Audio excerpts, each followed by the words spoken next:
Chapter 351. Jade Mountain County. The news of the Bayou County magistrate being assassinated shook the entire Jade Mountain County. How many years had it been since such a vile thing as murdering an official of the Imperial Court had happened in Wuxia County? The last time they heard of such a thing was in North County, Yang County. They didn't expect Jade Mountain County to encounter it so soon. The county magistrate was furious and ordered all the constables to search every village and city in the county to find the culprit. Even if they only provided clues, they would be rewarded handsomely. Jade Mountain County, Zhongshan County. The assassination of the Bayou County magistrate had affected the entire Jade Mountain County. Zhongshan County was no exception. The county Yaman's constables and Min Zhuang had already checked the villages one by one, looking for suspicious people. Within the county, all the inns, brothels and places that might be hiding people were searched 5 or 6 times in a day. The Zhongshan County magistrate hid in the county office and didn't come out. He wasn't stingy with spiritual jades and activated the formation outside the county office to its strongest state. He also carried the protective treasure given by the Imperial Court with him to deal with any unexpected situations. The county magistrate of Bayou County was inexplicably infiltrated by someone and destroyed in body and soul. That thief could be an assassin from the Devil's Doctrine or a cultivator who hated the Imperial Court. If he could kill the county magistrate of Bayou County, he could also kill the county magistrate of Zhongshan County. The Zhongshan County magistrate sat in the office and looked at a middle-aged man. He said, "Magistrate Huang, I suggest you stay in the county office. It's obviously not peaceful recently. I heard that Hanyang County and Danyang County officials were also killed. It'll be safer if everyone stays together."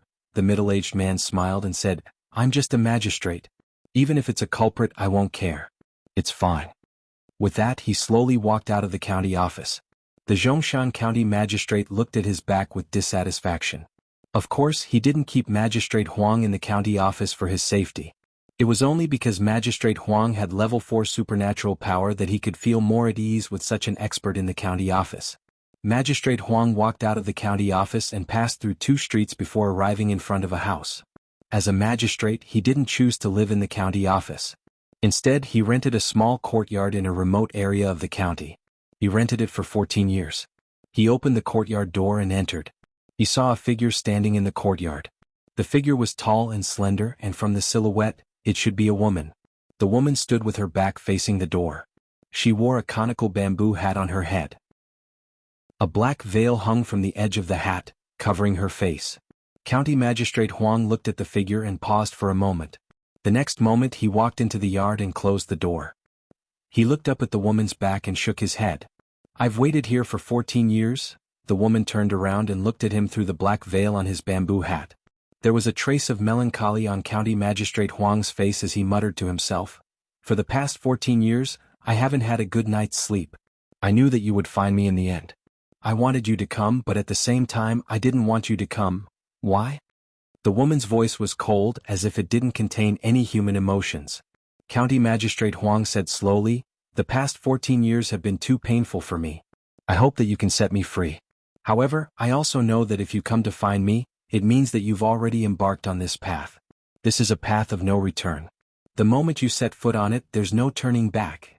He looked at the woman and said, "Those who have passed away forever. Those who are still alive must live on even more." The woman said faintly, "Some people don't deserve to live."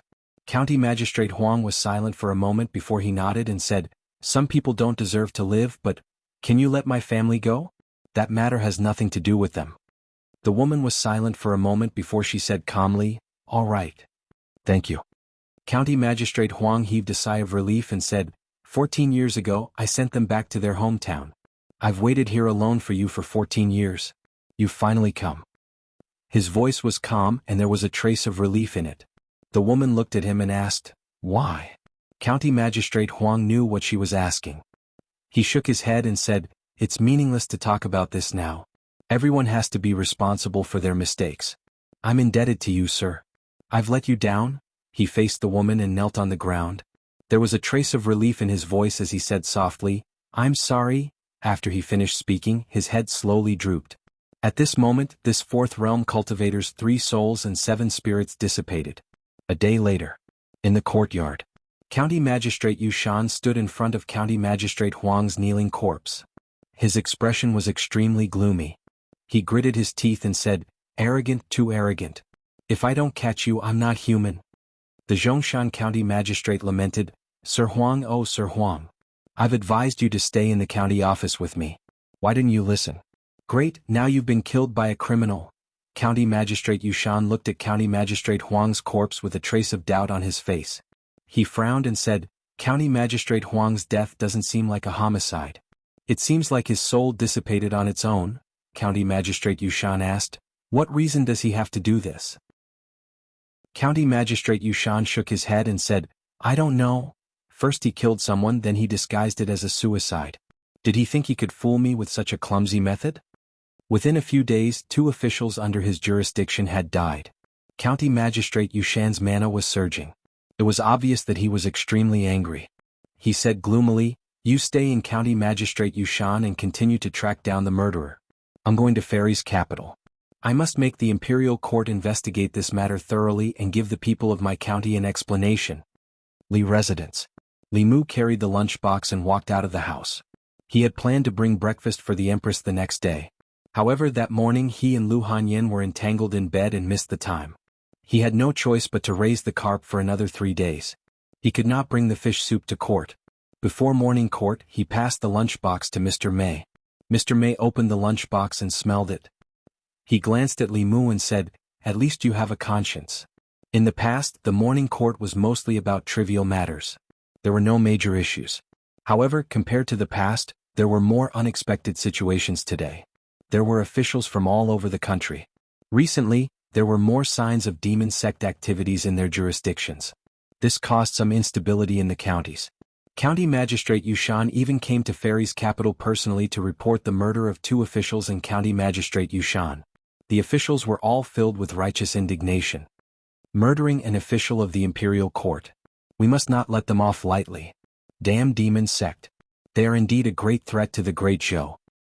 One day the Imperial Court will completely eradicate the evildoers of the demon sect. Some were indignant while others were puzzled. That's strange. Although the demon sect has always wanted to overthrow the Imperial Court, they rarely attack officials directly. An official thought for a moment and asked, "Could it be that the top scholar killed too many demon sect masters a few days ago and attracted the revenge of the demon sect?" Once this was said, it triggered a new round of discussion. What's going on? You still don't know? It said that when Commander Shangguan and the others were chasing after Cui Ming, they accidentally fell into Cui Ming's trap. It was Zhuang Yuanlang who helped them escape, took down Cui Ming, and even killed an expert from the Devil Sect. After that, Zhuang Yuanlang was listed as a wanted man by the Devil Sect. It said that the Devil Sect put a very high bounty on his head and attracted a lot of experts, but they were all killed by him. He killed more than 25th level experts, and there's even a rumor that even the great elder of the Soul Sect, the 6th level Netherhell Saint, died in his hands. That's too exaggerated. More than 25th realm masters and 1 6th realm master. The top scholar's cultivation is only at the 4th realm. Although his cultivation isn't high, he must have a treasure bestowed by Her Majesty. I heard that in Jiangyin County, someone even saw the Empress's avatar descend. That Netherhell Saint must have died in the hands of the Empress avatar. In the Imperial Court, the officials were discussing fervently. The topic quickly shifted to the demon sect and Li Mu. Many people were shocked to the point of disbelief when they heard that Li Mu had killed dozens of demon sect 5th realm masters. More than 25th realm masters. Among the 100 people standing in the Golden Palace, there were only 25th realm masters. Even if they were to calculate, it might not be enough for Li Mu to kill. In the Great Zhou's 36 counties, the county governors and county ministers were all 5th realm masters. There were less than 100 of them in total. If more than 20 of them were killed by the demon sect, the transcending state masters of the Great Zhou would probably join forces and attack the demon sect's lair. Moreover, other than the death of more than 25th realm masters, the demon sect also lost a branch sect's 1st elder and a 6th realm master. If they were to calculate, if they only killed 2 minor officials of the Imperial Court to vent their anger, then the demon sect was already very rational. They were even more rational than the Great Zhou Court. It was inconceivable that a 4th realm cultivator could achieve such a feat. However, it also proved how much Her Majesty doted on Li Mu. She must have given Li Mu countless high-level fulu and magic treasures. She even sacrificed her own cultivation and sent her avatar to help him. Was this how a favored official should be treated? Even a favored concubine wouldn't be treated this way, right? Since ancient times, the emperors who were known for their incompetence actually doted on their demon concubines and demon empresses so much. Of course, their countries didn't escape the fate of being destroyed in the end. The 25th realm masters of the demon sect, including the Nether Saint, were killed by a 4th realm cultivator. They must have felt very aggrieved when they died. Some of the officials even felt that their deaths were unjust. Because their opponent wasn't Li Mu, but the great Zhou Imperial Treasury. They even guessed that if the person who wanted to kill Li Mu was a 7th realm master of the demon sect, the empress would probably come personally. So many experts of the demon sect had died, but the officials were only shocked for a moment. 2 7th rank officials had died, but the investigation had to be carried out. This was the principle of the imperial court. The Department of Offerings had sent 5 blessed realm offerings to Yu County with the Yushan County chief to chase after the culprit. This was enough to show how much importance the imperial court attached to this case. When Li Mu walked out of Crepe Myrtle Hall, he was very unconvinced. He had killed so many experts of the demon sect. This was a great contribution to the imperial court. Some bastard officials even wanted to blame the deaths of the 2 officials of Yushan County on him. What did this have to do with him? If the demon sect wanted to take revenge, he couldn't stop them. However, if those 2 officials had really died because of the demon sect's revenge, Li Mu would still feel very apologetic. If the trash of the demon sect wanted to take revenge, they could come to him. Why did they have to vent their anger on innocent people? When his cultivation improved a little more, he would equip the Fulu school with a bunch of heaven-rank Fulu. Sooner or later, he would wipe out the nests of the 10 demon sects. After the imperial court, Zhou Yi returned to Chang'e Palace. Mr. Mei walked in with a soup bowl. "Your Majesty, this is the soup that Li Mu made for you. He gave it to me before the imperial court. He also told your Majesty to drink it while it's hot." Zhou Yi could already smell her favorite Crucian carp tofu soup. It had been a long time since she drank the soup personally made by Li Mu. After Mr. Mei filled a bowl for her, she picked up the spoon and took a small sip. Then her brows furrowed slightly. "That's not right," Mr. Mei was surprised. "What's wrong? Doesn't it taste good?" Zhou Yi shook her head. "It tastes good, but it doesn't taste like what he made." She closed her eyes and counted with her fingers. Her expression was somewhat complicated. After drinking another mouthful of soup, she looked at Mr. Mei and said, "I think it's better to give her a title of nobility." Mr. Mei froze for a moment. He quickly realized who she was talking about. After thinking for a moment, he asked, "Then the jade bracelet and the golden hairpin, no?" Chapter 352. Mr. Mei's visit today surprised Li Mu. She was here to reward Lu Hanyan on behalf of the Empress. Li Mu was a 5th rank official, and Lu Hanyan was also given a 5th rank title by the Empress. Although the rank of a lady was lower than that of her husband, there were many officials in the imperial court, and not all the wives of officials could have such an honor. In a family, the husband was an official in the imperial court, and the wife was a lady. Only then could she be considered to have entered the circle of nobles. Li Mu had no interest in entering this circle. He just felt that this set of ladies' clothes looked beautiful on Lu Hanyan. Yinin, Miao Miao, and the others happened to be in the residence. They urged Lu Hanyan to put on the dress and then surrounded her with envy. Like officials, a lady had a rank and salary. For a woman, having a lady's title was equivalent to entering the ranks of nobles. Yinin looked around and asked curiously, "Is this the only dress?" Lu Hanyan asked, "What else?" Yinin said, "Even if there isn't any precious jewelry, there should be silk or something like that." "Her Majesty is too stingy." Lu Hanyan defended the Empress and said, "Don't say that about Her Majesty. I didn't do anything and I got a lady's title. This is already Her Majesty's special gift." Miao Miao said, "Although you didn't do anything, brother-in-law did a lot of things. It's the same as what you did. In a few days you will be a real family." There was less than half a month before the wedding. Li Mu had prepared most of the things that needed to be prepared. Yinin, Miao Miao, and the others were here to accompany Lu Hanyan to shop. It just so happened that Li Mu was also on break, so he followed behind them and helped them carry their things. Shopping with women was a very troublesome thing. Li Mu bought things decisively and straightforwardly. Once he saw something he liked, he would pay the bill. They, on the other hand, had to pick and choose and shop around.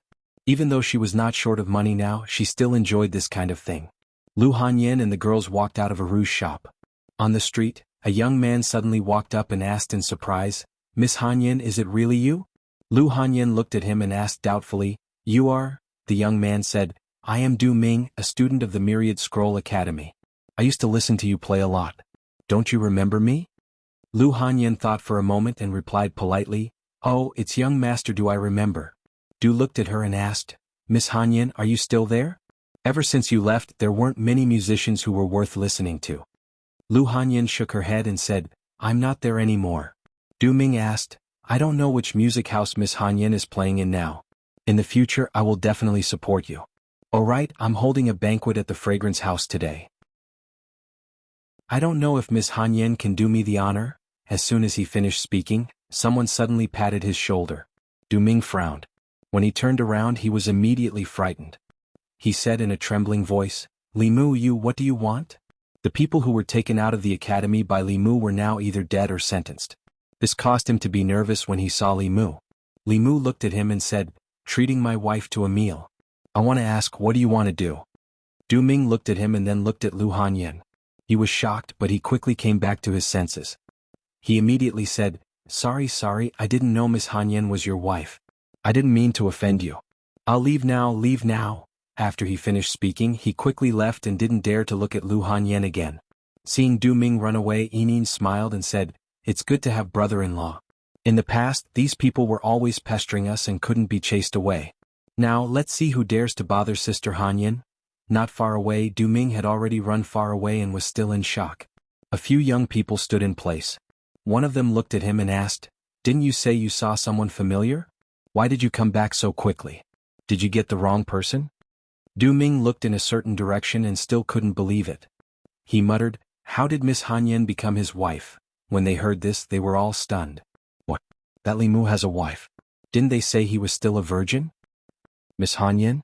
Could it be the top musician of the Great Music Workshop 2 years ago? Didn't she leave Shindu? How did she get involved with Li Mu? The name Lu Hanyan was quite famous in the divine capital. Not only was she beautiful, but she was also very good at music. She was loved by some people who liked music. Later on, she left the divine capital for no reason. In a small area, she caused quite a commotion. Other than liking her music, Du Ming also admired her. At that time, he was disappointed for a long time. This time, when he saw her in the divine capital, he was filled with surprise and joy. The flame in his heart that had been extinguished was reignited. Then it was extinguished by Li Mu's cold water. He looked in a certain direction and sighed. What a pity, what a pity. When the two of them returned home after shopping, Li Mu was carrying something in one hand and holding her hand with the other. A commoner saw this and said in surprise, Lord Li, this lady is... Li Mu smiled and explained, She's my wife. The commoner was puzzled. Is Lord Li married? Li Mu replied, Not yet, but it will be next month.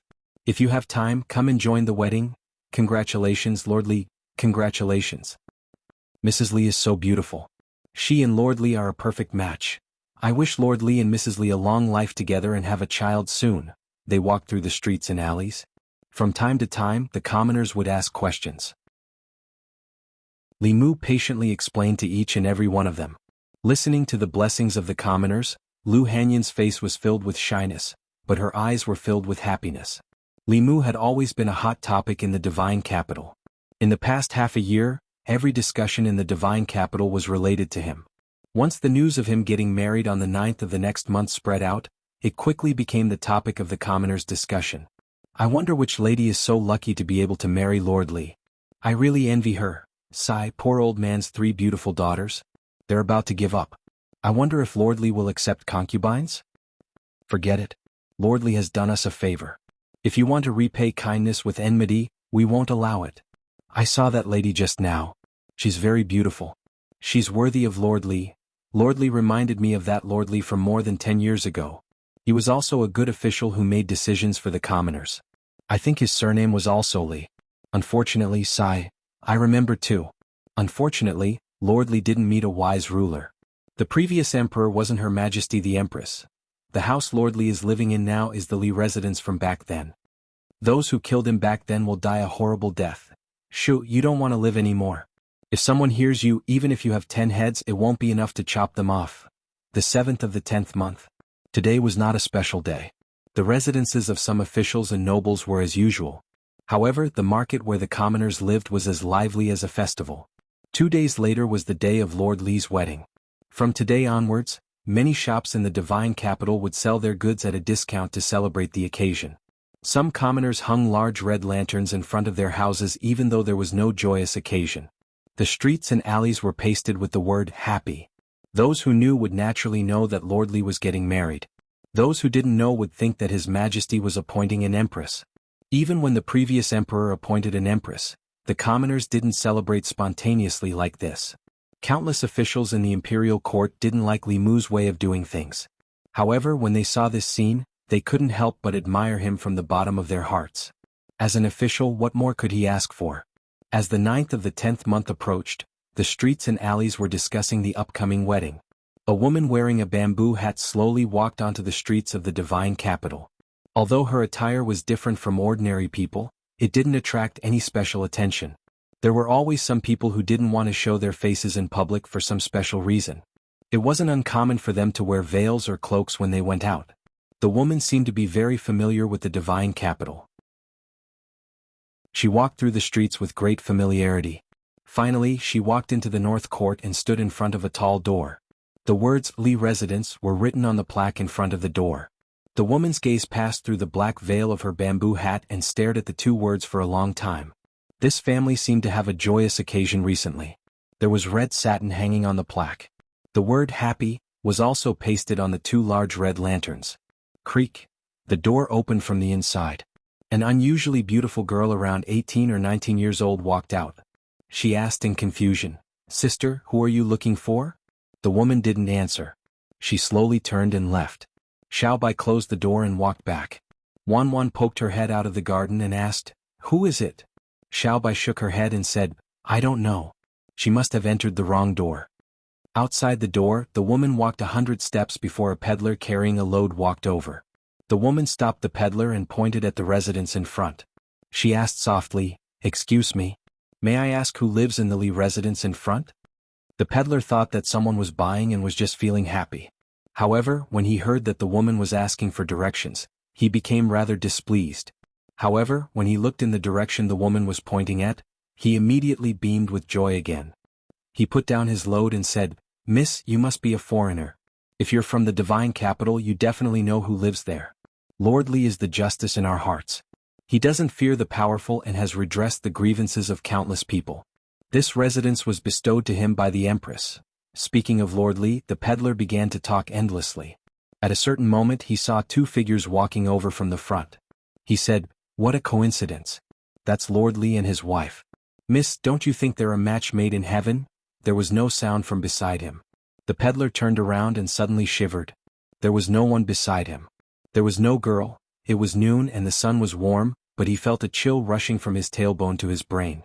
He grabbed his load and ran toward the crowded street. In front of the Li residence, Li Mu held Lu Hanyan's hand. Just as he was about to step through the door, he suddenly sensed something and turned to look in a certain direction. There was only a peddler carrying a load there. For some reason he was running for his life. Lu Hanyan saw him stop and also looked back. She asked in confusion, "What's wrong?" Li Mu shook his head and said, "It's nothing. Let's go in." Chapter 353. At that moment, Li Mu inexplicably felt a strong throbbing in his heart. For cultivators who had refined their 3 spiritual and 7 physical souls, it was rare for them to have such a feeling. Most of their senses had a reason, but when Li Mu looked over, he did not find anything. The two of them walked into the house and the door of the Li residence closed. In a shallow alley in the north court, in a place that Li Mu could not see, a woman leaned against the wall. Her face under the cloak was extremely pale. The 8th of October. There was only one day left until the wedding day. Lu Hanyan returned to the great music lane, which she regarded as her maiden home. Tomorrow, Li Mu would bring her back in a palanquin with 8 carriers. As the wedding day approached, Li Mu became leisurely. He did not invite many people and there were not many guests coming tomorrow. Fu Daozi was still in seclusion. Yu Zhenzi and Hyun Jinko came as representatives of the Fulu school. Although the headmaster and the other peak chiefs did not come, they still sent their gifts. The talismans on Li Mu's body had been almost used up in the battle with the killers of the Devil's Doctrine. He took advantage of this wedding to replenish them. Hanja and junior sister Qin also came with Yu Zhenzi and the others. Hanja looked at Li Mu with regret and said, "Actually, I thought that you and Li..." Before he could finish, he was kicked by Li Si behind him. Zhang Shan covered his mouth from behind and dragged him away. After a while, Hanja came back and said, "No matter what, congratulations to you for marrying such a good woman like Martial Aunt Lu. I wonder where my future Dao companion is now." Junior sister Qin casually walked in front of Hanja, coughed softly and puffed out her small chest. Hanja glanced at junior sister Qin and looked at Qin Miao Miao, who was standing beside Li Si and had lost a lot of weight. He said, "Even Li Si has junior sister Qin. God is really unfair." Qin Miao Miao also came with Li Si this time. She had an earth elemental body. Before her cultivation reached a high level, her body shape would be different from ordinary people. But after cultivation she was much thinner than before. Of course, even if she had lost half of her weight, Li Si still looked like a little bird standing beside her. Li Mu's eyes inadvertently glanced and saw a figure passing by outside the door. He was surprised and did not know why Zhou Zhong would appear here. Come. Other than his two old friends Zhang Chun and Li Si, Li Mu did not invite any of the officials of the court. Zhou Zhong belonged to the opposing camp. He could not have come to congratulate Li Mu on his marriage. Li Mu walked out of the gate and saw Zhou Zhong standing beside the carriage looking at the gate of the Li estate. Li Mu walked over and asked, "Assistant Minister Zhou, is something the matter?" Zhou Zhong looked at the plaque of the Li estate and said indifferently, "Nothing." Li Mu remembered that Zhou Zhong had once said that this was the residence of a friend of his. The original owner of the Li estate seemed to have been a criminal official, but Li Mu did not know what crime he had committed. These 2 days were good days. He could temporarily put aside the matter of the camp. Li Mu said, "Assistant Minister Zhou, do you want to go in and have a cup of tea before you leave?" Zhou Zhong shook his head and said, "Today is the death anniversary of my old friend. I'm not in the mood for tea." Li Mu's face darkened. The little good impression he had of Zhou Zhong disappeared. Bang! Li Mu walked through the gate, and the gate of the Li estate closed with a loud bang. Even if today was the death anniversary of his old friend, he should not have said it in front of Li Mu, who was about to get married. If he was not the assistant minister of the Ministry of Justice, being caught and beaten for speaking so rudely before someone's wedding was already a light punishment.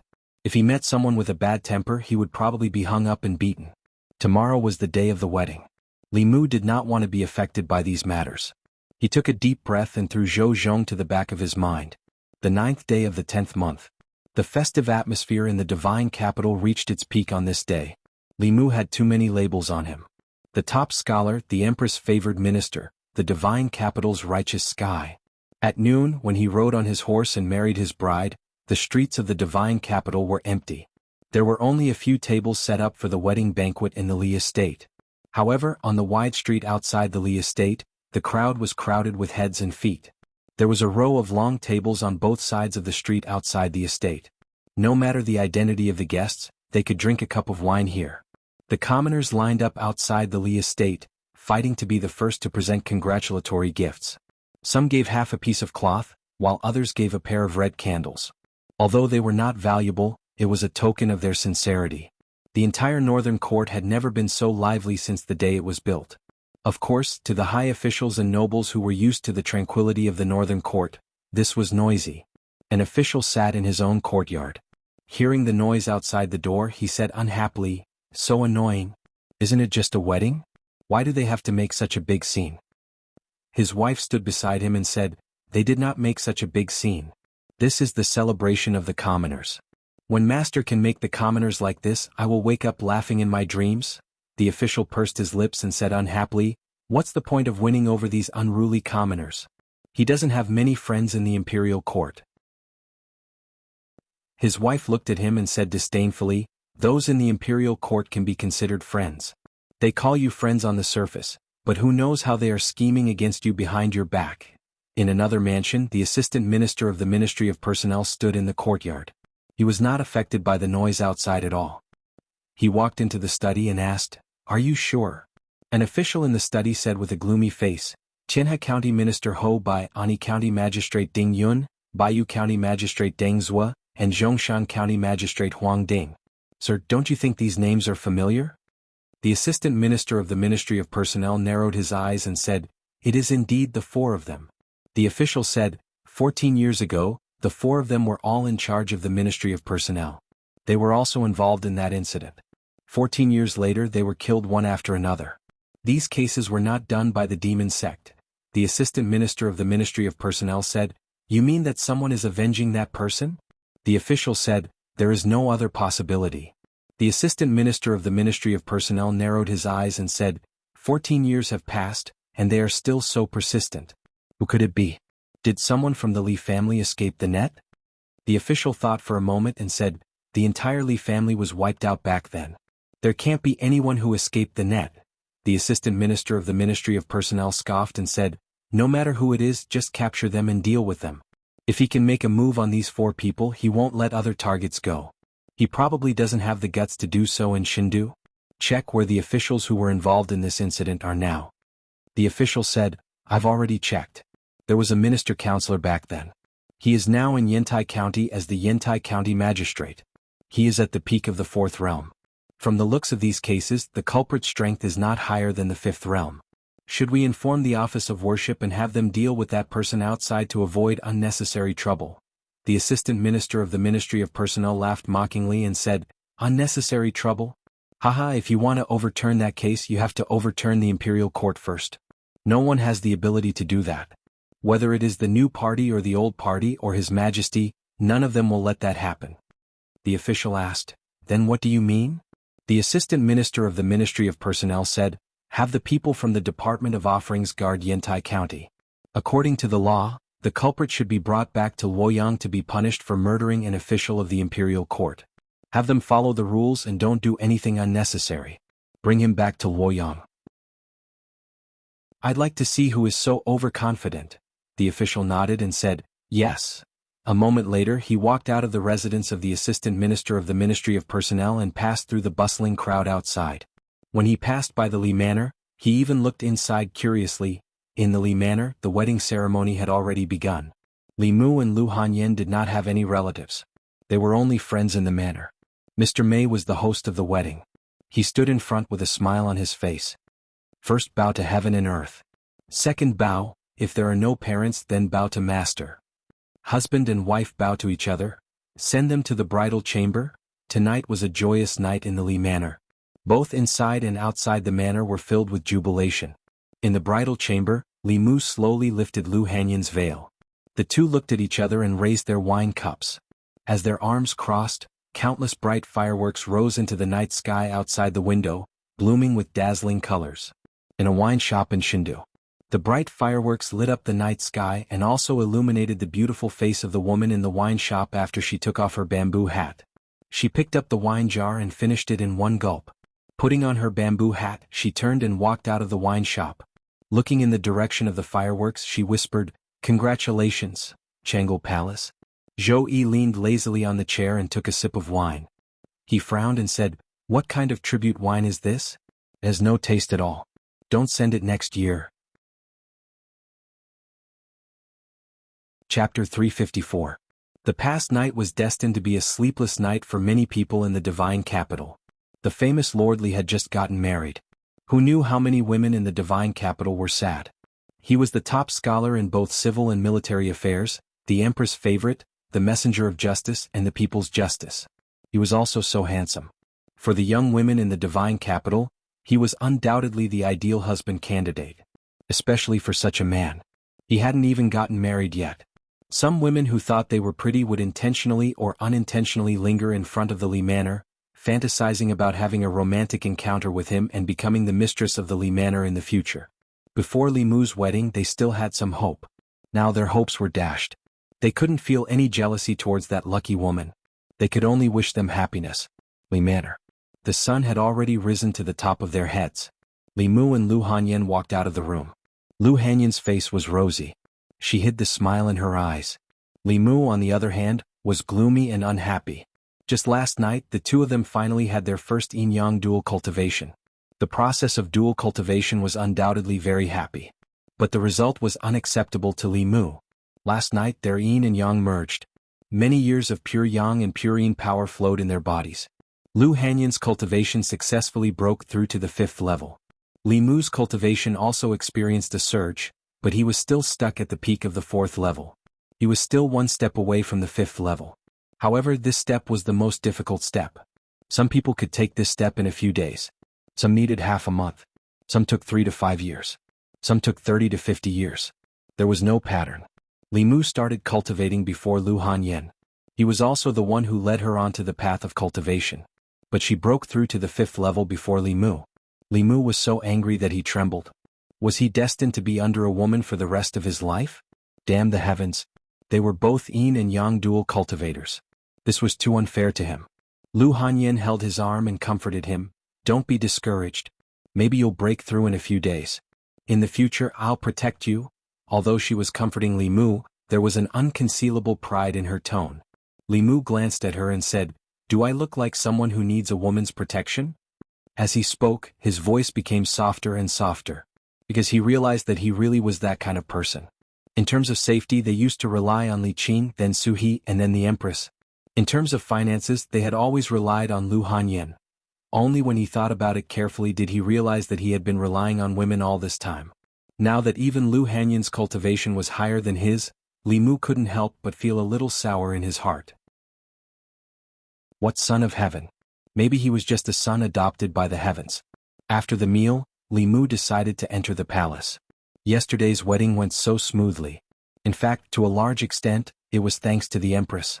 Li Mu didn't have any maids or servants at home, so she asked Mr. Mei to bring some maids from the palace. The dishes at the wedding banquet were prepared by the imperial chef she sent to the palace. The wedding wine prepared for the guests was also the tribute wine she sent from the palace. Although she didn't come herself, she asked Mr. Mei to arrange his wedding very well. Changel Palace. Li Mu walked into the hall. The Empress, who was reading the memorials, didn't even raise her head. She asked, "Why did you come to the palace instead of staying at home with the bride?" Li Mu handed a few food boxes with dishes he made to Mr. Mei and said, "Your Majesty helped me with my wedding. I'm here to thank you." Zhou looked up at him and said, "If you really want to thank me, then help me read these memorials. There are endless memorials every day. It's so annoying." Li Mu found that the Empress was becoming more and more presumptuous after they became familiar with each other. There are endless memorials every day. It's so annoying. Is this something an Empress should say? Even if she was really annoyed, she couldn't say it out loud. Wise emperors were all busy at night. Only a fatuous emperor would be annoyed by the memorials. If this sentence was written down, it would leave a bad name in the future. In the past, she would still pretend and put on airs in front of Li Mu. Now she didn't even want to pretend. Li Mu wanted to help her, but the harem couldn't interfere with politics. How could a minister help the emperor deal with memorials? If this was known, a favored minister would never be able to get rid of the label of messing up the government. Li Mu shook his head and said helplessly, "Your Majesty, this isn't very good." Zhou Qiong looked at him disappointedly and said, "I understand now. You used to say that you would go through water and tread on fire for me, but it was all fake. You weren't even willing to help me look at the memorials, let alone go through water and tread on fire." Li Mu walked up and said helplessly, I'll see, okay?" The Empress completely revealed her true nature in front of him today. She didn't even pretend anymore. She even used Li Mu's words to trick him. If Li Mu refused, it would mean that what he said to the Empress before was all false. Mr. Mei put the food in the food boxes on the table. Li Mu picked up the pile of memorials and went to the corner. The memorials presented by each ministry were sorted according to their importance. The Empress had already dealt with the most important memorials. The rest were the less important ones. There were 36 counties and hundreds of counties in the Great Zhou. Even though the ministries had solved most of the problems, there were still many things left for the Empress to deal with. Zhou was eating leisurely at the side. She glanced at Li Mu and said, "I haven't seen you for a few days. Your cultivation has improved a lot." Li Mu explained, "Because I have a pure yang body and my wife has a pure yin body. When pure yang and pure yin mixed together, it would produce an incomparably strange power. It had the effect of increasing mana and breaking through the barrier of cultivation." Li Mu didn't say it explicitly, but anyone could understand what he was implying. He meant that last night they mixed their yin and yang. Zhou instantly felt that the food in front of her didn't smell so good. Not only that, Li Mu's words made her involuntarily think of the scene of their yin and yang mixing together. She, who had never experienced such a scene, wouldn't have thought of it. But she happened to see Li Mu's dream. The more she wanted to forget, the clearer the scene became. She could erase other people's memories, but she couldn't erase her own. If her memories were lost, her inner demons would still exist. This would cause her even more trouble. Her inner demons could be suppressed with the art of clear mind, but some thoughts couldn't. The courtier that originally belonged to her had become another woman's husband. They lived in the house that she bestowed upon them, and used the things that she bestowed upon them. She couldn't even go there anymore. Zhou Qiong admitted that she was a little envious. After having a wife, Li Mu's thoughts couldn't be wholeheartedly focused on the palace. He hadn't used the spirit snail she gave him for a long time. What made her feel conflicted was that she felt that Mei Wei was right. Although Li Mu was her minister, he should also have his own life. She shouldn't be too demanding of him and shouldn't be too possessive of him. But why did she still feel so uncomfortable? It was as if her sisters had taken away her beloved doll when she was young. At this moment, the closer she got to Li Mu, the more chaotic her heart became. She put down her chopsticks, stood up and said, "Look first. I'm going out for a walk." The empress chose to be an empress who didn't do anything. Li Mu could continue to help her deal with the memorials. She didn't know about these memorials until she saw them. She didn't know that being an empress was so difficult. There were already a lot of things to do in the 36 counties of Great Zhou. As the superior country of Zhuzhou, Great Zhou also had to deal with the affairs of other countries in Zhuzhou. In some small countries there was a coup d'état. The orthodox royal family would ask for help from Great Zhou. There were also some small countries that were invaded by demons and demons. They couldn't resist with their own strength, so they would ask for help from Great Zhou. The ministers didn't have the right to make these decisions. In the end, it was up to the empress to make the decision. Li Mu couldn't make these decisions for the empress, so he picked out these memorials and put them aside. As for the matters within the Great Zhou dynasty, especially after the various levels of approval, as long as the empress's written instructions were approved, Li Mu would approve them for her. After he finished dealing with the memorials, the empress still hadn't returned. Li Mu left Chengel Palace and went to the secretariat. In addition to helping the empress, he also had his own matters to deal with. When Li Mu walked into his office, he found that there were a few more booklets on the table in his office. Among the 6 officials of the secretariat, he was in charge of the Ministry of Justice. He was the busiest. Li Mu opened a few memorials and found that they were from Yushan County. Yushan County's Baiyu County Magistrate and Zhongshan County Magistrate were suspected to have died in revenge from the demon sect. The Yushan County Magistrate had personally come to the Immortals' capital to report this matter, which was a step faster than the memorials from the county government. The imperial court had already sent the consecration department to investigate this case. They just had to wait for the results. Li Mu flipped through the 2 memorials and put them aside, preparing to read the next one. He had already picked up a new one, but he seemed to have realized something and put it down again. Li Mu opened the 2 memorials again and put them together. He found that the Baiyu County Magistrate and Zhongshan County Magistrate had both been transferred out of the Ministry of Personnel before they went to work. Moreover, their official positions were in charge of the Ministry of Personnel. There was only a difference of a few months when they were transferred out of the Ministry of Personnel. If he remembered correctly, the Ani County Magistrate and Tianhe County Magistrate who had died seemed to have experience as officials in the Ministry of Personnel. However, Li Mu did not know what official position they had in detail. Within half a year, 4 officials from the Ministry of Personnel had died. This was too much of a coincidence. If the deaths of the first 2 officials and the 2 officials from Yushan County were committed by the same culprit, then this case had nothing to do with the demon sect. The imperial court had investigated in the wrong direction, because from the timeline when the first 2 officials died, Li Mu had not yet provoked the demon sect. After discovering the connection between these cases, Li Mu went directly to the Ministry of Justice. He found the director of the Ministry of Justice and asked, who was investigating the assassination of the 2 officials from Hanyang County and Danyang County? The director of the Ministry of Justice said, it was Manager Wei. Li Mu said, let him come. The director of the Ministry of Justice walked out of the yamen and quickly found Wei Peng. Li Mu looked at Wei Peng and asked, what position did the Tianhe County Magistrate and Ani County Magistrate hold in the Ministry of Personnel? Wei Peng thought for a moment and said, Manager of the Ministry of Personnel. Li Mu was surprised. Manager of the Ministry of Personnel again? After saying that, he continued to ask, do you know when they were the managers of the Ministry of Personnel? Wei Peng clearly remembered this matter very clearly. He did not think too much and said, about 12 or 13 years ago, the 4 managers of the Ministry of Personnel at the same time had all been promoted in half a year. Then 12 or 13 years later, within half a year, they all died of unnatural causes. What this meant was self-evident. Li Mu frowned slightly and muttered, what happened during that time?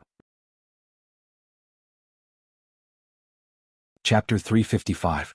Li Mu had originally thought that these cases were the work of the demon sect. However, when he followed the clues to this point, he was shocked to find that things were not as simple as they seemed. 3 counties and 4 counties for cases, all pointed to the Ministry of Personnel. If these 4 cases were all done by the same person, then the severity and viciousness of these cases would be raised by several levels. Li Mu immediately made a decision and said, "Someone, come with me to the Ministry of Personnel." The director of the Ministry of Justice glanced at Wei Peng and said, "Why aren't you following Lord Li?" After analyzing the clues of these cases, Li Mu believed that the final answer lay in the Ministry of Personnel. The Ministry of Personnel was not far from the Ministry of Justice, so they arrived quickly. Wei Peng was already a frequent visitor to the Ministry of Personnel, so he quickly sent for detailed information on the 4 assassinated officials. Managers of the Ministry of Personnel at the same time, promoted at the same time, and assassinated at the same time. Li Mu looked at the 4 sets of information and said, "There should be another one. Check, who else was promoted at the Ministry of Personnel during that time?" After the minor official flipped through the files, he said, "There's one more person, Lord Yu, who was the minister counselor at the time." After the 4 managers were promoted, he was quickly transferred to Yantai County and promoted to Yantai County Lieutenant. Li Mu could already guess that the reason for these people's promotions more than 10 years ago was probably the reason for their deaths more than 10 years later. Obviously, as long as he found out why they were promoted more than 10 years ago, he would be able to find out the identity of the mastermind behind these cases. Li Mu continued to ask, "Do you know the reason for their promotions?" The minor official shook his head and said, "I've only been in the Ministry of Personnel for 3 years, so I don't know what happened more than 10 years ago. If Lord Li wants to know what happened more than 10 years ago, you can ask me directly." Seeing a middle-aged man walk in, the minor official immediately bowed and said, "Lord Assistant Minister." Li Mu looked at the man, his eyes slightly focused, and said calmly, "Assistant Minister Chen." Li Mu and this left Assistant Minister of the Ministry of Personnel had quite a bit of enmity between them. The wife of the county magistrate of Yang County who was killed by Xiao Yu was this person's sister.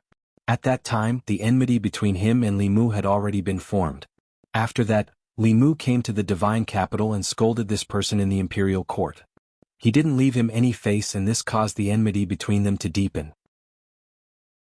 The assistant minister of the Ministry of Personnel said slowly, "More than 10 years ago, there was an official in the Ministry of Personnel who colluded with the enemy and committed treason. He was exposed by the other officials in the Ministry of Personnel. Later, that official's entire family was executed. The other officials in the Ministry of Personnel were all promoted and placed in important positions. The officials who died were all promoted during that period. It was obvious that they were retaliated against by the remnants of the guilty officials' party. However, the honored masters of the Department of Offerings have already gone to Yantai County. I believe that the culprit will be arrested very soon." He didn't expect the Ministry of Personnel to have already found out about this. Li Mu didn't need to make this trip. He was about to leave when the assistant minister of the Ministry of Personnel suddenly smiled and said, "Lord Li, you may not know this, but the Li residence you're living in now is the residence of that guilty official. The day before your wedding is the anniversary of the death of that guilty official's family. I wonder if you heard the screams of their ghosts on your wedding night?" Before the assistant minister of the Ministry of Personnel finished speaking, his expression changed abruptly. A beam of golden light flew out of Li Mu's ear and shot toward him. The golden light was initially the size of a grain of rice, but it quickly turned into a giant bell. It crashed into him like a speeding carriage. White light flashed on the assistant minister of the Ministry of Personnel and instantly formed a shield. However, the protective barrier was like a piece of paper when it was struck by the enormous bell. It was directly shattered. The giant bell didn't slow down and crashed into the assistant minister of the Ministry of Personnel. He spat out a mouthful of blood and was sent flying. He crashed heavily into the wall of the Ministry of Personnel and spat out another mouthful of blood. He fell to the ground and pointed at Li Mu. He said furiously, You dare?" The law bell floated above Li Mu's shoulder. Li Mu walked to the assistant minister of the Ministry of Personnel and said calmly, "Watch your mouth. If there's a next time, it won't just be a few broken ribs." He took one last look at the assistant minister of the Ministry of Personnel and turned to leave. Seeing this, the other officials of the Ministry of Personnel all returned to their duty rooms. They didn't dare to watch. Although beating up an official of the imperial court was punishable, the assistant minister had brought this upon himself. Anyone who had just gotten married wouldn't be in a good mood after hearing his words. If it were someone else, they might be in trouble. However, Lord Li was His Majesty's favored official. If the assistant minister dared to make a big deal out of this, he would be the one to suffer in the end. The assistant minister of the Ministry of Personnel got up from the ground and fixed his ribs with a solemn expression. He patted the dust off his body and walked out of the Ministry of Personnel. He was just trying to show off. He didn't expect that Li Mu would dare to beat him up in the Ministry of Personnel. Under the Empress' favor, this person was lawless. However, he could only endure today's humiliation for the time being.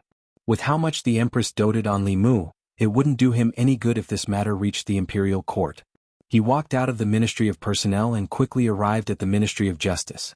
In the assistant minister's office, Zhou Zhong looked at his sorry state and asked, "Lord Qin, what happened?" The assistant minister of the Ministry of Personnel didn't speak. Instead he asked, "Are you sure no one from the Li family escaped?" Zhou Zhong glanced at him and said, "You should know better than me." The assistant minister of the Ministry of Personnel said, "I just remembered that he has a daughter. She wasn't in the divine capital at the time and couldn't be found.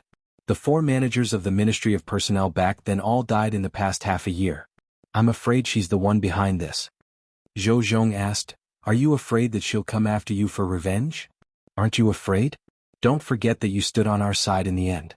The assistant minister of the Ministry of Personnel glanced at him and said, "However, she won't have the chance to come after us. The people from the Department of Worship have already set up an ambush in Yantai County. They should be able to capture her and bring her back to the divine capital soon. When that time comes, don't let her have the chance to say anything. Although this won't cause us much trouble, the higher-ups still don't want to hear any rumors." Zhou Zhong nodded and said, "Don't worry, I know." The assistant minister of the Ministry of Personnel looked at him and said, "I'm worried that you'll remember our old friendship. Lord Zhou, you're a smart man. I believe that you'll make the right choice. You should know that we weren't the only ones who wanted him dead back then. Those who make everyone their enemy won't have a good ending." Zhou Zhong leaned back in his chair and said, "That's not necessarily the case." The assistant minister of the Ministry of Personnel seemed to have thought of something. His chest where the giant bell hit him started to hurt again. His face immediately darkened and he said, "If it wasn't for the Emperor's protection, he would have died 1,000 times over. Just wait and see. No matter who wins in the end, between us and the Zhou family, he'll be the first to die. After he dies, the divine capital will remain the same as it was before." The assistant minister of the Ministry of Personnel gloomily said a few more words and left the Ministry of Justice. The door to the assistant minister's office closed. Zhou Zhong slowly stood up from his chair. He clenched and unclenched his fists. His expression was conflicted and pained. He seemed to be making a difficult choice in his heart. When his gaze swept across the law of the great Zhou on the table, he stared at the 3 words for a long time before finally sitting down slowly. "I'm sorry." He closed his eyes and muttered softly. Then he curled up his body in the chair. Li Mu left the Ministry of Personnel and returned home. He vented all his anger from Zhou Zhong on the assistant minister of the Ministry of Personnel. Sure enough, he felt much better. Lu Hanyin had already finished cooking. She asked, "Why did you come back so late today?" Li Mu explained, "I helped the Empress approve some memorials. Then, I went to the Ministry of Justice and the Ministry of Personnel. I was delayed for a while." Lu Hanyin asked in surprise, "Why did you help the Empress approve memorials? That's going against the rules. Won't you be impeached?" Although Li Mu also approved some memorials, the ones that were sent to the Empress were all important matters. Not even the Prime Minister had the right to approve them, let alone a minister from the Secretariat. Li Mu waved his hand and said, "Don't worry. If she doesn't say anything and I don't say anything, no one will know." Lu Hanyin was still confused. She asked, "Why didn't Her Majesty approve them herself?" Li Mu said, "You don't know Her Majesty. She's actually very lazy when it comes to politics. You'll know when you get to know her in the future. But she hasn't been coming to our house recently. Maybe she's afraid of being upset." Lu Hanyin asked, "Upset by what?" Li Mu explained, "Seeing us being so lovey-dovey and thinking about how she's all alone, she's upset." "Aha!" Mr. May stood at the door of the Li Manor with a box of food in his hand. He snorted loudly. Li Mu's expression changed instantly. He smiled and said, "Sister May, you're just in time. Do you want to sit down and eat together?" Mr. May was here to deliver the box of food. He handed it to Li Mu and glared at him. "No need. I still have things to do in the palace." She was about to leave when Li Mu remembered something. He ran out of the door and said, "Sister May, wait." Mr. May turned around and asked, "What's the matter?" Li Mu asked, Sister Mei, do you know who the previous owner of the Li Manor is? Mr. Mei was surprised. Why are you suddenly asking this?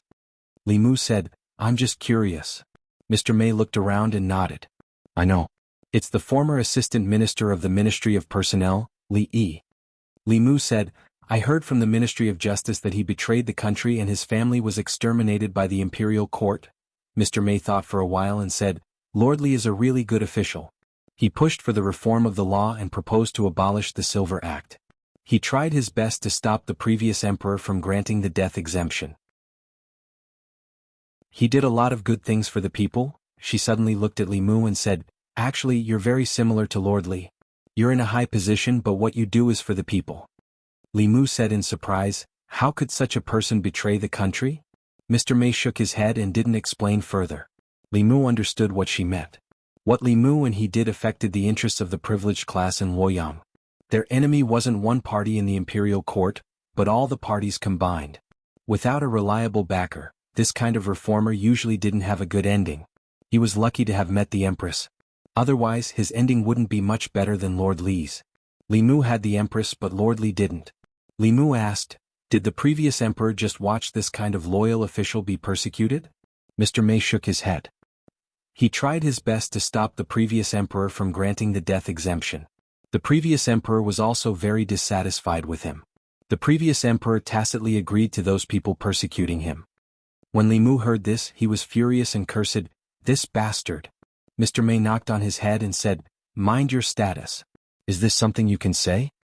After that, she touched Li Mu's head and said, Let's not talk about that bastard. I forgot to tell you that starting tomorrow, you don't have to bring food to Her Majesty anymore. Li Mu breathed a sigh of relief and said, I can finally sleep more in the future. Mr. Mei said, You can cook in the imperial kitchen from now on. Li Mu was shocked. What? Mr. Mei glanced at him and asked, What? You don't want to? Did you forget what you said to Her Majesty before? You're willing to go through fire and water for her. Now you don't want to cook a few dishes for her? Were you lying to Her Majesty before? Li Mu looked at Mr. Mei blankly. Mr. Mei stared at him and asked, Why are you looking at me? Li Mu murmured, Why do you speak so much like Her Majesty? As a friend, I have to remind you that Her Majesty is different from you. At your age, you should be down-to-earth, considerate, and sensible. If you still play the little girl game, you might not be able to get married in this lifetime. Mr. Mei asked, What's different about Her Majesty? Li Mu looked around and whispered, You still have a chance to get married, but Her Majesty doesn't. Even if she wants to marry, no one dares to marry her. It's more likely that she marries someone else. For Mr. Mei, Li Mu felt like a younger brother who had a family and saw that no one wanted his older sister. She wasn't in a hurry and Li Mu was worried for her too. He had to let her know her place. Her age was comparable to two 18-year-old girls. If she couldn't recognize herself, she might still be alone when she was 80. For this reason, Li Mu even criticized the Empress behind her back again. However, he trusted Mr. Mei a lot. At most, she would give Li Mu a slap on the head, but she wouldn't complain to the Empress. Li Mu's trust in Mr. Mei completely collapsed when he slept next to Lu Hanyan at night and saw the Empress waiting for him with a whip in her dream. Chapter 356. In front of the Secretariat. Li Mu looked at Mr. Mei with resentful eyes, recalling the beating in his dream last night and said, You betrayed my trust.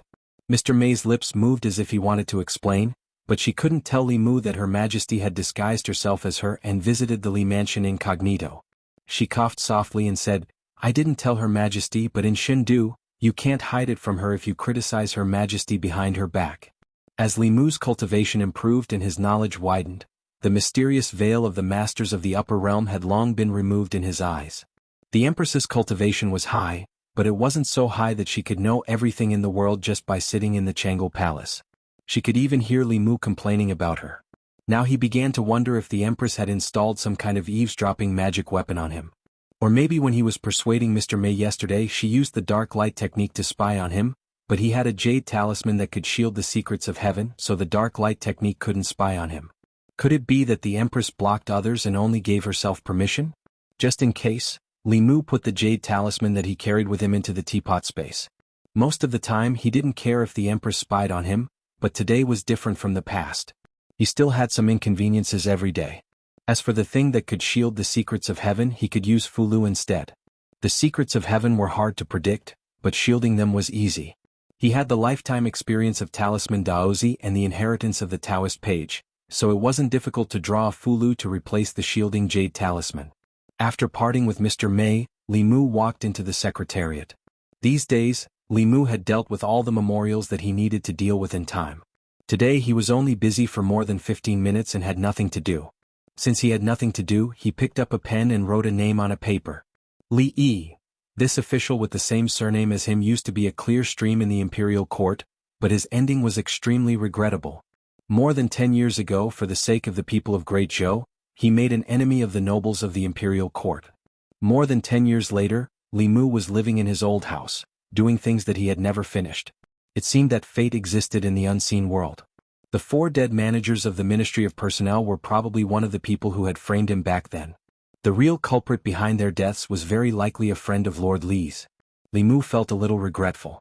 Revenge was indeed satisfying, but the majesty of the law was not to be challenged. The 4 of them had broken the law and should be tried by the imperial court. He had killed many officials of the imperial court for personal gain. The circumstances were extremely bad. No matter what the reason was, he would not be able to escape death. At this point, Li Mu could not save him, but he wanted to do something for him, for the hero who had died in vain. Not for anything else but for the fate of a house. He left the secretariat and returned to the Ministry of Justice. As soon as the director of the Ministry of Justice saw him, he came out of the yamen and asked, "Does official Li have any orders?" Li Mu said, "I want to investigate a case." The director of the Ministry of Justice said, "Which case does official Li want to investigate? I will send someone to find it for you." Li Mu said, 14 years ago the left assistant minister of the Ministry of Personnel, Li Yi, committed treason. The director of the Ministry of Justice trembled when he heard this, and his face immediately turned pale. Li Mu saw the change in his expression and asked, "Why, is there a problem?" The director of the Ministry of Justice pulled Li Mu into his yamen, and only then did he dare to take a breath and persuade Li Mu, "Official Li, this time you must listen to my advice. This case cannot be touched, really cannot be touched." Li Mu asked, "Why not?"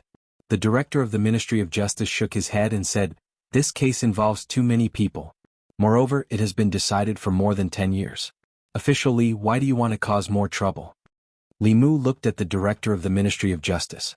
When he wanted to investigate the academy, he thought that the director of the Ministry of Justice had not been so afraid. It seemed that this case was indeed unusual. Li Mu said, "You just need to bring the file over." The director of the Ministry of Justice still looked hesitant. This. Zhou Zhong walked in and said, "Since official Li wants it, then give it to him." The director of the Ministry of Justice looked at Zhou Zhong and finally nodded, saying, "Yes." Zhou Zhong looked at Li Mu and asked, "This case has been over for more than 10 years. Why do you suddenly want to investigate it?" Li Mu looked directly at Zhou Zhong and asked in return, "Why don't you investigate it?" The former owner of the Li mansion was Zhou Zhong's friend. He had more reason than Li Mu to commit a crime for his friend. Zhou Zhong did not answer directly. His eyes stopped on Li Mu and said, "You are really very similar. Even the houses you live in are the same. I don't know if this is a sign from the heavens." Li Mu said, "You haven't answered my question." Zhou Zhong looked at Li Mu and said, "Don't bring up this case again. I'm doing this for your own good. You've done what many of us can't. Don't let the results of your previous efforts go down the drain." Li Mu shook his head and said, "Next time if you dare to speak rudely in front of the Li mansion, don't blame me for being ruthless." Considering that the former owner of the Li mansion was Zhou Zhong's old friend, Li Mu could forgive him for remembering his old friend on the day before Li Mu's wedding. After today this reason would no longer exist. The director of the Ministry of Justice had already brought over a thick dossier. After Li Mu opened it, he skipped over the series of evidence at the front. In a battle in the imperial court, if one wanted to pin a crime on a person, it didn't depend on what he did but where he stood. If you stood on the right side, then what was wrong was also right. If you stood on the wrong side, then what was right was also wrong. He directly flipped to the testimony section and saw a series of names. The Right Assistant Minister of the Ministry of Personnel Xiao Yuan, the Director of the Ministry of Personnel Chen Jian, the Director of the Ministry of Personnel Gao Hong, the Vice-Chancellor of the Supreme Court Zhou Chuan, the Marquis of Zhongyong Lu Kuan, the Count of Ping and Yao Bin. 14 years ago, it was these people who convicted Li Yi of treason, causing his family to be exterminated. These were the official positions of these people 14 years ago. Li Mu was familiar with most of these names. The Right Assistant Minister of the Ministry of Personnel Xiao Yuan was now the Minister of the Ministry of Personnel. He was a member of the Xiao royal family. The Director of the Ministry of Personnel Chen Jian was now the Left Assistant Minister of the Ministry of Personnel. The Director of the Ministry of Personnel Gao Hong was now the Right Assistant Minister of the Ministry of Personnel. The Vice-Chancellor of the Supreme Court Zhou Chuan was the younger brother of Minister Zhou Jing, the Empress's third uncle and the current Minister of Works. Most of these people after their names were the nobles of Luoyang. They were also the people whose fundamental interests had been affected by Li Yi's reform. 14 years later, most of them had become important figures in the imperial court. Among them there were nobles, pillars of the new party and members of the old party. Li Mu finally knew why the director of the Ministry of Justice had stopped him. Previously, he had only been messing around with the younger generation of these forces. This time, if he wanted to reverse the verdict for Li Yi, he would have to face the elders of these people. 14 years had passed, and they had already occupied important positions in the imperial court. It was not easy to touch even one of them, let alone all of them. It was tantamount to uprooting both the new party and the old party from the imperial court. Not to mention whether anyone could do it. Even if they could, the imperial court of the Great Zhou would be riddled with holes. It would be a perfect opportunity for foreign enemies to take advantage of. Zhou Zhong looked at Li Mu and asked, "Do you still want to investigate?" Li Mu was no longer the hothead he was when he first entered Luoyang. This was also not a small fight between him and the hedonistic son of a wealthy family. To clear Li Yi's name, it meant that he had to completely clean up the Ministry of Personnel. One minister, two assistant ministers, Zhou Chuan of the Zhou family, and the Empress's third uncle as the mastermind of this case, it was inevitable that they would be sentenced to death.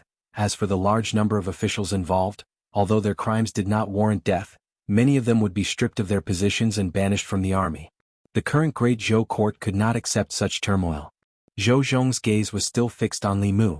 He said slowly, "Go back. If you still want to do something for the people in the future, you have to know how to protect yourself. Only by protecting yourself will there be hope." Walking out of the Ministry of Justice, Li Mu's mood was unprecedentedly low. There were some things that even if he knew what was right, he could not ignore the consequences. He had to think for the Empress and also for the Great Zhou. Thinking carefully about what Zhou Zhong said before he left, Li Mu seemed to understand why Zhou Zhong's name was on the list he saw just now.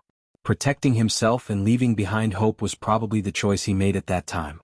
At the same time, Li Mu also knew why the culprit of these 4 cases would choose to take revenge in such a way. Although the law could give him justice, the imperial court could not. Therefore he chose to seek justice for himself. Most of the time, Li Mu hoped that anyone who broke the law would be punished. Only this time he hoped that the culprit could escape.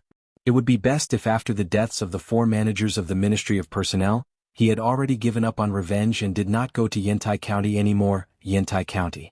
The Yantai County commandant stood in the courtyard and looked at the figure that appeared in the courtyard. He said mockingly, "I didn't expect you to really dare to come." As soon as he finished speaking, 4 powerful auras appeared in the 4 corners of the courtyard. They enveloped the entire courtyard with a formation, and no one could enter or leave. The Yantai County commandant looked at the woman wearing the bamboo hat and sneered. "You are only at the 4th realm. Who gave you the confidence to assassinate me?" Under the bamboo hat, the woman's lips moved slightly and she seemed to say a word. A dark purple thunderbolt ignored the isolation of the formation and condensed directly above the Yantai County commandant's head.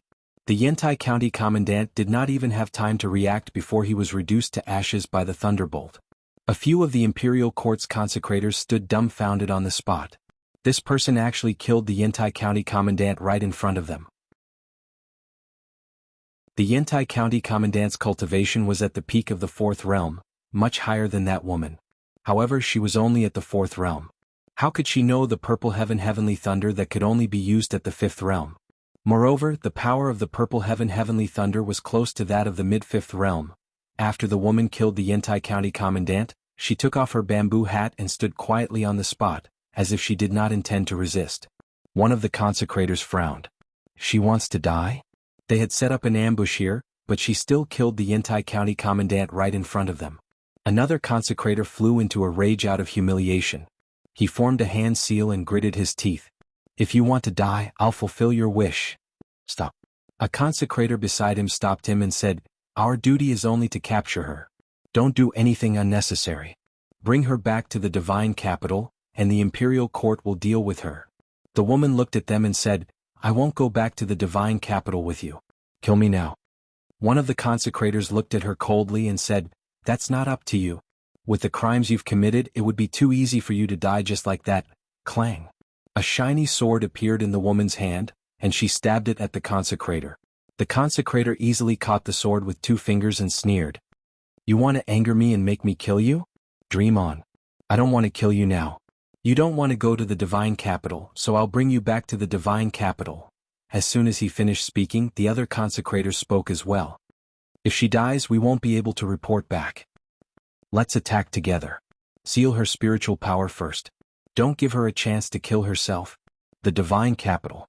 A day ago, Li Mu asked for half a month's leave from the Empress. Firstly, he wanted to spend time with Lu Hanyan. Secondly, he wanted to adjust his mood.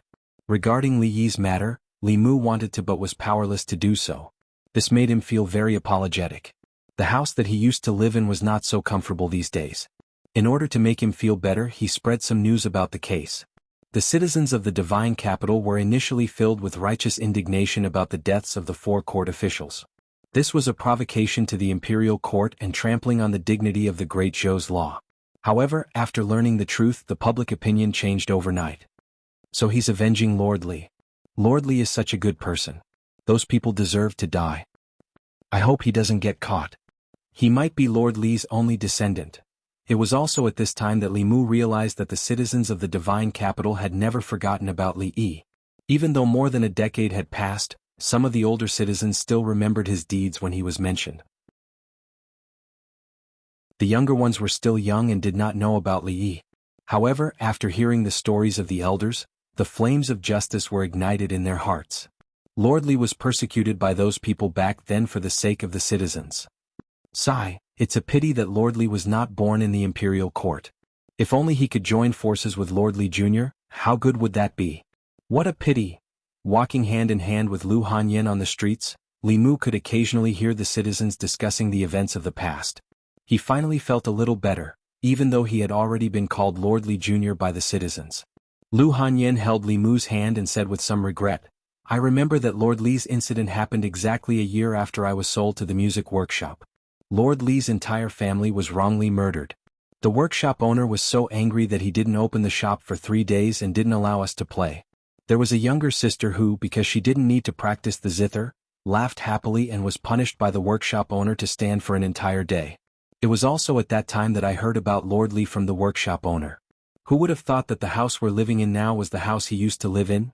Li Mu sighed and said, "The day before our wedding was the anniversary of his death." Lu Hanyan said with some regret, "If we had known, we would have pushed it back a few days." Li Mu thought for a moment and said, "When the time is right, I want to reverse the verdict for him." Lu Hanyan tightly gripped his hand and said, "No matter what decision you make, I'll be with you." With her at his side, Li Mu's mood improved greatly. He accompanied her to visit a few more shops. Just as the two of them were preparing to return home, there was a sudden commotion on the streets. Many citizens rushed forward. Li Mu walked onto the street and stopped a person. "What's going on?" he asked. That person saw that it was Li Mu and sighed. "It's Lord Li. I heard that a few days ago the murderer of those officials was caught." "Ah, how did she get caught? Those who should be caught aren't caught, but those who shouldn't be caught are randomly caught. The people he killed were all people who deserved to die. The imperial court didn't distinguish between right and wrong. The common people's thoughts were often very simple. They did not understand the law, and most of them would only judge a matter based on the morals in their hearts. Their thoughts were often not in line with the law, but they were in line with the most simple understanding of things as an ordinary person." Lu Hanyan walked out and held Li Mu's hand. "Can you think of a way to save him?" she asked. Li Mu shook his head and said, "It's very difficult. Xiao Yu killed the county magistrate of Yang County because the county magistrate of Yang County killed her. Moreover, she was recognized by the heavens. Even so, the imperial court dared to go against the heavens at the beginning. If the empress hadn't intervened, she wouldn't have been able to escape the fate of having her soul scattered. This case was fundamentally different from Xiao Yu's case. The law didn't encourage revenge. Even the victims could only fight back when their lives were threatened. Revenge after the fact would still be punished by the law. Moreover, he killed 4 officials. The circumstances were extremely bad. There was almost no possibility of being forgiven. A few citizens walked over from afar and spoke with regret. Ah, she was still caught.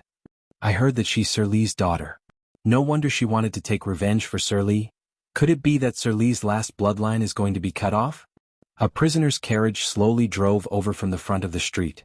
Parading through the streets was an additional punishment given by the imperial court to those who committed the most heinous crimes. This was a humiliation to them and also a deterrent to those who had bad intentions.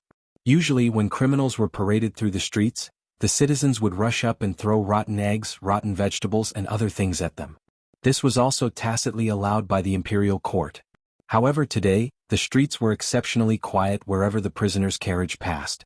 The citizens silently stood on both sides of the street. They didn't say a word as they watched the prisoner's carriage pass. When they looked at the figure on the prisoner's carriage, there was no disgust or hatred in their eyes. There was only pity and anger towards the imperial court. A citizen who didn't know what was going on saw the prisoner's carriage pass by. He quickly ran home and took out a rotten egg that he always kept at home. Just as he was about to throw it, he was seen by a sharp-eyed man. He kicked him to the ground and asked with red eyes, "What the F***ck are you doing?" The person who was pressed to the ground had a puzzled expression. "I'm going to throw a rotten egg." "Why aren't you prepared at all?" the man said angrily. "That's Sir Lee's child. I told you to throw it, I told you to throw it. If you don't eat this egg today, I'll beat you to death." Just as the person was about to resist, the rotten egg in his hand was snatched and stuffed into his mouth. Ugh! An unbearable stench filled his mouth and nose. His eyes rolled back and he directly fainted. The prisoner's carriage slowly drove down the street. Beside the prisoner's carriage, 2 priests from the Department of Priests looked at each other and felt a chill in their hearts. Strange, it was too strange. Usually when the prisoner's carriage passed by, the streets would be in chaos. What was going on today? Why was it so quiet? The 2 Fifth Realm powerhouses actually couldn't stand the way the commoners looked at them. Li Mu looked at the prisoner's carriage slowly driving down. He originally couldn't bear to look at it, but when his gaze swept over the figure in the prisoner's carriage, everything that he looked at, whether it was the prisoner's carriage, the streets, the shops beside the streets, or the citizens on the streets, everything disappeared. There was only that figure left in his eyes. Looking at the extremely pale and frail figure standing in the prisoner's carriage, Li Mu felt as if someone had grabbed his heart, making it hard for him to breathe. How could it be? How could it be? At this moment, countless thoughts intertwined in his mind. One mystery after another was solved just like that. Li Qing. Li Qing was Li Yi's daughter. Why did she cultivate so hard? Why did she leave Fulu school? Why did she look hesitant and conflicted when she parted ways with Li Mu? Why did she hesitate to speak? These were things that Li Mu couldn't figure out in the past. At this moment he had an answer. In the prisoner's carriage, Li Qing, whose eyes were originally closed, suddenly felt something. She slowly opened her eyes and looked in a direction.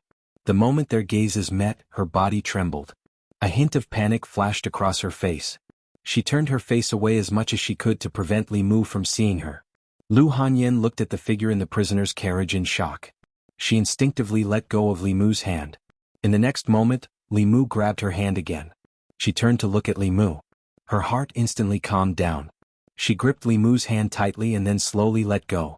She looked at Li Mu and said softly, "Go." Li Mu nodded. He looked at her and said, "Wait for me at home." After the prisoner's carriage entered the divine capital, it passed through a few streets and slowly drove to the entrance of the Ministry of Justice. The culprit who had assassinated 5 officials of the imperial court would be temporarily detained in the Ministry of Justice to await trial by the imperial court. Based on her vile actions, she would be sentenced to death if nothing went wrong. A moment later, in the prison of the Ministry of Justice, Zhou Zhong walked into the prison and said to a few people, "You guys go out first." All the prison guards had temporarily left. Zhou Zhong was the only one in front of the prison cell in the deepest part of the Ministry of Justice. Zhou Zhong stood at the door of the prison cell and looked at the woman in the cell. His tone was extremely complicated. He said slowly, "Why didn't you listen to me? Do you know that this is a capital offense? Even I can't save you." Li Qing looked at him and asked, "If I listened to you, would I be able to clear my father's name? Would I be able to avenge my father, mother, and the entirely family?" Zhou Zhong shook his head and said, "You don't understand your father. He doesn't want you to avenge him. He only wants you to live well. I promised him that I would protect his bloodline. I also promised him that I would complete his unfinished business. He views this matter as more important than his life." He was silent for a long time. With his back facing Li Qing, he leaned weakly against the bars of the prison cell and said in a hoarse voice, "I'm sorry." A smile appeared on Li Qing's face as she said, "You didn't let anyone down. You have done enough for me." Zhou Zhong's lips moved. Just as he was about to speak, a furious voice suddenly came from outside the prison. "Zhou, what are you doing in there alone? Come out. I'll count to 3. If you don't come out, I'll smash the door. 1. Lord Li, calm down, calm down."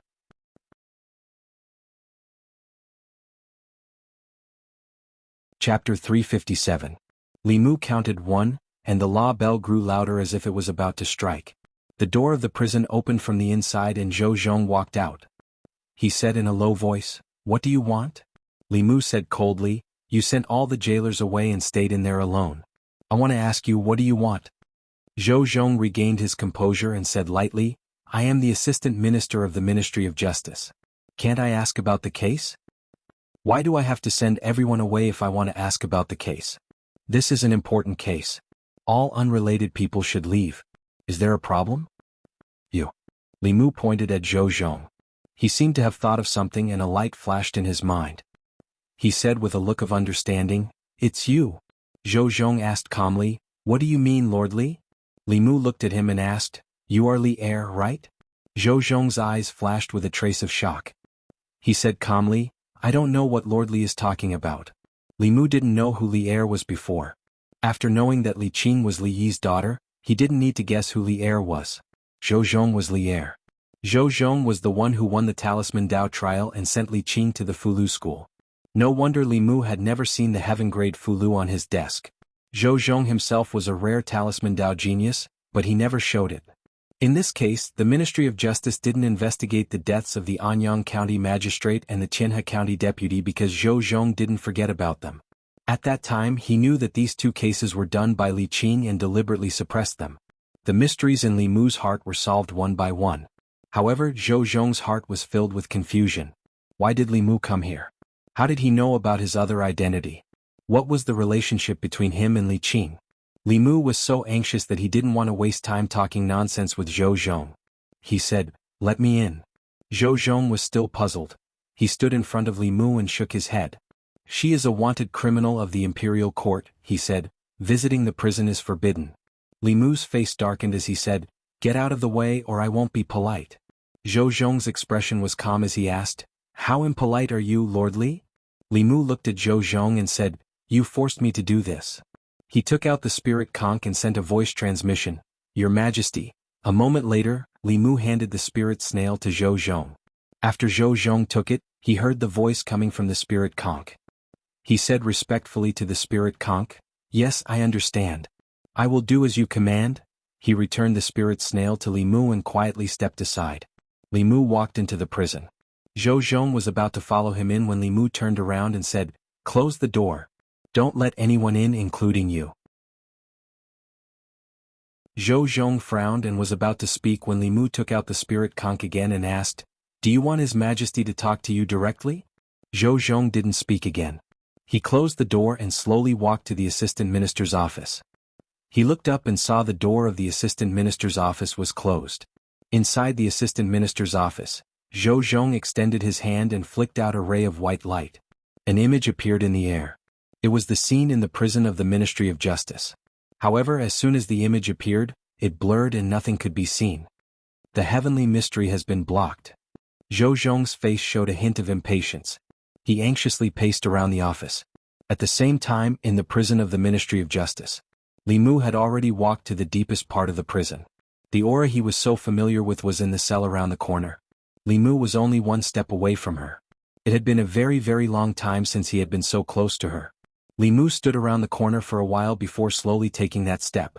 In the cell, Li Qing bent her knees and leaned against the wall. She raised her head and looked at the door of the cell. A faint smile appeared on her lips and she said, "I thought I wouldn't have the chance to personally congratulate you." Li Mu looked at her and asked, "You already know?" Li Qing hugged her knees and said, "The fireworks that night were very beautiful." Li Mu thought of the inexplicable throbbing in his heart that day. He said, "Sorry, I didn't know the Li estate was your previous home." If he knew the Li estate was her previous home and that the day before their wedding was the anniversary of her family's death, Li Mu would have asked the Empress for a new estate and chosen a new date to hold the wedding. He simply couldn't imagine how Li Qing felt that night. Li Qing shook her head and said, "It doesn't matter. I heard from the people of Luoyang that you did a lot of good things for the people. I'm very happy that you can live in the Li estate. If father knew, he would be happy too." Li Mu took out a piece of fulu and walked through the cell door. He sat down next to Li Qing. Li Qing tilted her head and looked at him. "Promise me one thing." Li Mu said decisively, "No." Li Qing said, "I'm your boss." Li Mu said, "You used to be. Don't meddle in my business." "I'm not meddling in your business. I'm just doing what I should do." Sir Li is devoted to the people. I admire him, respect him, and see him as my role model. What's wrong with me trying to redress the injustice for my role model? Li Mu looked at her pale face and said, "Open your mouth." Li Qing turned her head and said, "Leave. Don't come back." Li Mu pinched her chin and put a pill into her mouth. Her mana was sealed. Li Mu couldn't undo the seal for the time being. He could only use the pill bestowed by the Empress to heal her. Li Qing's lips moved. Li Mu said first, "You know me. Once I've decided on something, no one can change it. Even if the Heavenly Emperor came, I would still meddle in this matter." Li Qing turned her head. There was a trace of sobbing in her voice. "Who am I to you? What right do you have to meddle in my affairs? You are my boss." Li Mu looked at her and said, "Before, it was you who protected me. Now it is my turn to protect you." Li Qing grabbed Li Mu's hand tightly. "You can't win against them. Father can't win against them. You can't win against them either. Plus, I can't turn back anymore." Li Mu held her hand and said, "Trust me. I will think of a way to get you out first." Li Qing shook her head and said, "You have already made many enemies in the divine capital. This will become evidence for them to attack you." Li Mu said, "I will have the Fulu school step in." Li Qing said sadly, "I am no longer a disciple of the Fulu school." Li Mu extended his hand. There was a flash of white light in his palm. A talisman appeared in his hand. He placed the talisman in Li Qing's hand and said, "Now you are again." Li Qing held the talisman and looked at him. Li Mu smiled and said, "I won it in passing when I participated in the talisman Dao trial.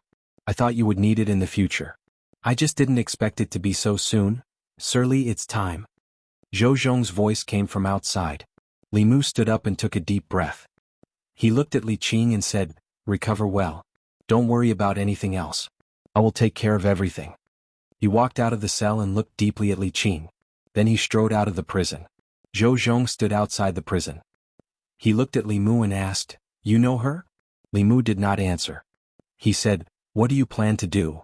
Zhou Zhong was silent for a moment and said, "Assassinate 5 court officials. According to the law." "Don't King talk to me about the law. Is there any law in the divine capital?" Li Mu had nowhere to vent his anger. He gritted his teeth and said, "If the nobles break the law, they will pay with their gold medallions. If the officials die unjustly, they will have no way to redress their grievances. Tell me, what is the law? What is King law?" Zhou Zhong said in a low voice, "Don't forget that you are an official of the Great Zhou. Don't break the law. Don't forget how many people are waiting for you to make a mistake. If you take a wrong step, you will lose everything you have." Li Mu looked at him and said calmly, "I don't care." Zhou Zhong met his gaze and asked, "What do you care?" Li Mu did not answer. A figure strode in from the entrance of the Ministry of Justice. The left assistant minister of the Ministry of Personnel had just stepped into the Ministry of Justice when he asked Zhou Zhong, "Sir Zhou, where is the Li family's remaining member?" When he reached the courtyard of the Ministry of Justice, he realized that the atmosphere was not right. He stopped in his tracks. He looked to the side of Zhou Zhong and met a pair of blood-red eyes. Li Mu looked at the left assistant minister of the Ministry of Personnel, one of the masterminds who framed Li Qing's father. He finally found an outlet to vent his anger. With a thought, a Fulu appeared out of thin air. A faint light flashed on the Fulu, and the runes merged into Li Mu's body. A layer of golden armor appeared on his body. Even his fists were covered in golden light. The left assistant minister of the Ministry of Personnel realized that something was wrong. His expression changed as he shouted, "Li Mu, what are you doing?" Li Mu's entire body was covered in armor. he gritted his teeth and said, "Chen, I've tolerated you for a long time." As soon as he finished speaking, his body turned into a blur as he flew toward the left assistant minister of the Ministry of Personnel. The left assistant minister of the Ministry of Personnel hurriedly blocked and said in anger, "Li Mu, are you crazy?" "I am crazy, but it's all your fault. The humiliation you gave me that day caused me to develop an inner demon. What enmity do you have with me? How dare you frame me like this? I can't take this lying down. Today I'll pay you back double for the humiliation you gave me that day." The left assistant minister of the Ministry of Personnel was shocked. He did not expect that his mocking words that day would cause Li Mu to develop an inner demon. This made him angry but also pleased. It would be best if the inner demon took over his mind and turned him into a lunatic. His Majesty would not dote on a lunatic. The only outcome of having one's mind taken over by the inner demon was death. However, this trace of happiness in his heart quickly disappeared without a trace. He did not know what Fulu Li Mu had used, but the combat power he displayed was not weaker than a Creation Realm cultivator. In close combat, the left assistant minister could only passively defend. He did not even have the chance to use any spells. After taking a few punches, he looked at Zhou Zhong and shouted, "Lord Zhou, what are you waiting for?" Zhou Zhong shouted back, "Lord Qin, I'm coming to help you now." With that, he flew up but was kicked away by Li Mu. His body flew into a yamen and did not appear again. The left assistant minister of the Ministry of Personnel knew that Zhou Zhong was no match for Li Mu, so he fled out of the Ministry of Justice in a panic. He did not believe that Li Mu would dare to attack him in front of so many people in the divine capital. After the left assistant minister of the Ministry of Personnel, Zhou Zhong walked out of a yamen. He patted the dust off his body and walked back into the Ministry of Justice's prison. In the cell, Li Qing stood up and looked at him. She asked, "What happened outside?" Zhou Zhong said, "It's nothing. Li Mu and Qin Jian are fighting." Li Qing said anxiously, "Go and stop him, don't worry. As long as he doesn't kill Qin Jian will be the unlucky one in the end." Zhou Zhong looked at Li Qing, who was still nervous, and said, "Although he often did some crazy things in the past, he was still rational. For you, he even lost his rationality. Now, can you tell me what's the relationship between you two?"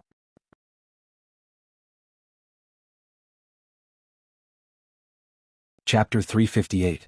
Outside the Ministry of Justice, on the streets of Divine Capital. "You're crazy. You're really crazy. Li Mu, do you know the consequences of your actions?" "Li, I won't let you get away with this." The Assistant Minister of Personnel's expression changed from shock to fear. He did not expect Li Mu to attack him on the streets in front of the citizens of Divine Capital. Is this lunatic not afraid of the Imperial Court's punishment? The citizens on the streets were also dumbfounded by what they saw. Who else could it be other than young Master Li, whose entire body was shining with golden light and was currently chasing after someone? Upon closer inspection, the person being beaten was wearing a high-ranked official's uniform. He seemed to be the Assistant Minister of Personnel. The commoners did not know much about the Assistant Minister of the Ministry of Personnel. They only knew that he held a high position and was an important figure in the old party. Over the past few days, after the inside story of Lord Li's case was uncovered, they found out that this person was the mastermind who framed Lord Li. With that merit, he had risen to the top and was now sitting in Lord Li's position. It was absolutely detestable. Seeing Li Mu chasing after him and beating him up, the citizens felt an indescribable satisfaction. Well done. This kind of person will only cause trouble if we let him live. Let's just beat him to death. Sai, if we beat him to death, Li Mu will also get into big trouble. It's better to beat him up to vent our anger. Why is Li Mu so impulsive today? Is he also speaking up for Li Mu? The citizens did not dare to speak loudly. They could only whisper. Above their heads, waves of dermic powers quickly attracted a few figures. Stop. How dare you fight here? Stop it. A few generals in silver armor quickly flew over. They were about to stop the fight when they were surprised to find that it was the Assistant Minister of the Ministry of Personnel and Li Mu from the Secretariat who were fighting in the sky above Luoyang. They did not know how to deal with it. If two cultivators dared to fight in Divine Capital, they would have been taken down long ago. But what was the reason for these two important officials to fight in front of so many people? Li Mu, the Secretary of the Secretariat, was still in good condition. Only his hair was a little messy, but Qin Jian, the left Assistant Minister of the Ministry of Personnel, had a bloody nose and a swollen face. Seeing the Imperial Guard generals who guarded Divine Capital arrive, Li Mu did not make things difficult for them. He stopped and quietly floated in the air. The Assistant Minister of Personnel covered his bruised eyes. He was furious. "What are you waiting for? Take him down." The Imperial Guard could not deal with the officials fighting. One general looked at the two officials and said, "Sirs, please follow us to His Majesty's side." Hearing the words His Majesty, the Assistant Minister of Personnel's heart skipped a beat. After weighing the pros and cons, he gritted his teeth and said, "Forget it. His Majesty is busy every day. Let's not disturb him over such a small matter." "I have some misunderstanding with Li Mu." The Assistant Minister of Personnel was obviously the victim. He did not want to pursue the matter. The generals did not want to wait too long. Just as they were about to leave, Li Mu's face darkened. He said coldly, "It's a misunderstanding. Qinjian, you cut off my path of cultivation and you want to let it go? Come, follow me to His Majesty." Seeing that Li Mu was not going to let it go, the Imperial Guard generals were troubled. The leader weighed the pros and cons and said, "Sirs, let's go." Although they did not want to be a busybody, they had to deal with this matter as long as one person did not relent. Otherwise they would be derelict in their duties. What they could not understand was that the Assistant Minister of Personnel had already decided to let it go, but the culprit was not going to let it go. In Shangyang Palace, Zhou Yi was listening to the officials of the three provinces report on the state affairs. Mr. Mei walked in from outside and said with a strange expression, "Your Majesty, Qin Jian, the Assistant Minister of Personnel, and Li Mu from the Secretariat request an audience." Zhou Yi said, "Let them in." Soon 2 figures walked in from outside. The first to walk in was Qin Jian, the Assistant Minister of Personnel. His clothes were messy, his official robe was untidy, his official hat was askew, and his face was covered in bruises. The officials were shocked. How did the Assistant Minister of Personnel, a master of the creation realm, end up like this? Qin Jian walked into the hall and said with grief and indignation, "Your Majesty." Li Mu walked past Qin Jian and walked in quickly. He said with grievance, "Your Majesty, you have to uphold justice for me." The Assistant Minister of Personnel was stunned. He stared blankly at Li Mu. He opened his mouth but did not say anything. He had been an official for many years, but he had never seen such a shameless person. In front of His Majesty, he dared to complain first. Without waiting for Li Mu to speak again, he immediately said, "Your Majesty, Li Mu from the Secretariat has disregarded the law and beat up an important official of the Imperial Court. Your Majesty, please punish him severely and uphold the law." In the hall, the officials of the 3 provinces finally knew that the Assistant Minister of Personnel was injured by Li Mu. Looking at Li Mu's appearance just now, they thought that the Assistant Minister of Personnel had done something to Li Mu. Zhou Yi looked at Li Mu and asked, "What the Assistant Minister of Personnel said, is it true?" Li Mu said, "Your Majesty, I have a reason for my actions. Please investigate it." Zhou Yi said, "No reason can be a reason for you to beat up an important official of the Imperial Court." Li Mu raised his head and said, "On the 10th day of the 10th month, the left Assistant Minister of Personnel, Qin Jian, verbally humiliated me in the Ministry of Personnel, causing me to develop an inner demon. Your Majesty, please show me the scene from that day." Zhou Yi waved his hand and sent out a ray of white light. An image appeared above the heads of everyone in the hall. In the image, Li Mu was about to leave the Ministry of Personnel when the Assistant Minister of Personnel suddenly said, "Lord Li, you may not know this, but the Li residence you are living in now is the residence of that guilty official.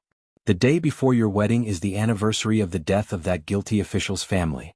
I wonder if you heard the wails of their ghosts on your wedding night." Seeing this scene, the Assistant Minister of Personnel's face paled. The officials in the hall finally understood why the Assistant Minister of Personnel had met such an end. Even if it was an ordinary person's wedding, there would still be some good luck. It was very taboo for people to say anything inauspicious. Who could tolerate such verbal humiliation on the day of someone's wedding? Moreover, this kind of humiliation had caused the person involved to develop an inner demon. In the cultivation world, this was probably not something that could be settled with a simple beating. Ruining the path of cultivation was a great enmity that would not rest until one of them was dead. Zhou Yi looked at the Assistant Minister of Personnel and asked, "Do you have anything else to say?" The Assistant Minister of Personnel hurriedly explained, "Your Majesty, I was muddle-headed at that time," Zhou Yi said coldly. "Being muddle-headed is not an excuse for ruining the Dao hearts of your colleagues." The Assistant Minister of Personnel hurriedly knelt and said in a trembling voice, "Your Majesty, please forgive me." Zhou Yi said indifferently, "Assistant Minister of Personnel Qin Jian humiliated a colleague. The consequences are serious. His moral conduct is lacking. He will be suspended from his duties for a month and his salary will be deducted for half a year. The ministers in the hall glanced at the assistant minister of personnel and sighed in their hearts. Qin Jian really had no foresight. Li Mu was the favored minister of the empress. Qin Jian dared to drag Li Mu to meet the empress when he knew that he was in the wrong. Wasn't he walking right into a trap? The officials of the 3 provinces still had to report to the political leaders. After the empress concluded the case of Li Mu and Qin Jian, the 2 of them walked out of Shangyang Palace. Today's humiliation will be avenged in the future. Qin Jian took one last look at Li Mu, covered his face with his sleeves and left in a hurry. Li Mu walked slowly in the palace, but his thoughts were running fast. He and Li Yi shared the same residence. According to his original plan, he would take the long view and plan step by step. When the time was right, he would overturn the case for Li Yi and clear his name. This way he could minimize the impact on the situation in the imperial court and would not cause too much trouble for the empress. As for the person who caused these cases, he could only try his best to save his life. Even if he did not succeed in the end, he had already done what he should have done. Regarding this matter, he did not ask for anything other than peace of mind. This was the most rational thing to do. However, when he saw the figure in the prisoner carriage, he threw all rationality and plans to the back of his mind. The first thing he needed to do now was to get Li Qing out of the Ministry of Justice. Although Zhou Zhong was in the Ministry of Justice, Zhou Zhong happened to be the person Li Mu did not trust the most. Li Mu knew very well that Zhou Zhong had actually given up on her just now. In Zhou Zhong's heart, there was something that he thought was more noble. After thinking for a while, the only person Li Mu could trust at the moment was Zhang Chun. The power of the Zongjing Temple had been further expanded recently. The cases that the Ministry of Justice and the Supreme Court could handle were handled by the Zongjing Temple. The cases that the Ministry of Justice and the Supreme Court could not handle were handled by the Zongjing Temple. Li Mu first returned to the Secretariat and drafted an official document with the identity of the Secretariat's secretary. After that, he asked Mr. Mei to ask the Empress to temporarily interrupt the debriefing of the officials of the 3 provinces and put the Empress's seal on the document. After that, he went to the Zongjing Temple and handed the document to Zhang Chun, asking him to transfer Li Qing from the Ministry of Justice to the Zongjing Temple. Although the Ministry of Justice and the Zongjing Temple were controlled by the old party, at least Zhang Chun was in the Zongjing Temple. In the Ministry of Justice, Zhou Zhong received the document and said to the director of the Ministry of Justice, "Open the prison." Soon, a carriage drove out of the Ministry of Justice and slowly into the palace, heading in the direction of the Zongjing Temple. The Zongjing Temple mostly dealt with the important officials of the imperial court and the royal family's disciples. In consideration of their dignity, they did not want the people to throw vegetables and eggs at them when they were escorting important people through the streets. The prisoner carriage of the Zongjing Temple was a modified carriage, sealed and hidden. In the Zongjing Temple, Prince Shou was lying in the courtyard of the Zongjing Temple, basking in the sun. When he saw the carriage enter the Zongjing Temple, he asked, "Who committed the crime this time?" Minister Feng, who was squatting beside him and fanning him, said, "It's Li Yi's daughter. It said that she killed 5 officials outside and was brought back to Fairy's capital by the Office of Worship. She's waiting for trial, Li Yi?" Prince Shou narrowed his eyes as if he was lost in his memories. Minister Feng said, "It's that Li Yi who caused a huge ruckus in Fairy's capital more than 10 years ago. Later, his entire family was executed. I didn't expect that there would be one left out. Li Yi from more than 10 years ago and now Li Mu. Why is this surnamed Li not to be trifled with?" As he spoke, he thought of something and said to Prince Shou, "Your Highness, you have to take care of that Zhang Chun. I don't know what he's thinking, but he arranged for Li Yi's daughter's cell to be the same as the wedding room. Not only did he choose the largest and most spacious cell, he even arranged for people to clean it inside and out. He changed the big bed, brand new bedding and even a mirror and dressing table. He even locked all the prisoners around that cell elsewhere and hung curtains around the cell. How is this a prison at the Zongjing Temple? She's clearly a young mistress. I just want to bask in the sun. Why do you have so much nonsense to say?" Prince Shou glared at him and said, "Are you very free? If you have nothing to do, go wash all the toilets. Don't bother me here." Minister Feng was stunned and said, "Your Highness?" Prince Shou said angrily, "Go." In the Zongjing Temple's outhouse, Minister Feng was washing the toilets gloomily. In the courtyard, Prince Shou was lying on a rocking chair with his hands behind his head. He sighed and said, "What a pity. Why are young people so impulsive? In the Zongjing Temple's prison, Zhang Chun stood outside the cell and shook his head. I didn't expect Constable Li to be Lord Li Yi's daughter. Back then, I also admired him very much. Li Mu looked at Zhang Chun and said, I'll leave the boss to you. Zhang Chun said, don't worry. As long as she's in the Zongjing Temple, no one will dare to touch her. He looked at Li Mu and asked, what do you plan to do?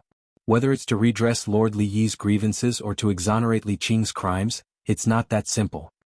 At present, Li Qing's matter was naturally Li Mu's greatest concern and also the most urgent matter.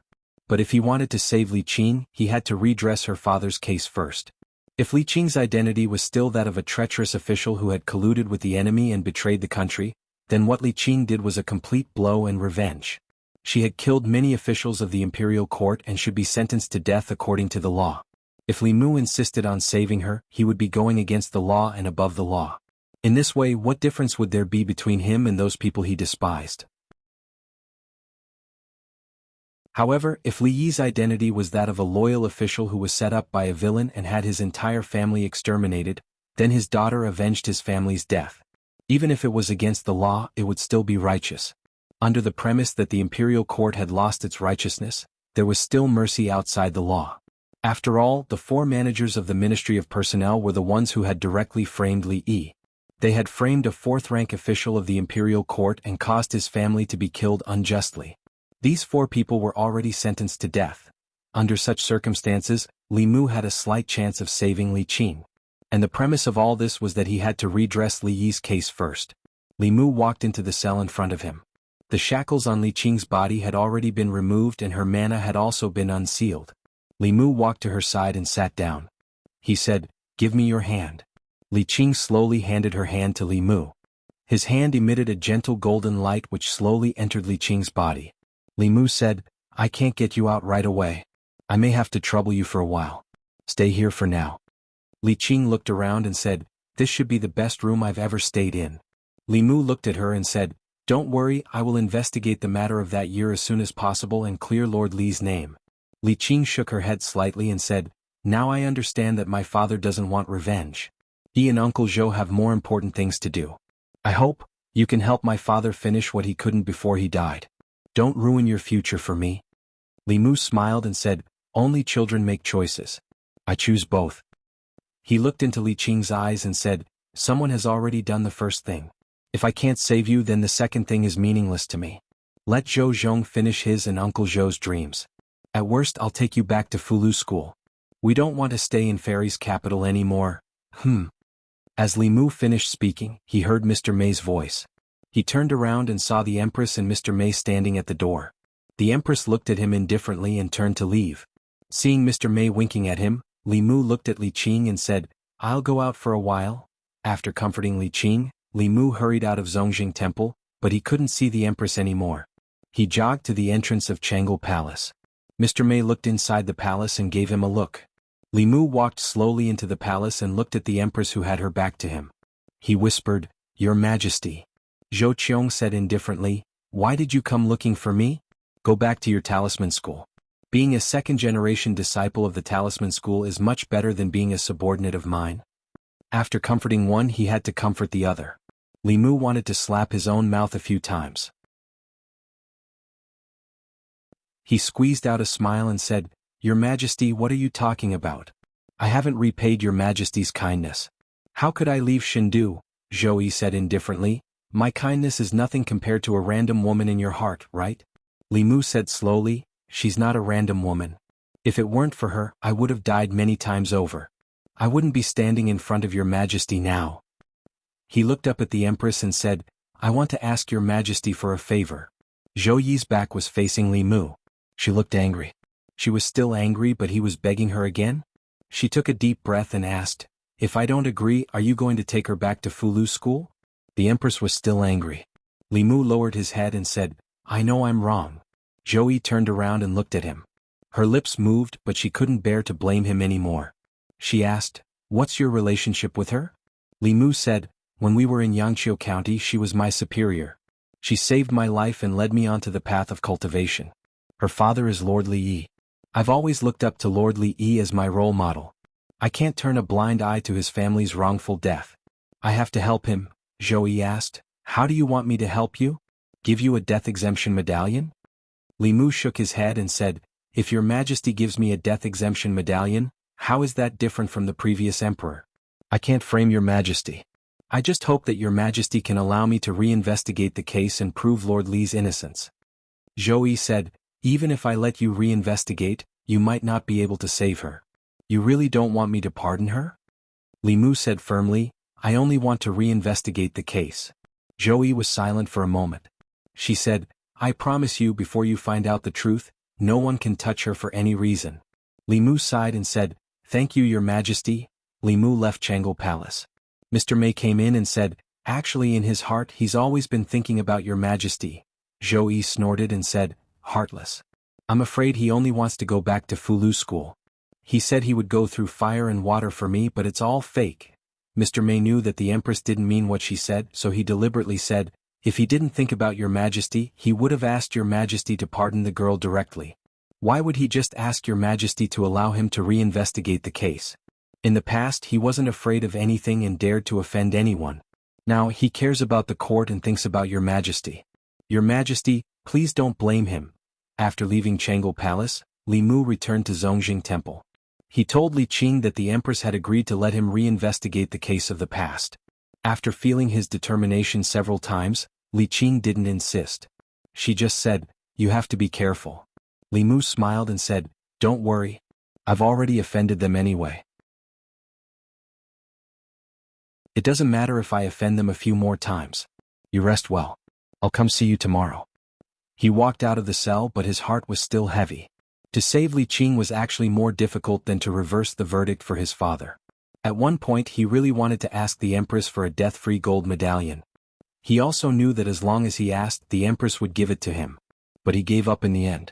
He didn't want to put the Empress in a difficult position, and he didn't want to become the person he used to hate the most. There was also a very important point. Back then, Li Yi strongly opposed the death-free gold medallion. This was also one of the reasons why he was framed. If Li Mu begged the Empress to use the death-free gold medallion to pardon Li Qing, then the thing that Li Yi swore to fight against back then would become a joke. Similarly, what Li Mu did in the divine capital during this period of time would also become a joke. Big. Small. Again. In the courtyard of Zongjing Temple, Prince Shou was playing dice with Zhang Chun. He glanced at Li Mu and asked, Little Li, do you want to play together? Li Qing was still in Zongjing Temple. Li Mu could not give face to Prince Shou. He walked to the side of the two and asked, what do you want to play? Prince Shou said, guess big or small. It's very simple. Do you have money? 1 round is 1 tael. No credit. Li Mu took out a stack of banknotes and placed it at the side. Prince Shou's eyes lit up when he saw the banknotes. He said, come. Let's bet. Prince Shou's dice and dice pot seemed to be able to block magic power. Li Mu could only guess blindly. However, his luck wasn't bad. Prince Shou lost 10 rounds in a row. He had lost all the money he had. His eyes were red from losing. He picked up the dice pot and said, let's bet again. Zhang Chun kept his winnings. He glanced at Prince Shou and said, Your Highness, you have lost all your money. What are you going to bet with? Prince Shou flew into a rage. How dare you look down on me? Smack. He slammed a gold medal on the table and said, I still have this. The gold medal was the size of a palm. The word exempt was written on it. Li Mu looked at Prince Shou thoughtfully and said, Your Highness, this gold medal is very precious. You should keep it well. It won't be good if you lose, Prince Shou said angrily. Even you think I will lose? Let me tell you, when I was invincible in the Immortals' capital, you were still in your mother's womb. Come. I still want to recoup my losses. Li Mu shook his head and said, This gold medal is stained with too much blood. If your Highness dares to lose, we don't dare to take it. Hearing Li Mu's words, Prince Shou kept the gold medal and said, I almost forgot. If you guys take the gold medal to save that girl, wouldn't I become a traitor? Prince Shou clicked his tongue and said, What a pity. The only thing that can save that girl is this gold medal. She killed so many officials. No one can save her. Unless you have the ability to reverse the verdict for her father and let His Majesty announce this case to the world. Then, let the people of the 36 counties write a blood letter to plead for her so that the imperial court won't dare to kill her. He looked at Li Mu mockingly and asked, Do you have the ability?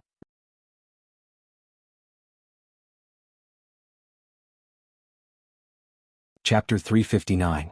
Li Mu and Zhang Chun walked out of the Imperial Ancestral Temple and left the Imperial Palace together. Zhang Chun was silent for a long time before he suddenly asked, "Li Mu, did you grow up in Yangqiu County?" Li Mu was thinking about something else, so he asked casually, "Why are you asking this?" Zhang Chun waved his hand and said, "I'm just asking. By the way, why do you think King Shou is so good to you?" Li Mu shook his head and said, "Who knows?" Li Mu couldn't think of a reason why King Shou would always give them pointers at critical moments. Maybe he was just doing it for justice. After all, human nature was complicated, and you can't label a person as good or evil just because of their background or faction. Regardless of the reason, King Shou's words did make Li Mu suddenly see the light. What does the continuation of the Great Zhou rely on? It's not the imperial court, not the imperial family, but the people. It's the psyche power of the people. What the imperial court is most afraid of is losing the people's hearts. They may not care about a city, but they won't care about a county, 10 counties, or even 36 counties. The law of the Great Zhou is to protect the weak in the people, but this is only on the surface. The existence of the law is to maintain the rule of the imperial court. Because only when the people live and work in peace can the psyche power be continuously produced, the emperor's qi can be nurtured, and the upper realm powerhouses of the imperial family can be endlessly produced, ensuring the stability of the country. No matter how fierce the imperial court is, the prosperity of the Great Zhou will always be the goal of everyone. King Shou's words can be said to have awakened the people in the dream. Li Mu walked out of the imperial palace. Unexpectedly, there were already many people outside the imperial palace. Seeing Li Mu walk out, they immediately surrounded him. "Lord Li, how is it? His Majesty didn't punish you, right?" Lord Li was too impulsive. "You shouldn't have fought with that person. Isn't this dirtying your hands?" Feeling the concern of the people, Li Mu smiled and said, "Everyone, don't worry. His Majesty is a righteous person. How could he punish me?" A man breathed a sigh of relief and said with a smile, "That's good, that's good. Lord Li is worthy of being His Majesty's favorite minister. If I knew this would happen, I would have hit him harder. Break his legs. This kind of treacherous person, it's not too much. Lord Li's family, he will die a horrible death." Among the crowd, the Lord Li Mu, Lord Li is Lord Li E, Lord Li was Li is? The crowd also looked at Li Mu. With a profound look in his eyes, Li Mu said, "Official Li E is the role model of our generation." "I know. Lord is brave. Lord Li died. S. Li Li's house. Even now we still can't take it lying down." The crowd was filled with righteous indignation as they spoke one after another. At this moment, the man bit his lip and suddenly looked at Li Mu. He said, "My lord, can you save Lord Li's daughter? She's Lord Li's only child left in this world. Stop talking." The middle-aged man glared at him and said in a deep voice, "Do you want to kill, sir?" Sighs could be heard from the crowd. Yes, Lord Li was the enemy of all the nobles back then. Now those people are in high positions. Lord Li, it's best not to provoke them. Forget it. Lord Li, you can go ahead. You can't follow in Lord Li's footsteps. The man's eyes were filled with tears. He choked and said, "If it wasn't for Lord Li, my family would have died in Fairy's capital. I can't watch Lord Li die." His voice was mournful. The people around Li Mu lowered their heads. Their eyes were filled with suppressed anger. Lord Li had served the people wholeheartedly, but his family was ruined and his descendants were about to die. On the other hand, those who had framed him had become heroes, enjoying endless glory and wealth, riding on the heads of the common people and abusing them. They could do nothing about it except feel indignant. A man of 7 feet could not help but sob in front of everyone on the streets of Fairy's capital. No one laughed. Everyone's mood was very heavy. The man lowered his head. As he sobbed and trembled, a pair of hands landed gently on his shoulders. Li Mu patted him on the shoulder and said, "Don't worry. Lord Li won't die. He won't be wronged forever." The man raised his head and said in shock, "Lord Li? Lord Li? Lord Li?" The people looked at Li Mu. They seemed to have realized something. Their eyes were filled with excitement. Li residence. When Li Mu walked through the door, Hyun Jinko and Yu Jinzi in the courtyard sensed something strange. Hyun Jinko turned to look. The moment Li Mu stepped into the courtyard, he felt as if the world was pressing down on him. This was a force. It was a force that should not exist on a fourth realm cultivator. Yu Jinzi said in disbelief, "His psychokinesis has already formed a force. No wonder his cultivation progress is so fast. Very few people can complete psychokinesis cultivation. Li Mu retracted his newly acquired psychokinesis back into his body. Lu Hanyan walked over quickly and asked, "How is it?" Li Mu shook his head and said, "She's safe for now. But to save her we have to think about it carefully." Lu Hanyan thought for a moment and asked, "Can't we ask Her Majesty to pardon her?" Li Mu said, "It's not that easy. But it's okay. Her Majesty has already agreed to let me reinvestigate Lord Li Yi's case. After Lord Li's case is overturned, things will be much simpler. Actually, he only begged the Empress today to show her his attitude. This case involved too many people. Whether Li Mu proposed it or the Empress ordered it, they would definitely encounter great resistance." Back then, Li Yi offended the rich and powerful. Among them were the Shao royal family and the Zhou clan. They indirectly contributed to the massacre of the Li clan. Of course, they would not let Li Mu reinvestigate the old case so easily. Therefore, Li Mu needed help. Help that even the great Zhou court could not ignore. He walked into the courtyard and said, "Senior brother Hyun Jinko, there's something I need your help with." Hyun Jinko said, "Junior brother, there's no harm in asking. You're welcome." Li Mu thought for a moment and said, "I might need you to return to Mount Bayun and meet senior brother sect master personally, Ministry of Justice." In the assistant minister's office, the right assistant minister of personnel looked at Zhou Zhong and asked with a frown, "That Li clan survivor was taken away by the imperial clan temple.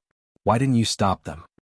Zhou Zhong asked, "The official documents of the Secretariat have Her Majesty's imperial seal on them. Who would dare to stop them?" Gao Hong stroked the short beard on his chin and asked in confusion, "But why did the Secretariat want to transfer her to the imperial clan temple?" Zhou Zhong said, "That official document was written by Li Mu. In my opinion, he probably wants to overturn the case for Li Yi." Gao Hong looked at him and said, "If I remember correctly, Li Yi was once Lord Zhou's close friend. What? Does Lord Zhou not want to see him be convicted?" Zhou Zhong looked at him calmly and asked, "Are you a pig?" Gao Hong slammed the table and said angrily, "What did you say?" Chen Jian, the left assistant minister of personnel, whose injuries were almost healed after taking a pill, walked over and said, "Lord Gao, your question is a little stupid. Back then, Lord Zhou was also involved in the impeachment of Li Yi. If Li Yi's case is overturned, you, me, and even Lord Zhou will be sentenced to death. Do you think he would seek his own death?" The right assistant minister of personnel sat down again and said, "My apologies, Lord Zhou. I was rash." Chen Jian said angrily, 14 years ago Li Yi. 14 years later Li Mu. Does this Li guy have a grudge against us? As long as we don't get rid of him, we won't have a day of peace. Zhou Zhong said, "If you want to get rid of him, why don't you think about it? If he really wants to overturn the case for Li Yi, won't you and I be in danger?"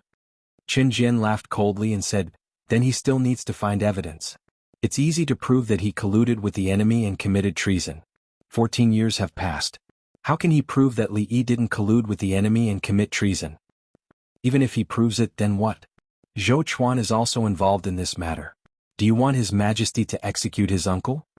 Even if His Majesty dotes on Li Mu and doesn't recognize his own family, how can the courtiers agree to it? If this case isn't investigated, the imperial court will still be the imperial court. If this case is investigated, the imperial court might not be the imperial court anymore. When that time comes, the imperial court will be in chaos. The 10 Devil Path sects, the country of 10,000 demons, and the ghost region of Yudu will all become restless. His Majesty might not be able to see these things clearly, but do you think those old fogies in the imperial court won't be able to see it clearly? Zhou Zhong nodded and said, "After hearing Lord Chen's words, I feel much more at ease."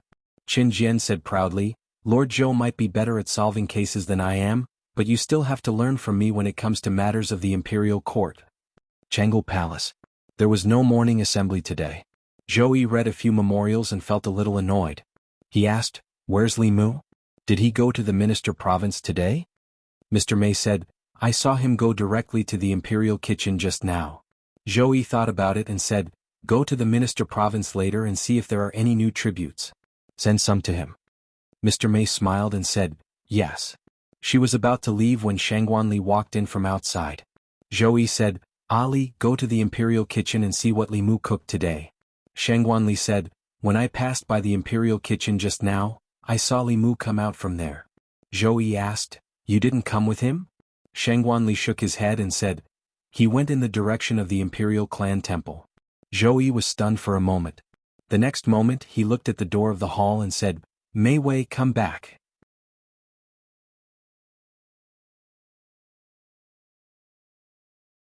Chapter 360. The Empress had told Li Mu not to bring food from home, but to cook in the imperial kitchen, which reminded Li Mu of something. The taste of takeout couldn't be compared to the food in the kitchen. The food box could only keep the food warm, but it couldn't preserve the taste. The best time to appreciate most of the food was when it was just out of the pot. Fortunately, the ancestral temple was in the palace. It was only a few steps away, so the taste of the food wouldn't change too much. Compared to the Ministry of Justice and the Supreme Court, the imperial prison of the ancestral temple was of a much higher standard. The prisoners here were either rich or noble. They were either relatives of the emperor or high-ranking officials. Especially in the past, the ancestral temple was a shelter for the descendants of the imperial family after they committed crimes. The facilities and treatment inside were far from what the other government offices could compare to. Especially after Zhang Chun's special arrangement, if the prison of the Ministry of Justice was a standard single room for 7 days, then the one Li Qing of the ancestral temple was now living in the Hilton Hotel's presidential suite. The food in the ancestral temple should be good, but Li Mu was still worried that she wouldn't be used to it. Inside the ancestral temple, the morning sun was just right. Zhang Chun and Prince Shou sat in the courtyard of the ancestral temple, basking in the sun while drinking tea. Zhang Chun personally brewed a cup for Prince Shou and asked with a smile, "Your Highness, this is a good tea that I've collected. Try it." Prince Shou took a small sip and said, "Not bad. I didn't expect you to be a tea lover. Do you have any more of this tea? Give me 8 to 10 caddies. I'll take it back and drink it slowly," Zhang Chun said regretfully. "Unfortunately, this is the last pinch." Prince Shou looked at him with disdain. He suddenly sniffed and said, "What's this smell? It's so fragrant." Zhang Chun's nose also sniffed. After recalling the aftertaste, he murmured, "This smell, why is it so similar to the smell of the noodle stall on the street outside the county office when I was in Yangqiu County?" He couldn't help but gulp and said, "That old woman's noodles are really amazing. I really want to try it again." Li Mu carried the food box and walked into the ancestral temple. He greeted Zhang Chun and said, "I'm going to deliver the food to the boss." Zhang Chun had already warned the officers of the imperial prison of the Zongjing temple. When they saw Li Mu coming in from afar, the guard in charge of the imperial prison opened the door. Before Li Mu entered the prison, Zhang Chun walked over and asked, "You cook noodles?" Li Mu nodded and said, "The boss used to like eating noodles from that restaurant the most." Zhang Chun rubbed his hands and said, "This official also likes this. Do you have any more? Give this official a bowl." Mr. Zhang had helped him a lot this time, and Li Mu was too embarrassed to refuse. He said, "If you want to eat, come to the imperial kitchen later." "All right." Zhang Chun nodded before asking in astonishment, "Did you cook these noodles in the imperial kitchen?" "What else?" Cough, cough. Zhang Chun covered his mouth and coughed a few times. Suddenly he said, "This official suddenly doesn't want to eat so much. I'll go home and eat what my wife cooks. Quickly go and deliver it to Constable Li. It won't taste good if you're late."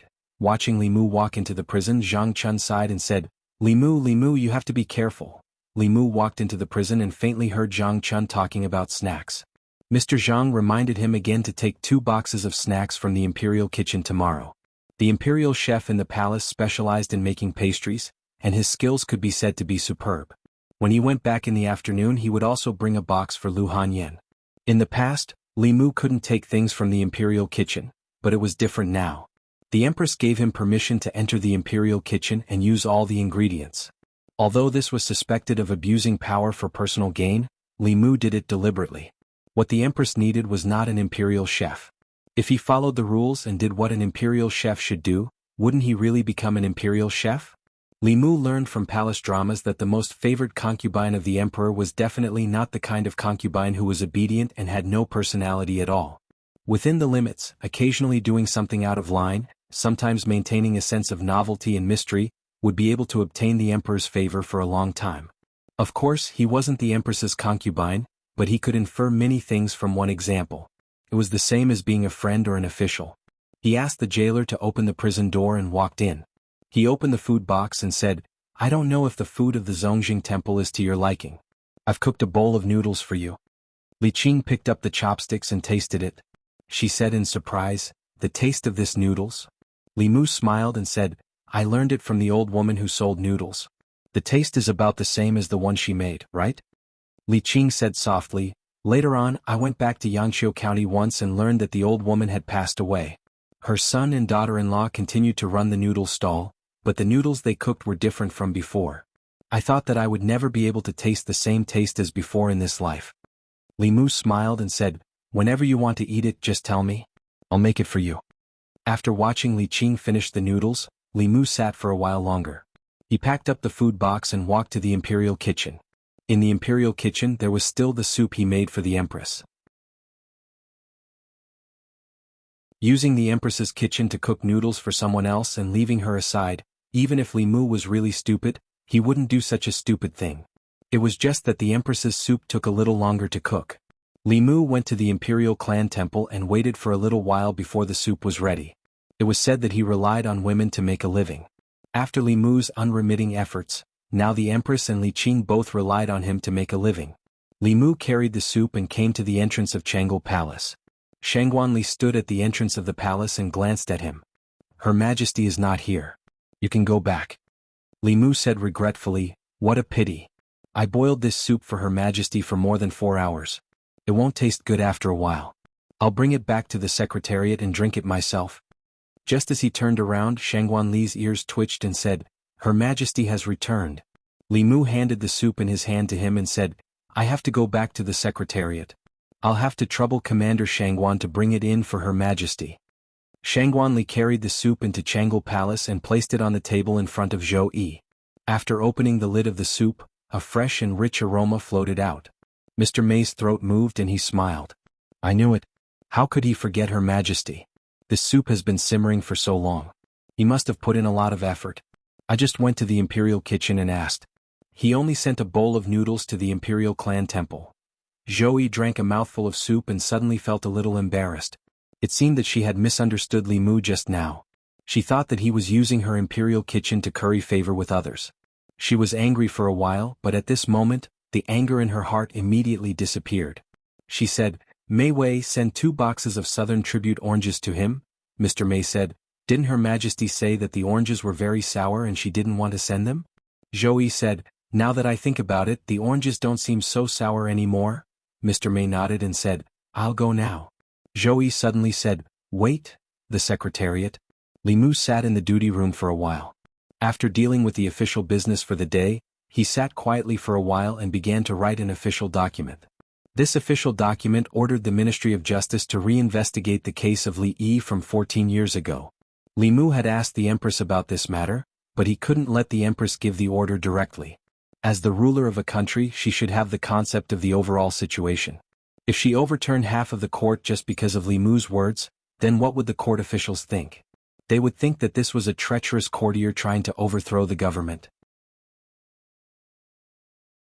When an emperor ignored the overall situation of the court and the people of the Great Zhou because of a certain courtier or concubine, the courtiers would unite to oppose her because this was a sign of the collapse of the country.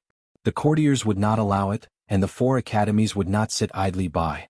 In fact, compared to this matter, whether or not Li Yi was wronged or not was not that important anymore. Therefore, Li Mu had to show that although the Empress doted on him, there was a limit. Once he exceeded that limit, he was afraid that he would be removed in the name of cleaning up the Emperor's side. Before he finished writing the official document in his hand, Mr. May came. She placed 2 boxes of oranges on the table in front of Li Mu and said, These are the tribute oranges from South Commandery. Her Majesty asked me to give you 2 boxes to try. Li Mu said, Thank Her Majesty for me. Mr. May said, Her Majesty doesn't want your thanks. Li Mu was stunned and asked, What else does Her Majesty want?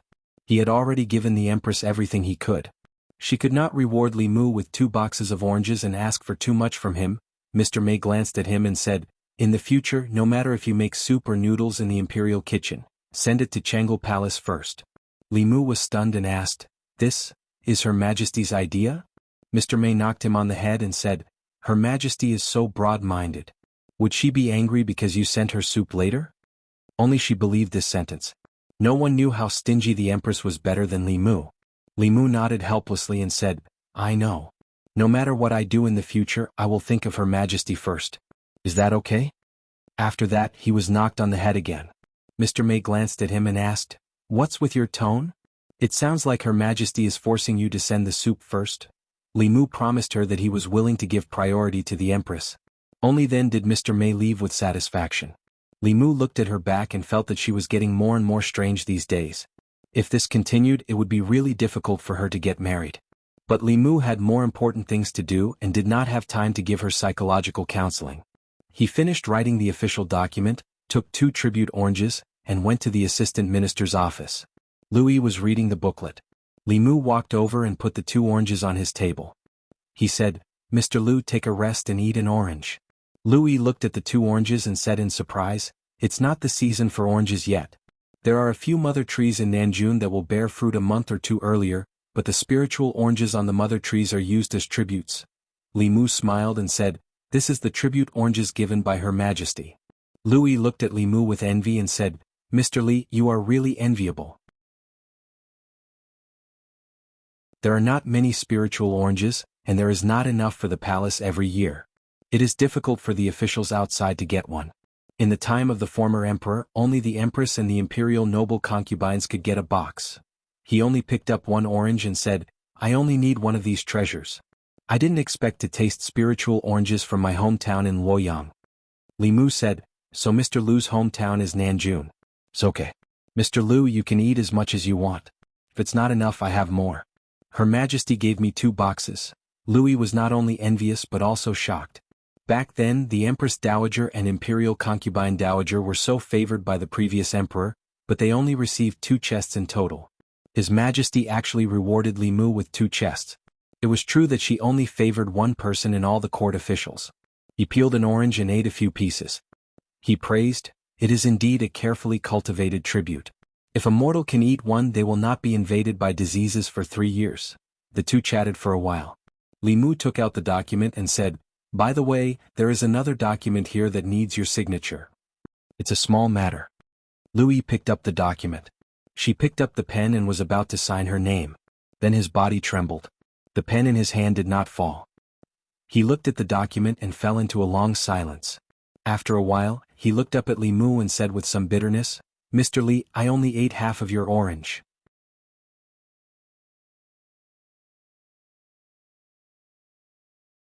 Chapter 361. Li Mu looked at Lu Yi and said with a smile, "Lord Liu, this is a spirit orange carefully cultivated by the South Commandery. If a mortal can eat one, they will not be invaded by diseases for 3 years." Lu Yi was speechless for a moment. Finally he sighed and asked, "Have you thought about it, Lord Li?" Li Mu said, "I once made a great vow to establish my heart for the world and my life for the people.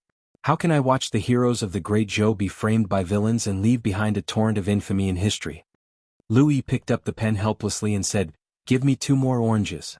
Li Mu stretched out his hand and 2 more spirit oranges appeared in his hand. Louis signed his name on the document and shook his head. "I hope Lord Li has good luck." Li Mu clasped his fist and said, "Thank you, Lord Liu." Louis waved his hand and said, "You're welcome. This document has to be handed over." "It's useless for me to sign it," Li Mu said again. "Lord Liu, please give this to the head of the secretariat."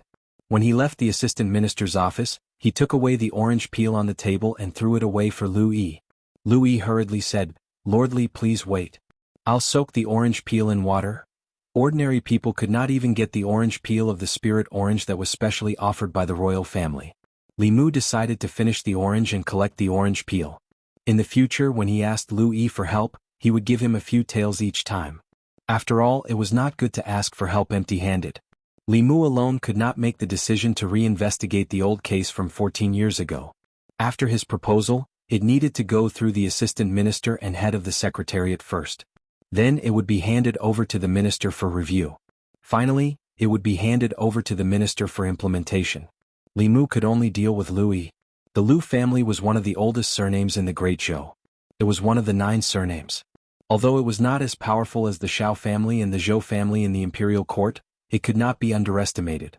At the very least, Louis did not have to be afraid of the old and new parties. When Louis saw Li Mu walk out of the assistant minister's office, she put away the orange peel, picked up the document and went to another office. He placed the booklet on the table and said, "Sir, this booklet is from Li Sharon." The head of the secretariat stroked the long beard on his chin and opened the booklet. After looking at it, he pondered for a moment and signed his name on it. He handed it back to Lu Yi and said, "Pass it to the door." Moments later in Minxiao province. It was a letter from the secretariat. After it was delivered to the Minxiao province, it was passed down through the ranks until it finally reached the hands of two attendants. The attendant was a provincial official. The two of them looked at the booklet in front of them and fell silent. Censor 8 Li Mu of the Secretariat submitted a memorial, requesting that the case of Left Assistant Minister Li Yi of the Ministry of Appointments, who had colluded with the enemy and committed treason 14 years ago, be reopened.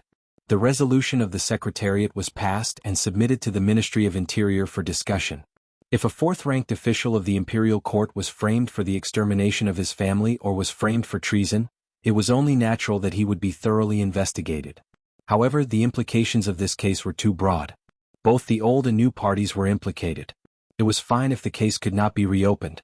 Once the case was reopened, 2 out of the 6 ministers of the Imperial Court would be sentenced to death. One of them was the important minister of the Ministry of Appointments.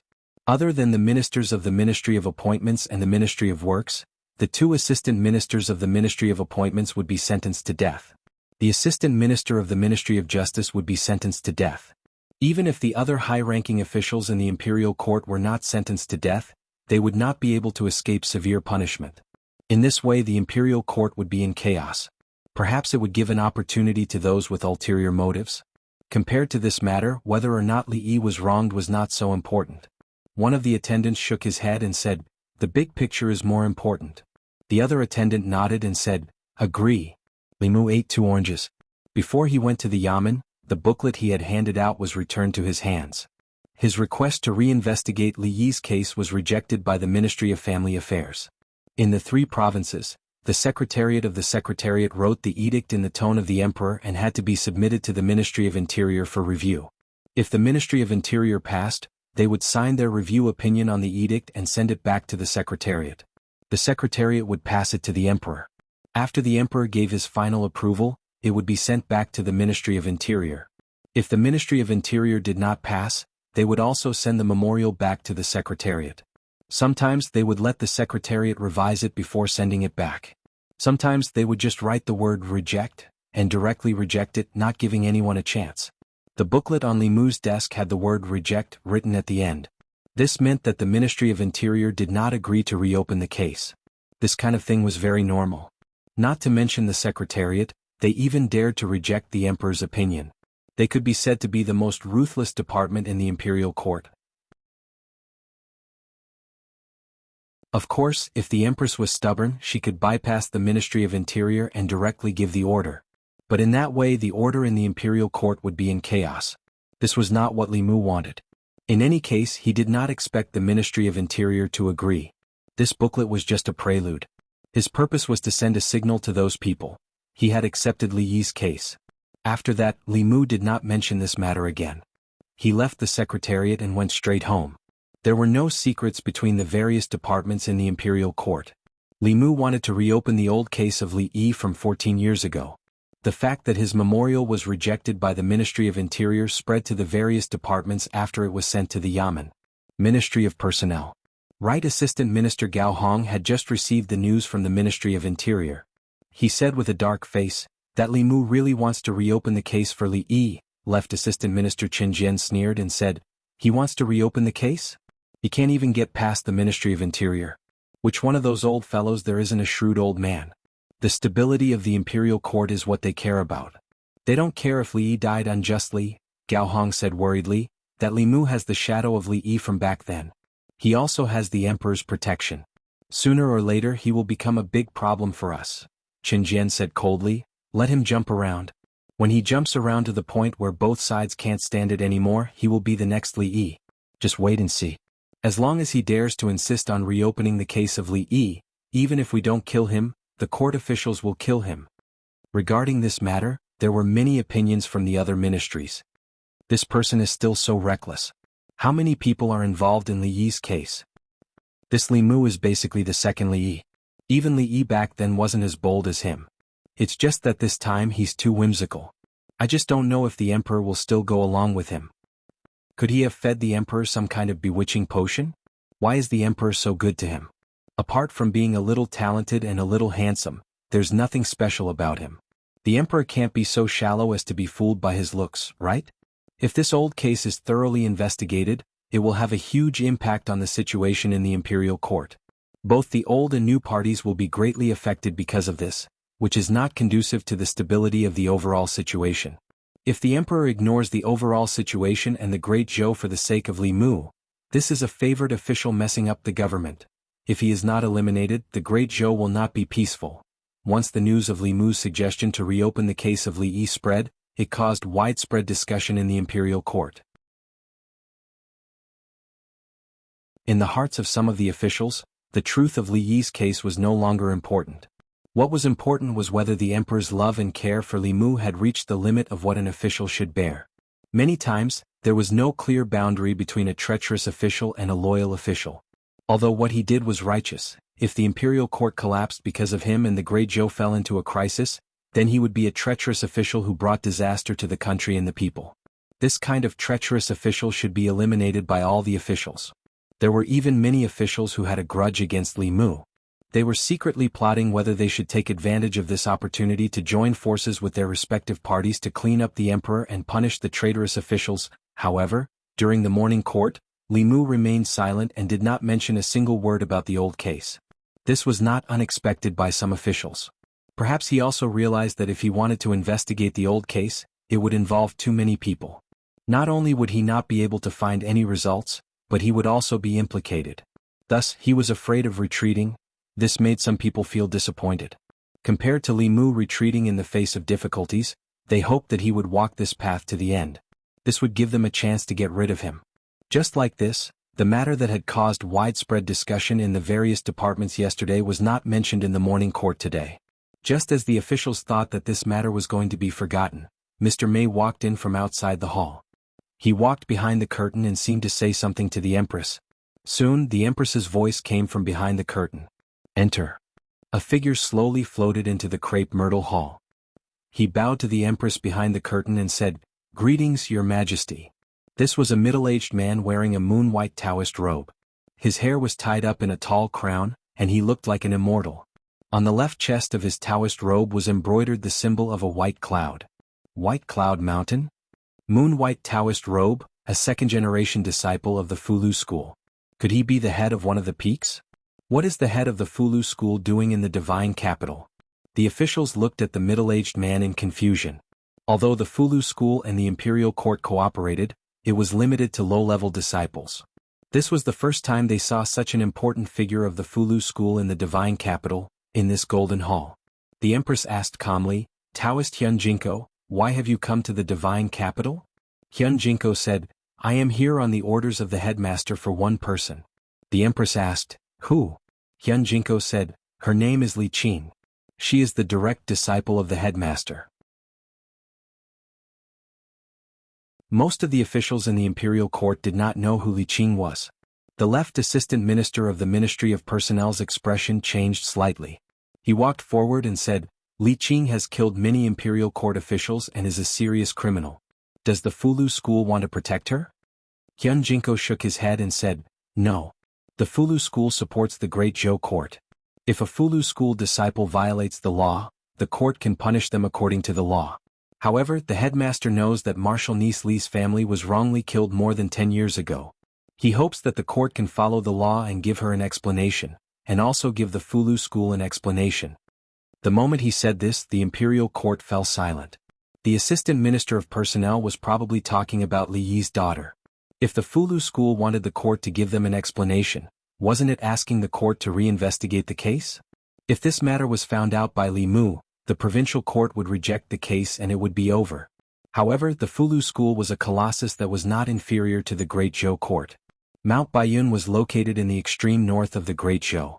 The ancestral court of Fulu school was the Great Zhou's first line of defense against the Yao kingdom and the Ghost realm in the north. Their orthodoxy was spread throughout the Great Zhou. The court could only be kind and not evil. However, for the sake of the Fulu school, reinvestigating the case of the past would cause unrest in the court. Of course, this was not allowed. The court had to lower their stance and calmly reason with the Fulu school. Even if they refused, they had to show the court's sincerity. This way, even they could not force the court. One of the attendants stood up and cleared his throat. Just as he was about to speak, An angry roar suddenly came from the front of the court. Prince Shou's face was full of anger. He pointed at Hyun Jinko's nose and scolded, "The great Zhou is the great Zhou of the court. Why does the court need to explain its actions to others? Who does your Fulu school think you are? How dare you teach the court how to do things?"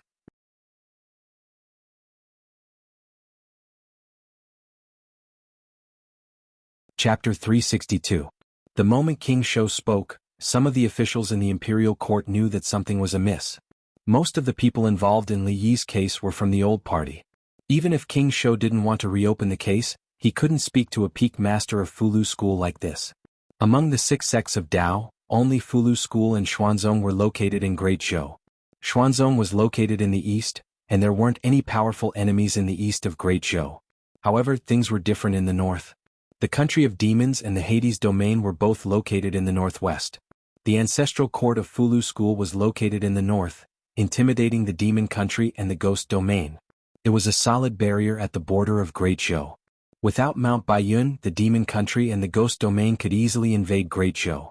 No matter what, the imperial court couldn't become enemies with Fulu school.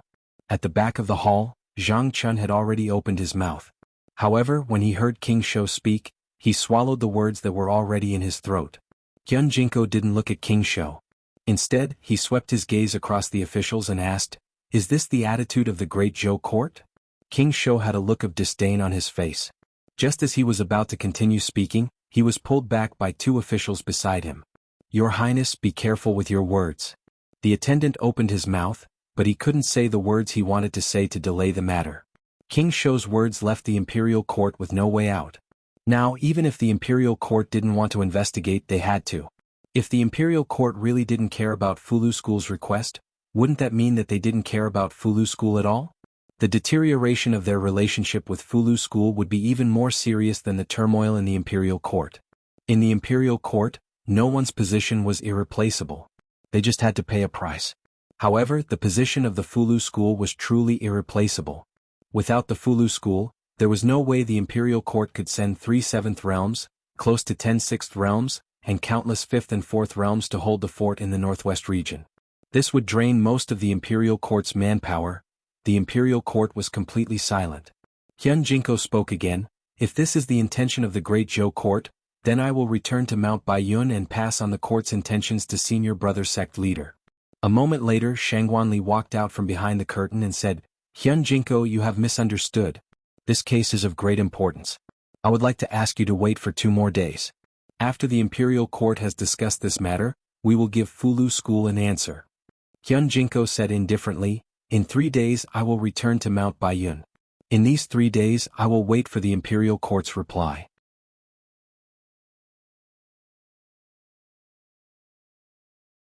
With that, he cupped his fists at the Empress again and left. From behind the curtain, the Empress said in a dignified voice, "Fulu school cannot be disregarded. The 3 provinces will discuss this matter together. Within 2 days, inform me of the results of the discussion." The head of the Secretariat and the head of the Minister of High Affairs said in unison, "Yes, Your Majesty." Standing outside the curtain, Shangguanli's voice resounded through the hall. "Dismissed." The officials left the hall in order. On the way back to the Imperial Clan Temple, one of the Imperial Clan officials said, "Your Highness, you were too impulsive. How could you scold Fulu school?" Prince Shou snorted and said, "What's wrong with Fulu school? How dare the Fulu school order the imperial court? Are they trying to rebel?" The imperial clan officials shook their heads and didn't say anything else. Fulu school had existed for thousands of years. Before the Great Zhou, there was already a Fulu school. They had a rich foundation that outsiders couldn't imagine. Even if the imperial court was in chaos, they couldn't make enemies with Fulu school.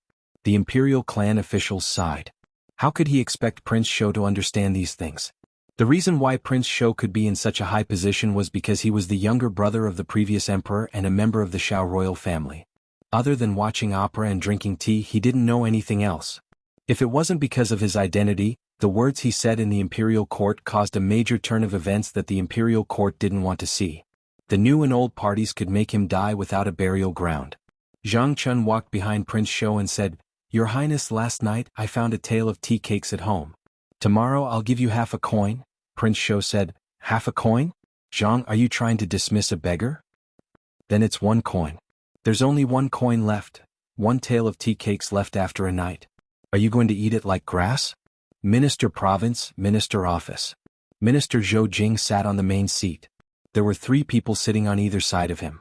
They were the head of the secretariat and 2 attendants. The 4 people in this room were the highest officials of the 3 provinces. They were also the leaders of the Great Zhou's ministers. Minister Zhou took a sip of tea and said, "His Majesty asked us to discuss this matter. My 3 lords, please tell us your thoughts." The left attendant stroked his long beard and said, "How could Li Yi's daughter be the disciple of the Fulu school's headmaster? This matter is too strange. They shouldn't have investigated earlier or later. Why did they have to investigate now? This is too much of a coincidence," the right attendant said. "There's no point in talking about this now. This matter could have been dealt with, but Prince Shou's impulsiveness angered the Fulu school. If this matter isn't handled well, the Fulu school will hate him. That would be bad. But if they really want to investigate, it's fine if there's no problem. If there really is a problem, there will be a storm in the imperial court." Minister Zhou looked at the head of the secretariat and asked, "Elder Yin, what do you think?" Of the 4 people, the head of the secretariat had been through 3 dynasties. He was the most senior. The head of the secretariat thought for a while and said, "The 2 attendants have said so much about the stability of the imperial court. Have you thought about what if Assistant Minister Li was really wronged?" The left attendant sighed and said, "The bigger picture is more important." The head of the secretariat said slowly, "Indeed, the bigger picture is more important." When the head of the secretariat said this, the 3 people in the hall fell into silence. The left attendant and the head of the secretariat were not talking about the same big picture. Compared to the injustice Li Yi had suffered, the stability of the imperial court was more important. Compared to the stability of the imperial court, the relationship with the Fulu school was more important. The imperial court was temporarily in chaos, but it would eventually return to stability. If the relationship with the Fulu school was broken, no matter how stable the imperial court was, it would not be able to create a powerful ally like the Fulu school out of thin air. After a long silence, the left attendant said helplessly, "Investigate." The right attendant sighed and said, "We can only do this." A day later, the 3 provinces gave a reply to Li Yi's case. The Fulu school was a friend of the Great Zhou. The imperial court attached great importance to the reasonable request of the Fulu school. The 3 provinces discussed and decided that the Supreme Court and Zongjing Temple would work together to investigate the case of Assistant Minister Li Yi of the Ministry of Personnel. Regarding this, the Imperial Secretariat had already drafted an imperial edict, and it had been reviewed and approved. Because the case of that year involved the officials of the Ministry of Justice, the Ministry of Justice was purposely avoided. Usually, this kind of matter would go through the procedures of the 3 provinces. It would take at least half a month for there to be a result. This time, all the procedures were completed in one day. It was enough to show the sincerity of the imperial court toward the Fulu school. This was something that could not be helped. Prince Shou had spoken rudely to the head of the Fulu school in the imperial court. This had already pushed the relationship between the imperial court and the Fulu school to the brink of danger. If they did not do their best to make up for it, it would be difficult to heal the animosity between the 2 sides. Zongjing Temple, the prison. Li Qing looked at Li Mu with some astonishment. She asked, "When did I become the headmaster's disciple?" Li Mu explained, "If you did not have such an identity, the imperial court would not have paid too much attention to you. However, this is not entirely a temporary measure. When you get out of here, you will become the headmaster's disciple." Li Qing shook her head. "Why would the headmaster accept me as his disciple?" Li Mu said. "He has to accept you even if he doesn't want to. Now everyone knows that you are his disciple. When the time comes when you return to Mount Baiyun, you will have to attend the disciple recruitment ceremony." Li Qing did not understand. "But why would the headmaster do this?" Li Mu rubbed his nose and said, "When you were not here, a lot of things happened. In short, now that I am also a second-generation disciple of the Fulu school, the headmaster still has to give me face." Li Qing looked at him for a long time before she came back to her senses. She asked, Then do I have to call you Martial Uncle?" Li Mu smiled and said, "This is nothing. Thinking about it, I am also Hanyan's Martial Uncle. Don't we also? In short, we can call each other our own. In the future, in front of the headmaster and several heads, you can call me Martial Uncle. When there is no one, I will call you Boss."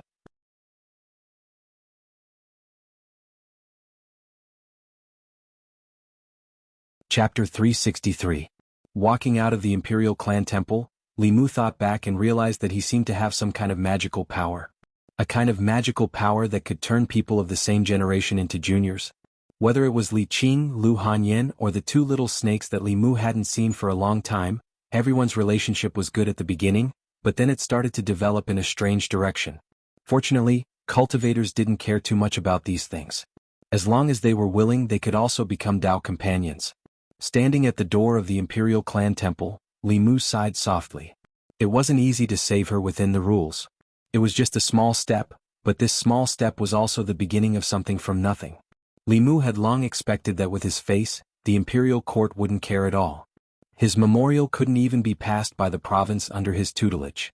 But obviously they could ignore Li Mu's face, but they couldn't ignore Fulu School's face. This matter also made Li Mu realize a fact. His strength was only supernatural power. All the status and power he had obtained came from the Empress's favor. Without the Empress he was nothing. Li Mu's face was only useful in front of the Empress. At other times, face had to be matched with strength. If he had the strength of the seventh realm, this matter would have become extraordinarily simple. After lamenting for a while, Li Mu didn't go home. He came out of the Imperial Clan Temple and went to the Imperial Kitchen. Chengel Palace. Zhou Yi came back from admiring the flowers in the Imperial Garden. When she walked to the front of the palace gate, she smelled a familiar fragrance. This was the unique fragrance of Li Mu's soup. She and Shengguanli walked into the palace. Mr. Mei greeted them and said, "Your Majesty is back. Li Mu just sent today's lunch." Zhou Yi walked to the table. Mr. Mei took out the lunch box. There were 4 dishes and a soup, all of which were Zhou Yi's favorites. She walked behind the table and found that the memorials on the table had been sorted out. Most of the unimportant memorials had already been dealt with. Some of the important ones were placed on the other side. There was a piece of paper in between the memorials. There were words on the paper. It was Li Mu's handwriting that Zhou Yi was familiar with. She picked up the paper and saw that it was Li Mu's suggestions for the political affairs in the memorials. Even if it was important and required her to deal with it personally, she didn't have to think about it herself anymore.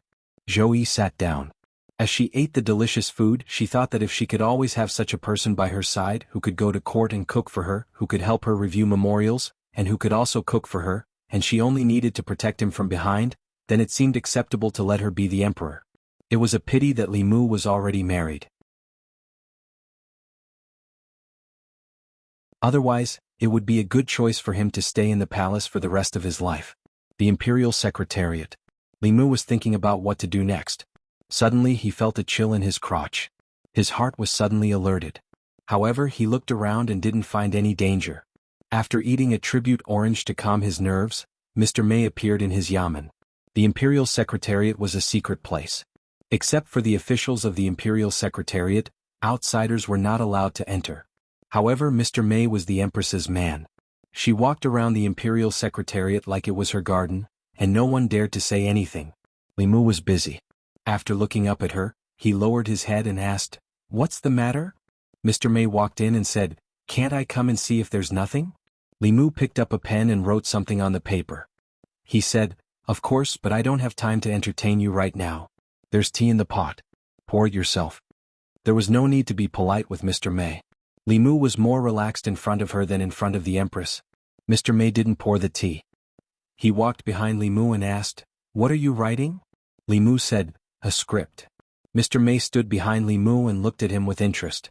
Suddenly he said, "I have a question that I've been wanting to ask you for a long time." Li Mu said casually, "What is it?" Mr. Mei asked, "I've read the strange stories from a Chinese studio that you wrote. Do you have any special fetishes for ghosts?" Li Mu said, "That was written by Pu. What does it have to do with me?" Mr. Mei said, "There's nothing that can't be found out by the inner guard." Li Mu raised his head and said, "Then you can ask the inner guard to help you. You don't have to trouble the Zongjing Temple and the Dali Temple with Master Li Yi's case." Mr. Mei coughed and said, "The inner guard was established not long ago. How can they find out something that happened more than 10 years ago? You haven't answered my question." Li Mu shook his head and said, "Of course not. I'm just treating everyone equally. There were ghosts and human women in that case. Why did you only see ghosts?" Mr. Mei suddenly understood and said, "I see. I thought you had some feelings for Xiao Bai." Li Mu looked at her in surprise and said, "Why do you have so many strange things to say today? You're just like His Majesty. Li Mu thought of something and said to her, "You're becoming more and more like His Majesty recently. That's not good. You're different from His Majesty. If you imitate His Majesty, you'll delay your life. You might really die alone." Mr. May crossed his arms and said, "Tell me, how am I different from His Majesty?" Li Mu said honestly, "Even if His Majesty isn't the emperor, he's still a famous beauty in Luoyang. Whether he's arrogant or gentle, he's always liked by people. Do you think you're as beautiful as His Majesty?"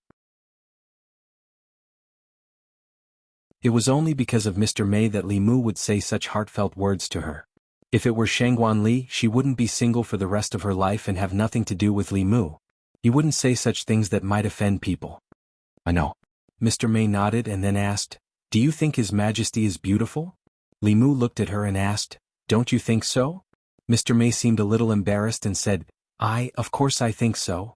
Li Mu picked up the pen again and said, "If there's nothing else, I'll get back to work. I have to finish writing before I go to the yamen." Mr. May didn't disturb Li Mu. He turned and walked out of the secretariat.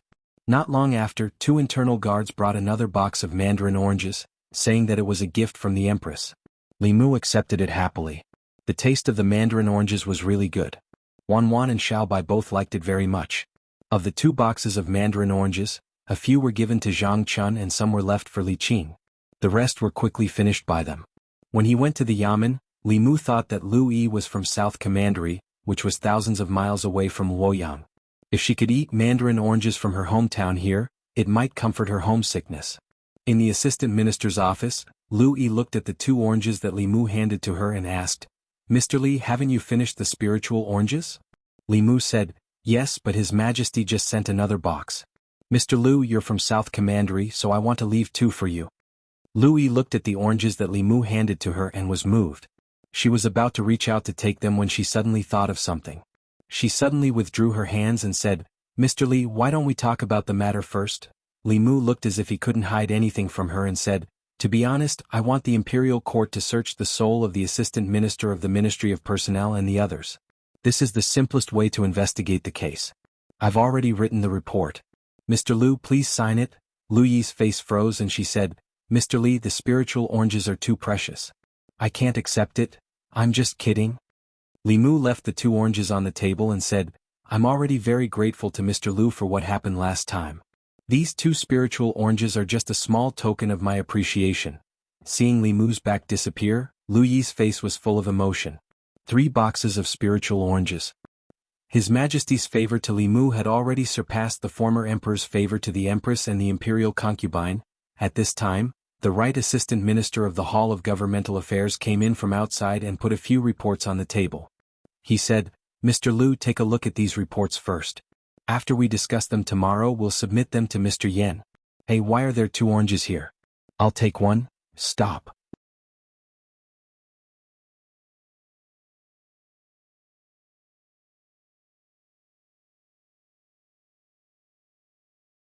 Chapter 364. After making these arrangements, the following matters could not be rushed. All they could do was wait. Lu Hanyin was playing the zither in the courtyard. Li Mu listened as he peeled the spiritual orange the Empress had just given him and fed it to her. When he turned around and saw Wan and Xiaobai staring at him, he also fed them a few pieces. When the song ended, Lu Hanyin turned around and asked, "How's the matter with Constable Li?" Li Mu said, "The Imperial Court has already asked the Imperial Clan Court and the Supreme Court to investigate again. Everything is going according to plan."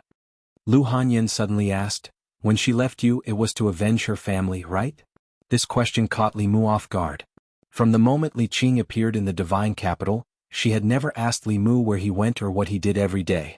She had also never asked him about Li Qing. However, Li Mu knew that she definitely cared. If there was anyone in this world who could make him feel threatened, it would be Li Qing. Li Mu thought for a moment and said, "She withdrew from the Fulu school. She didn't tell all her friends because she didn't want to implicate the sect and us." Lu Hanyin was silent for a moment and then whispered, "If Constable Li hadn't left at that time, could it be?" Li Mu hugged her from behind and said, "There's no if. We're already husband and wife. I've already given you my primordial yang that I've treasured for 20 years. What are you still worried about?" Lu Hanyin whispered, "I was worried that after you met Constable Li, you wouldn't want me anymore. Clearly she was the first person you met and the first person you liked." Li Mu suddenly realized that he might have been too busy with Li Qing these past few days and neglected her. Lu Hanyin seemed to be strong and opinionated, but in reality the experience of being abandoned by her parents when she was young made her easily lose her sense of security. Coincidentally, Li Qing was the person who made her feel the most insecure. Li Mu felt a little guilty. He hugged her tighter and said, "What are you thinking? If I don't want you, where can I find another purine body that is so young, so beautiful, so versatile and so good in the kitchen? You will always be the first wife of the Li family. In the future, no matter who enters this family, they will have to listen to you." After being comforted by Li Mu, Lu Hanyin's worries for the past few days had disappeared. While she was feeling touched, she seemed to have realized something and asked, "Who else will enter the house in the future?" "I'm just giving an example. When you make an analogy, who are you thinking of?" Li Mu gave Xiaobai a look and Xiaobai immediately ran over. She took Lu Hanyin's hand and said, "Whether it's in the past or in the future, Sister Wanwan and I will listen to Sister Lu." Li Mu took the opportunity to get away and said, "I'll go to old Zhang's house to ask about the progress of the case." The Zhang mansion was also in the North Court, not far from the Li mansion. Li Mu left the house and walked a few hundred steps. Inside the Zhang mansion. "Think about it. How old are you? Why don't you find a husband and stay at home all day? When can you get married like this?" "I won't get married, okay? You still dare to talk back?" Hearing the quarrel from the inner courtyard, Zhang Chun looked helpless. At a certain moment, she noticed that the footsteps in the inner courtyard were getting closer. She immediately picked up a broom and started sweeping the yard. Mrs. Zhang walked out of the inner courtyard. She wanted to find a place to vent, but when she saw Zhang Chun cleaning the yard obediently, she didn't want to lose her temper. She turned around and walked into the inner courtyard. She shouted, "Do you think I won't scold you if you hide in the house? Open the door." As soon as Li Mu walked into the Zhang mansion, Zhang Chun threw down the broom and said, "You're finally here. If there's anything, let's talk outside." Not long after, in a wine shop on the streets of Luoyang, Zhang Chun drank a few cups and complained about his disobedient daughter and irritable middle-aged wife. Then he said, "You're here to ask about the progress of Li Yi's case, right?" Li Mu nodded and asked, "How's the investigation going?" Zhang Chun shook his head and said, "It's easy to prove a person's guilt, but it's harder than reaching the sky to prove his innocence. Besides, although the imperial court has compromised this time, it's only on the surface. The Zongjing Temple and the Supreme Court won't spend too much effort. If the few minor officials who left the Ministry of Personnel were still alive, it's possible to find a breakthrough from them. But they've all died in the hands of Constable Li. And just yesterday, the only old official who had been in the Ministry of Personnel for more than 10 years was found dead in his home. He died of old age." Li Mu raised his wine cup and slowly twirled it between his fingers. How could there be such a coincidence in the world? When the Imperial Court wanted to investigate Li Yi's case from 14 years ago, the only person from the Ministry of Personnel who had personally witnessed the incident died of old age. Even if Li Qing didn't kill those people for revenge, they would probably die in the next few days due to various reasons. There were too many people who didn't want them to find out the truth of the incident. Li Yi's main crime back then was treason with the enemy. The officials from the Ministry of Personnel accused him of leaking important secrets of the Imperial Court to a certain demon nation. This led to the Department of Imperial Offerings suffering heavy losses in the war with the demon nation. Almost all of them were wiped out. Because of this case, Li Yi's entire family was exterminated. Only one daughter escaped because she was not in the divine capital. There was no way to find out the truth of what had happened back then. Even the most powerful cultivators could not divine a trace of the heavenly secrets. It was too difficult to overturn the case for him. Ministry of Personnel. Left Assistant Minister Chen Jian clasped his hands at a middle-aged man and said with a smile, "Minister, don't worry. Even if they investigate again, they won't find anything." The person standing in front of him was the Minister of Personnel, Xiao Yun. At the same time, he was also the Duke of Nanyang, a core member of the old party. More than 10 years ago, he was still the right assistant minister of the Ministry of Personnel. Now he was the head of the Ministry of Personnel. He looked at Chen Jian and asked, "Are you sure you didn't miss anything?" Chen Jian smiled and said, "Originally there were quite a few of them, but they were all killed by Li Yi's daughter." Does this count as lifting a rock and smashing one's own foot? This official would like to know what expression she would have if she knew about this. The Minister of Personnel nodded and said, "That's good." In the Imperial Ancestral Temple, Li Qing lowered her head in self-blame and said, "I'm sorry. If it wasn't for me they might have had a chance. Li Mu comforted her and said, you don't have to blame yourself. Even without you they wouldn't have survived these few days. Those people wouldn't have let them live. Don't worry, I'll think of something. Li Mu was most worried that Li Qing would feel guilty and blame herself. After comforting her, he walked out of the Imperial Ancestral Temple and met Zhou Zhong outside the temple. Zhou Zhong looked at him indifferently and said, give up. If this goes on, Li Yi's ending will be your ending. Li Mu looked at him and turned to leave. Zhou Zhong asked, you really don't want to give up? Li Mu looked back at him and said in a deep voice, I'm not you. I will never give up on her. Never. Zhou Zhong looked at Li Mu's departing figure until it disappeared from his sight. Only then did a faint smile appear at the corner of his mouth. From afar, one could see that his figure was slightly hunched, as if he had put down something important. Ziwei Palace. There wasn't anything important in today's morning court. Li Yi's case, which had been a hot topic for the past few days, became the focus of the court's discussion. Although the court had ordered a reinvestigation of this case, even with the combined efforts of the Imperial Ancestral Temple and the Supreme Court, they couldn't find a single clue. After all, 14 years had passed since this case. Almost all the clues had disappeared in the river of time. It was as difficult as ascending to the heavens to find a new clue. In the Great Hall, the left assistant minister of the Ministry of Personnel stepped forward and said, Your Majesty, the evidence for Li Yi's case was conclusive back then. Investigating it now is already an exception. We can't keep wasting the court's resources because of this case. The Minister of Works, Zhou Chuan, also stepped forward and said, The Fulu School wants to investigate this case. The court has already satisfied them and given them an explanation. The court has its dignity and can't be forced by them. The officials of the new party and the old party had already spoken. Their wishes represented the wishes of most of the court. If His Majesty still insisted, it would damage the court's dignity and the officials in the court would not agree. At this moment, the Assistant Minister of the Ministry of Justice, Zhou Zhong, also stepped forward. The officials in the court already knew that the new party and the old party had joined forces to settle Li Yi's case. Under everyone's gaze, Zhou Zhong walked to the center of the court, took off his official hat and slowly knelt down. When the officials saw this, they were all stunned. Lord Zhou why is he kneeling? Why did he take off his official hat? The officials were in an uproar. In front of the crowd, Prince Shou stared blankly at the kneeling Zhou Zhong and muttered, Good fellow? Zhou Zhong knelt on the ground and placed his official hat beside him. He touched the ground with his head and said loudly, I'm guilty.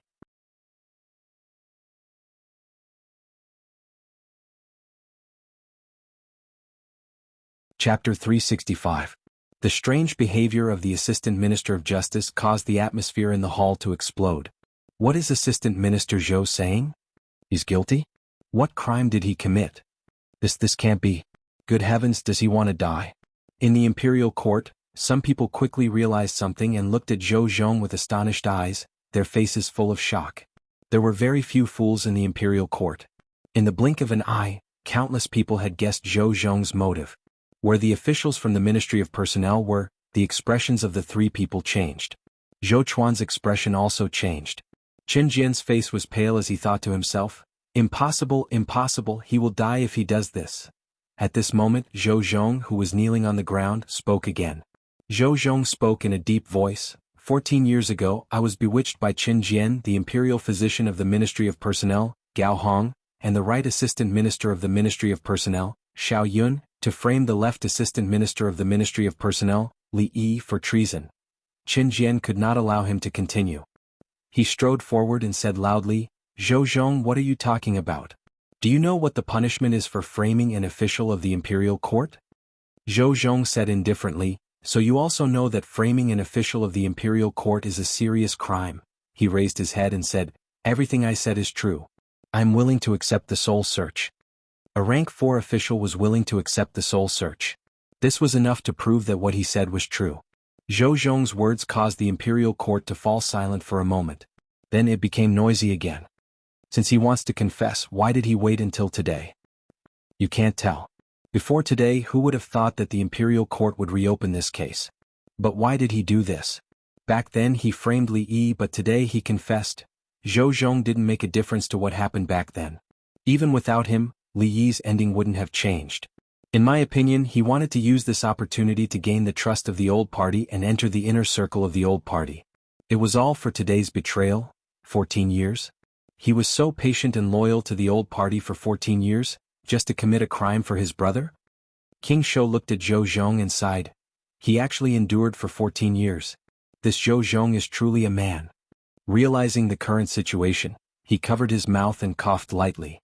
He gritted his teeth and said, "This person is really sinister." Li Mu, who was standing in the crowd, was also shocked. Zhou Zhong's actions were completely out of his expectations. He recalled what Zhou Zhong had said to him in front of the ancestral temple yesterday and seemed to have understood something.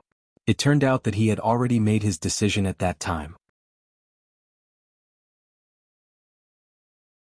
Li Mu thought that Zhou Zhong was someone who would give up everything for his political ideals.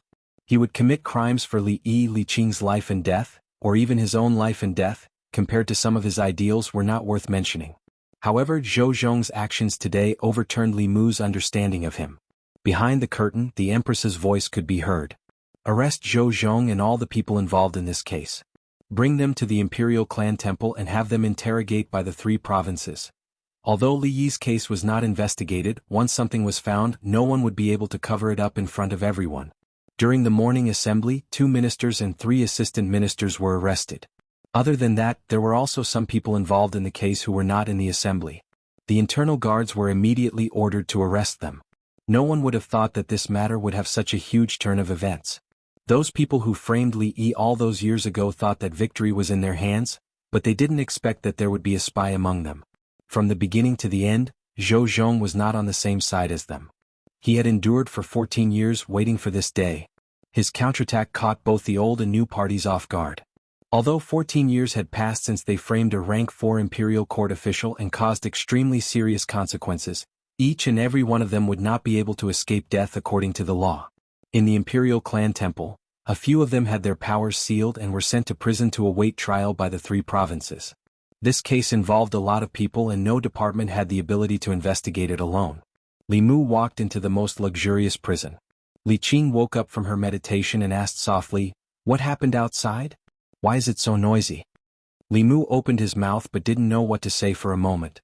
After organizing his words, he said slowly, "Just now in the assembly, Zhou Zhong admitted in front of His Majesty and hundreds of officials that he was involved in framing your father. Now, the Minister of Personnel, the Minister of Works, and the left and right assistant ministers of personnel have all been arrested." Li Qing said anxiously, "He did not frame father. He did all this for their dreams. One day he could reverse the verdict for father." Li Mu nodded and said, "I know. You don't have to worry. I will report this matter to His Majesty. Although this is not enough to pardon him, he should be able to avoid death.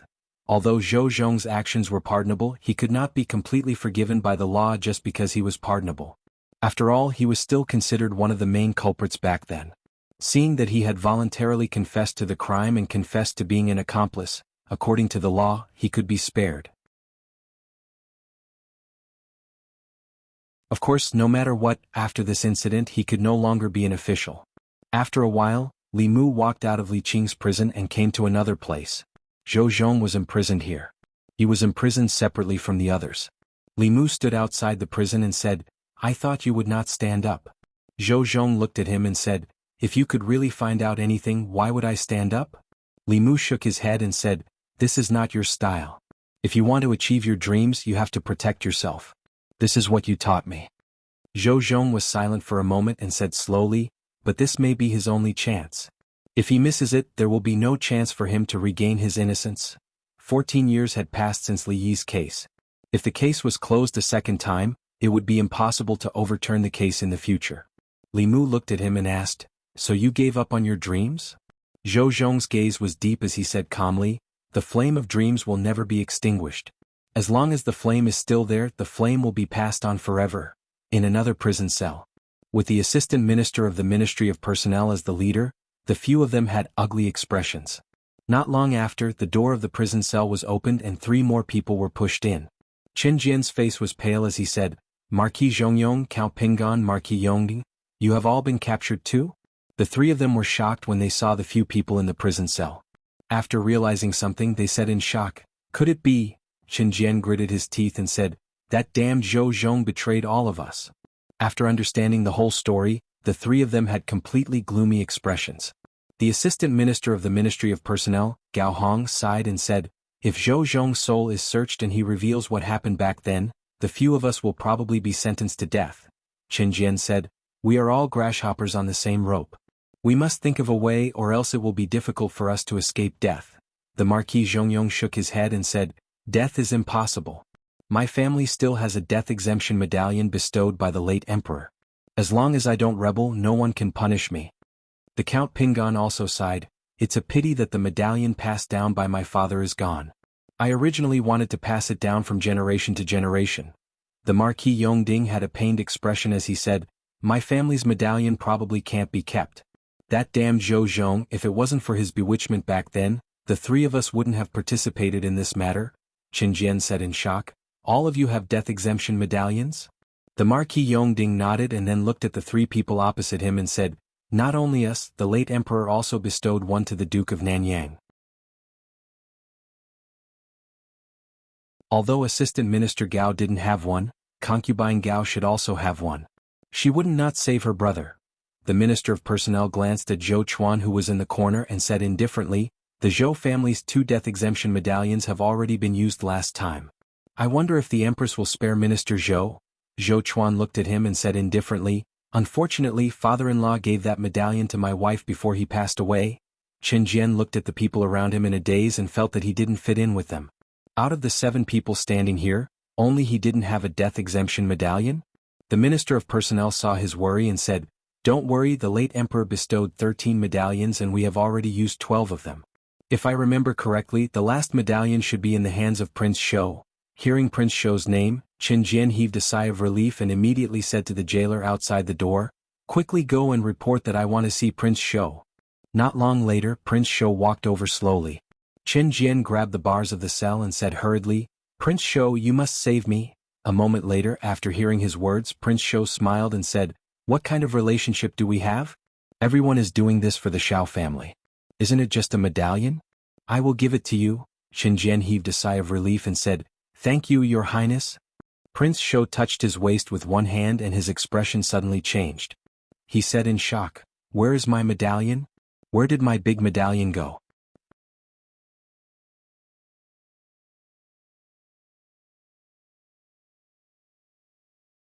Chapter 366. Prince Shou touched his body and said regretfully, "I seem to have lost my token." Qin Jian grabbed the bars of the cell and said with a trembling voice, "Prince Shou, please don't scare me. This concerns my life." Prince Shou thought for a while and said, "Well, I'll go back and look for it. It shouldn't be lost. You wait here and I'll tell you when I find it." Seeing Prince Shou leave quickly, Qin Jian leaned against the wall weakly. He looked at the other people in the cell talking and laughing. The atmosphere was very lively. But the lively atmosphere was theirs and he had nothing. Although they were in the same cell, they were not the same. At the same time, in another cell, Zhou Zhong said slowly, "Back then he and I offended the interests of the upper class and strongly opposed the death exemption token issued by the late emperor. The courtiers and the emperor could not tolerate us. He was framed for treason. Although there was not enough evidence, what they needed was just a reason. Before he died, he entrusted Qing to me and asked me to protect myself first and then slowly complete our great cause." "For our great cause, we can give up everything?" Li Mu asked. "This is the reason why you gave up on her?" Zhou Zhong nodded and said, "At least before you moved to Fulu School, I had no other choice." This was the reason why Li Mu had been guarding against Zhou Zhong. This kind of person had a firm goal and was extremely rational. In their eyes, family and friends were not as important as their great cause. They could sacrifice themselves at any time. Li Mu admired his patience and ambition, but he would not get too close to this kind of person. He looked at Zhou Zhong and asked, "You made a choice in the end." Zhou Zhong looked at Li Mu and said, "This is not a choice. I believe that if I didn't finish it, someone will do it for me and do it better." Li Mu said, "Don't look at me like that." Zhou Zhong continued, "Back then the late emperor gave out 13 gold medallions. He tried his best to abolish it, but he incurred the displeasure of the late emperor and died because of it. All these years, 3 of the 13 gold medallions have been used up.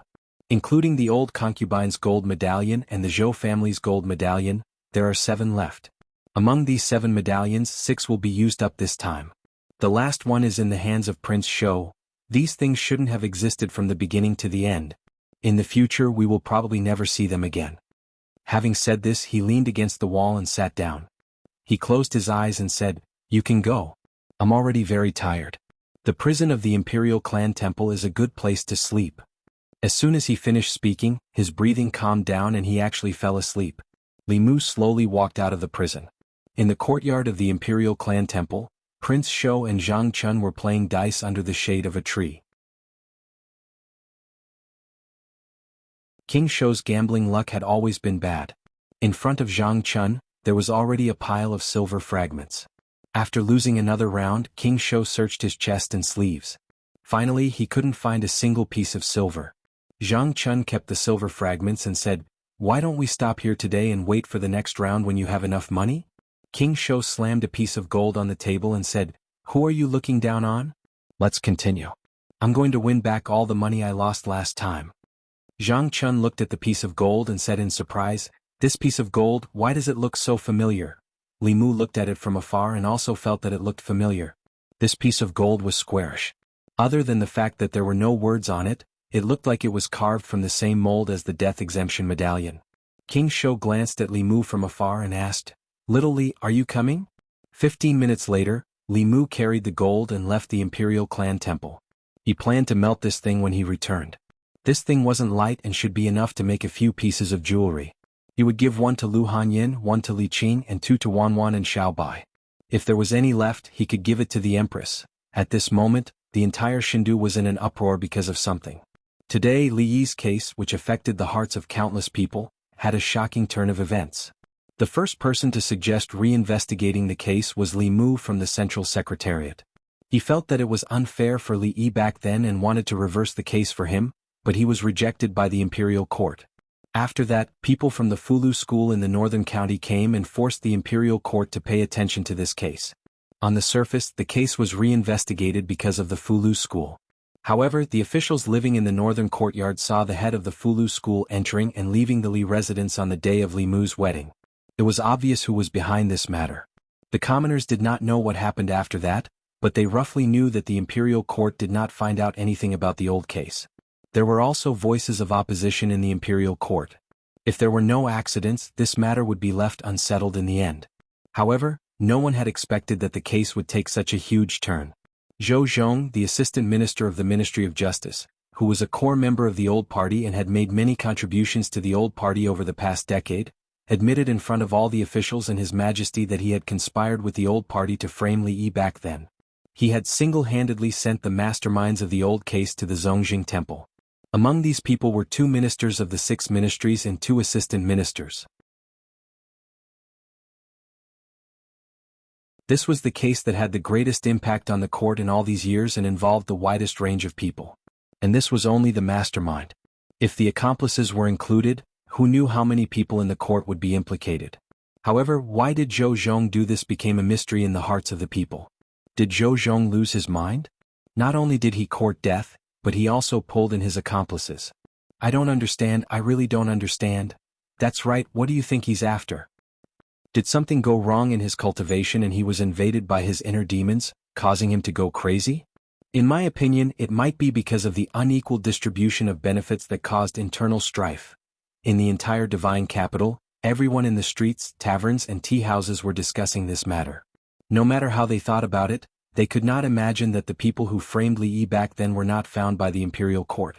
Instead, they were wiped out because of internal strife. As for why Zhou Zhong did this, there were different opinions. Some said that he was invaded by his inner demons, some said that he had lost his mind, and some said that the old party had internal strife. In a restaurant somewhere, an old man could not listen anymore. He slammed his wine bowl on the table and said in a deep voice, "Did you forget that more than 10 years ago, other than Li Qingtian, there was also Zhou Qingtian in the divine capital?" What Li Qingtian, Zhou Qingtian? 14 years ago I was only 5 years old. I was still playing with P. I didn't know anything. Old man, what are you talking about? The young people in the restaurant were confused.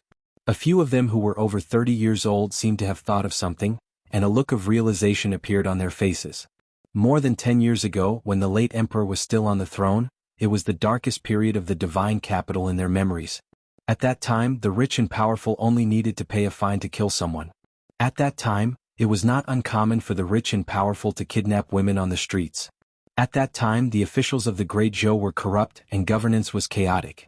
The people suffered greatly. The people of the divine capital would rather take a detour than walk past the government. Even during those dark times, there was still light in the divine capital. At that time, the assistant minister of the Ministry of Personnel, Li Yi, punished the corrupt officials and brought justice to the officials of the divine capital. The director of the Ministry of Justice, Zhou Zhong, redressed the grievances of the people. The two of them persuaded the late emperor to abolish the Silver Penalty Act and stopped him from giving out the gold medallion. At that time, they were one of the few rays of light in the hearts of the people of the divine capital. They were known as Qing Tian. However, this situation did not last for long.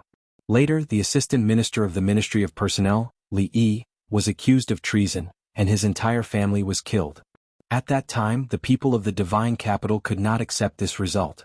Assistant Minister Li was righteous and loved the people like his own children. How could he be a treacherous official? What made it even more difficult for the people to accept was that the director of the Ministry of Justice, Zhou Zhong, was one of the officials who accused him. They used to admire Zhou Zhong, but later on they hated him as much. After Assistant Minister Li's death, Zhou Zhong quickly sided with the old party and became their lackey. A few years later, he was promoted to the position of Assistant Minister of the Ministry of Justice. Over the years, he protected many people from the old party and helped the old party fight against dissidents and the new party. Soon he became the core of the old party. For more than 10 years, the people who were grateful to Li Yi would spit at the Ministry of Justice when they passed by to vent their hatred. However, no one expected that more than 10 years later, Zhou Zhong would stand up for Li Yi in the imperial court without hesitation and reverse the verdict.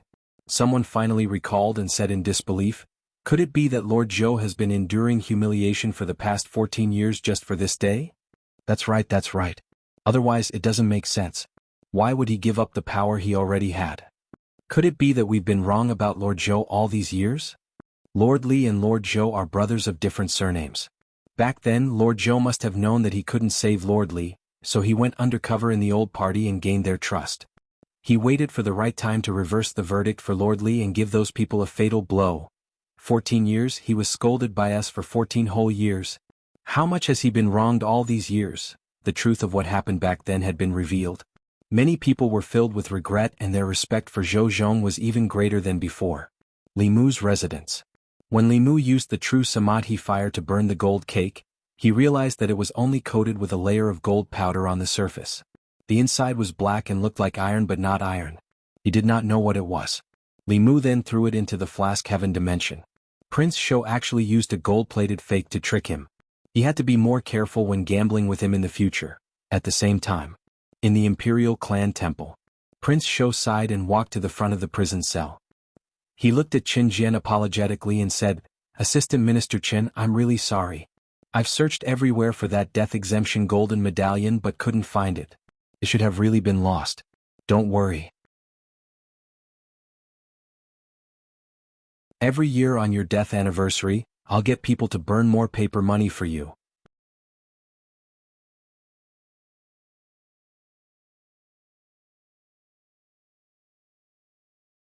Chapter 367. Of course, the material used to make the death exemption golden medallion was not ordinary metal. Li Mu had asked Hyun Jinko about it. According to Hyun Jinko, the metal in his hand was a piece of meteoric metal. In the cultivation world, meteoric metal was called meteoric metal. It was a metal that did not exist in the 10 continents. It was extremely tough and was most suitable for refining weapons. It was one of the main materials for refining heaven-grade magic treasures. Therefore, Li Mu found a new box and put it away. It might be useful in the future. Then he began to think about something. Although Zhou Zhong's suicide attack was useful, according to the law, he himself could not escape the death penalty. Of course, Li Mu could not watch him die. After thinking about it, he left the house and walked toward the palace.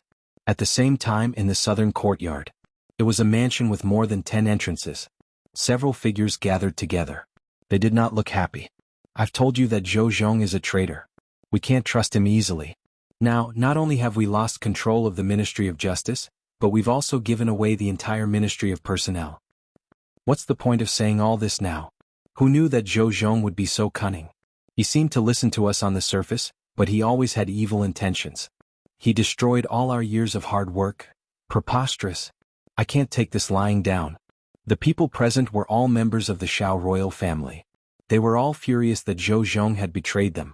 At this moment, one of them looked at King Shou and asked, "Fourth brother, don't you still have a death exemption golden medallion? Give it to Qin Jian. He has been loyal to us for many years. Even if he didn't make any contributions, he still worked hard."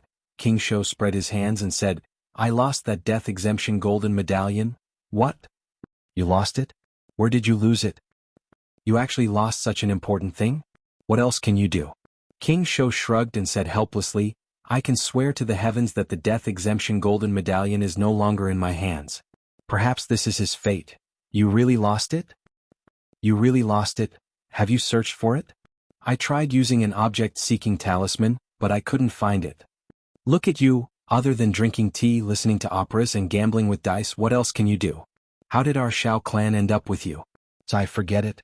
Whether Qin Jian dies or not, I don't care. But Zhou Zhong must die. If he doesn't die, he will forever be a disgrace to our Shao clan. Anyone can survive, but Zhou Zhong must die. Send this letter to the Zhou family. They should know what to do. Didn't he want to overthrow Li Yi? I would like to see who will save him this time." In the Chengel Palace, Li Mu prepared the dishes for the empress. He also poured fresh and fragrant tribute tea into a jade cup and placed it beside her hand. Zhou Yi said, "There are no outsiders here. You can sit down too." Li Mu said, "I'll just stand. If your majesty has any orders, please call me." Zhou Yi glanced at him and asked, "Why are you so good to me today?" Li Mu asked, "Did I not treat your majesty well in the past?" Zhou Yi was speechless for a moment, then said, "That's not what I meant." Then she said softly, "Sit down. I don't want to eat alone." Li Mu sat opposite her and accompanied her to eat for a while. At a certain moment, he raised his head and asked, "Your Majesty, how do you plan to deal with Zhou Zhong?" Zhou Yi said, "According to the law, he should be beheaded." Li Mu quickly said, "But he turned himself in and confessed all his accomplices. It can be considered meritorious. Shouldn't he be given a light sentence?" Zhou Yi took a memorial from the side and handed it to him, saying, "This is the memorial that the secretariat just handed over. Take a look." Li Mu opened the memorial. From the signature, it was handed over by an official of the new party. In this report, there was a detailed list of cases where Zhou Zhong had covered up for the officials of the old party over the years.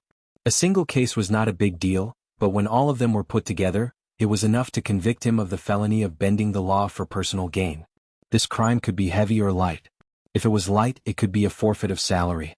If it was heavy, it could be beheaded. In the past 10 years, in order to gain the trust of the old party, Zhou Zhong used the power in his hands to cover up many officials of the old party. He also violated the law and did many things that were beneficial to the old party. They were all listed in this memorial. Perhaps only the old party itself could understand these things in such detail. It seemed that Zhou Zhong's behavior of harming himself and hurting the enemy had thoroughly angered the people behind the old party. The old and new parties joined forces to put him to death. In order to execute Zhou Zhong, the old party even exposed some of their own scandals and sacrificed some people. The purpose was to make Zhou Zhong's death irreversible.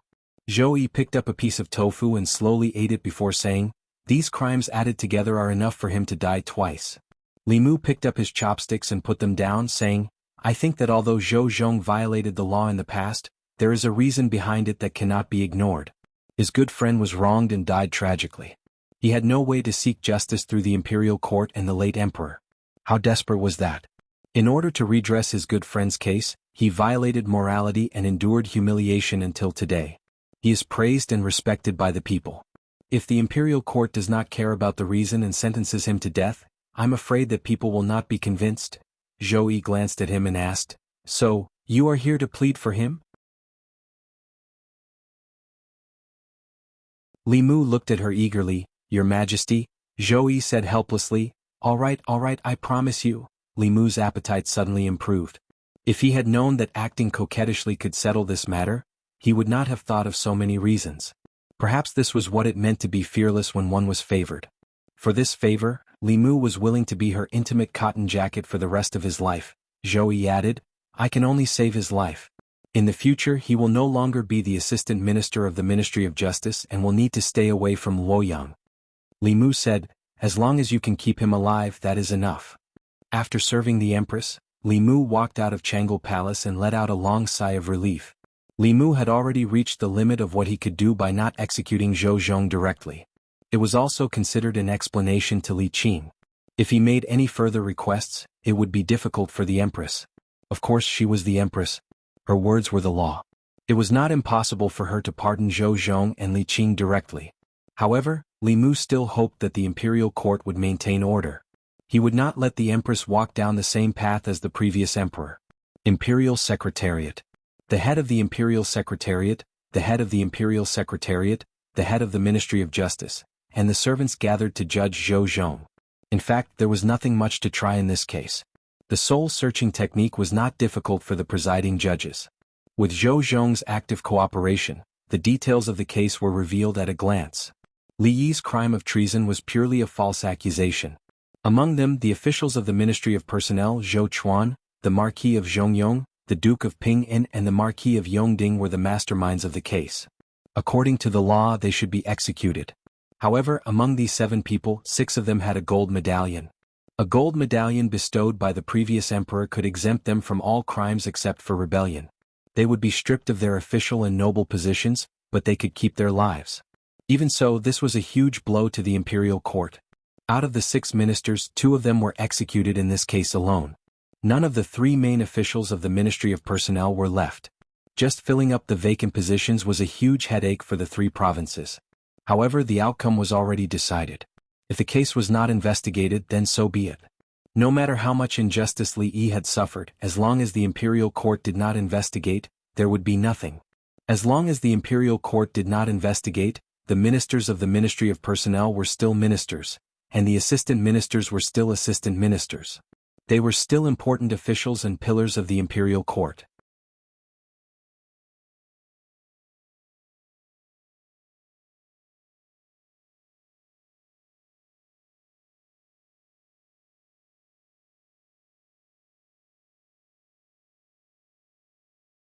Chapter 368. Due to Assistant Minister Zhou Zhong's public confession, the left Assistant Minister Li Yi of the Ministry of Personnel, who was framed for treason 14 years ago, was finally vindicated today. A rank 4 official of the imperial court was exterminated because of false accusations. This was a great insult to the imperial court and the great Zhou. Although His Majesty had issued a decree to declare Lord Li's innocence, what had happened could never be undone. Outside the imperial city, the commoners were filled with righteous indignation when they saw the notice posted on the city wall. The culprits from back then could have been pardoned with the death exemption medallion. Why was Lord Zhou banished? Lord Li was loyal to the emperor and his country. In the end, the lives of his family were worth less than a few broken medallions? The reality is even more absurd than the dramas. How sad, how sad. Have you seen the new drama, Zhao's Orphan? It's clearly about Lord Li. Not yet. Hearing you say that, I'll have to go and take a look. In a mansion in the southern courtyard, the Duke of Nanyang, who had been pardoned with the death exemption medallion but lost his position as the Minister of Personnel, frowned deeply and said in a gloomy voice, "Zhou Zhong is only banished. These crimes are enough for him to die twice. His Majesty is obviously siding with him." A person beside him said, "Forget it. It's just a matter of time. How many of the criminals who have been banished have been able to live for more than half a year?" The Duke of Nanyang said indignantly, "I can't take this lying down. It took me more than 10 years to climb to this position. Because of Zhou Zhong I have nothing now. I can't wait to kill him."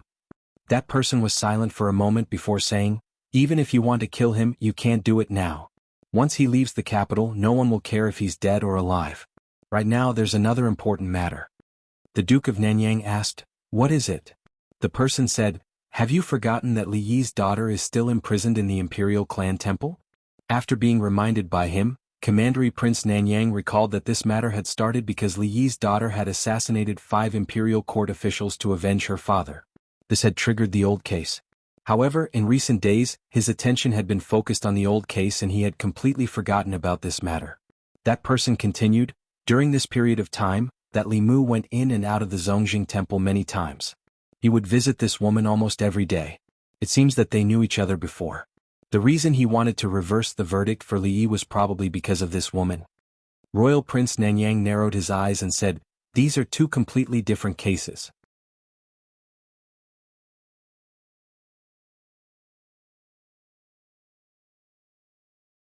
Spending money to listen to plays was the life of the rich. At this moment someone asked, "Don't you know that the Union Pavilion is not paying for the plays these days?" Someone was shocked. "There's such a good thing?" It's not just the Union Pavilion. In the past few days there's also a stage set up by the official road outside the city. It's free to perform. Those who have the money can attend it. Those who don't have the money can also attend it. So the stage at the city gate is for watching plays. If they said that it's free, I would have gone to watch it. Let's go together. Wait for me. The commoners did not have much entertainment, so they were naturally happy to watch a play that they could watch for free. The Union Pavilion's theater was filled to the brim. The area around the stage outside the city was also filled with commoners. It was the slack period, so there were not many opportunities like this. The commoners in the surrounding area carried stools before the sun rose. The play was called The Orphan of the Zhao Family. It told the story of an official of the Zhao family from the previous dynasty. Because he often sought justice for the commoners, he offended the nobles in the capital. He was framed by a treacherous official and his family was exterminated. The surviving orphan of the Zhao family endured for many years to avenge his family. The story of the play was twisted and bizarre, with climax after climax. At the end, the orphan of the Zhao family killed the treacherous official with his own hands to avenge his father. It was so satisfying that the commoners could not help but think of Do-Yi's injustice. The commoners loved to watch plots where good had good karma and evil had evil retribution. This was not the only reason why the play was so popular. It was also because the content of the play was not fabricated. Instead, it was based on the original. The official of the Zhao family in the play was Li Yi, the assistant minister of the Ministry of Personnel, whose entire family was exterminated because of the crime of treason. The empress had already informed the 36 counties of the Great Zhou of his injustice. Most of the commoners knew about it. "Sigh, he's already dead. What's the use of redressing the injustice? Why can those people still use the death exemption golden medallion to save their lives? They should all be buried with that lord. It's a pity that the imperial court is controlled by those people. That lord's daughter had no way to redress the injustice. She was forced to take revenge on those corrupt officials. I wonder how the imperial court will deal with her? What else can they do? They'll definitely give her the death penalty. After all, she violated the law. *T the law. Is the law used to protect the murderer? The law can't give justice to others, but it doesn't allow them to seek justice for themselves.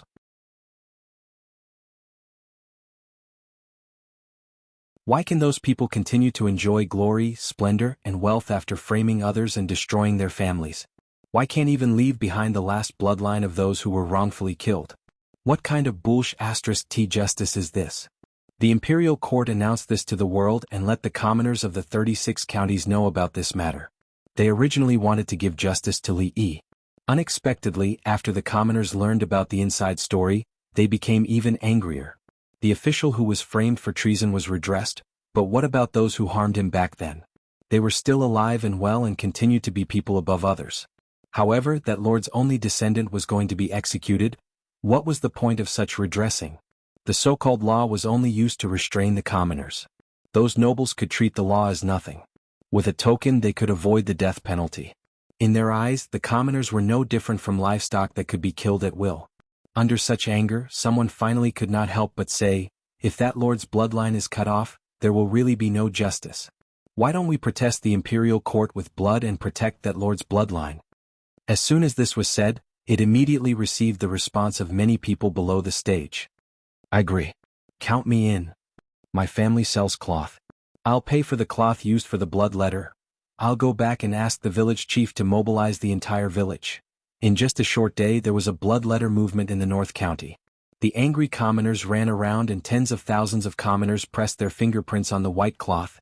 Regarding this, the North County government watched from the sidelines. At the same time in Yantai County, a few commoners walked out of the theater and discussed among themselves. So County Officer Yu is the prototype of the villain in the play. He really deserves to die. To think that I felt sad for him. He framed a good person in exchange for a promotion. Too hateful. I heard that someone outside the city wrote a blood letter to protest the imperial court. I'm going. Do you want to come? Let's go. Yushan County. So this is the reason why the two lords died. The case back then has been investigated. Even if they didn't die, they would be beheaded by the imperial court. They deserved it. Danyang County, Nanyang County, Yintai County. In just a few days, similar things happened in the 36 counties of the Great Zhou. After the local government learned of the inside story, to prevent civil unrest, they ordered the commoners to stop gathering. However, the letter was secretly passed down from village to village, Shindu. After the case was revealed, the punishment for the people involved in the case back then was quickly implemented. Other than a few main culprits, the officials who joined forces to impeach Li Yi back then were just following the trend. Now they were only fined their salaries and were not punished too much. Just by punishing a few main culprits, there was already a huge loophole in the 6 ministries. The 3 provinces were also in a mess.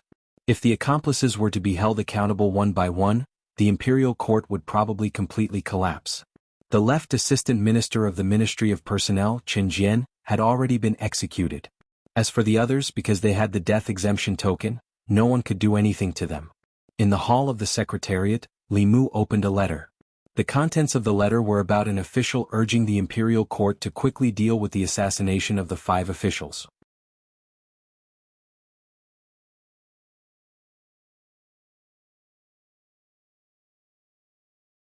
Chapter 369. In fact, all the things that had happened in the divine capital these days revolved around the murder of several imperial court officials. The reason why few people mentioned this matter was that most people were attracted by Li Yi's old case. Now that the old case had been clarified, those who should be rehabilitated had been rehabilitated, and those who should be sentenced had been sentenced. The original case had been pushed to the forefront again. The headmaster had notified almost all the subsects to help Li Mu obtain the book of 10,000 people from the various counties. Based on the feedback from Mount Baiyun, the progress of this matter had been pushed forward by more than half. Now was not the time. Li Mu closed the memorial and put it aside. In the Commandery Prince mansion of Nanyang, Commandery Prince Nanyang looked at an official and asked, "Are you sure the memorial has been handed in? It has been 3 days. Why is there no news at all?" The official scratched his head with a puzzled look and said, "It has been handed in. I personally handed it in. Is it still going through the process?" "The Central Secretariat is going through the process. Why would it take so long?" Commandery Prince Nanyang looked at Xiao Ziyu and said, "Ziyu, you are the head of the Central Secretariat. Can't you urge him?" Xiao Ziyu shook his head and said, "Uncle, you don't know. I am in charge of the Ministry of Works. The memorials related to the Ministry of Justice are directly handed to Li Mu. After Li Mu deals with them, they will be handed to the assistant minister. If Li Mu doesn't put them in, the memorial can't be handed in at all." "Sure enough," Commandery Prince Nanyang said with a sullen face, "he and Li Yi's daughter are unclear. He will definitely cover for her. The memorial can't be handed to the Central Secretariat. It should be handed directly to His Majesty." The official nodded and said, "I will try." Changel Palace. Li Mu opened a memorial. It was still asking the imperial court to deal with Li Qin. Whether it was the handwriting or the content, it was exactly the same as what he saw 3 days ago. This official was rather persistent. Li Mu noted down the name of this official from the Ministry of Personnel, Wang Luan, and put the memorial aside. After calculating the time, he stood up and walked to the imperial kitchen. The empress took Xiao Bai to the imperial kitchen to admire the flowers. Before she returned, Li Mu had to prepare lunch. 3 days later. Royal Prince Mansion of Nanyang. Commandery Prince Nanyang paced around the room and asked, "Why is there still no news?" The official was also puzzled and said, "I don't know either." At this moment, a servant walked in and whispered a few words into Duke Nanyang's ear. Commandery Prince Nanyang was taken aback and asked, "Book of 10,000 people?" The servant nodded and said, "Someone from King Ping's mansion came to pass on the news.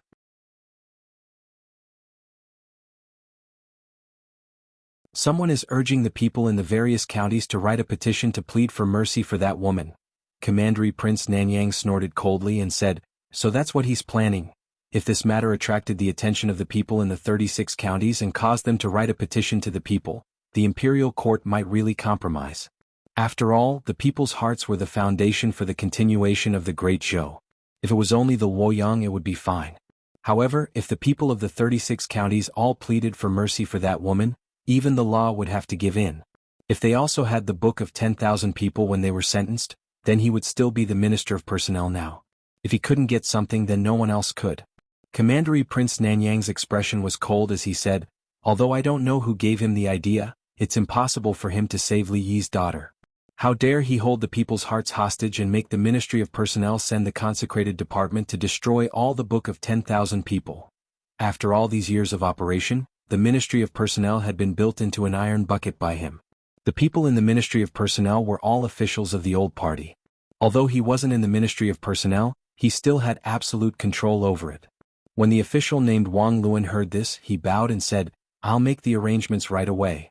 In a certain county, in front of a temporary stage built outside the city, an actor who had just finished his performance took out a roll of silk and said, "The Book of 10,000 people is only a few hundred people away. Everyone, please sign your names on this and do your part to protect the bloodline of the loyal officials." After listening to the play, the people were already enraged.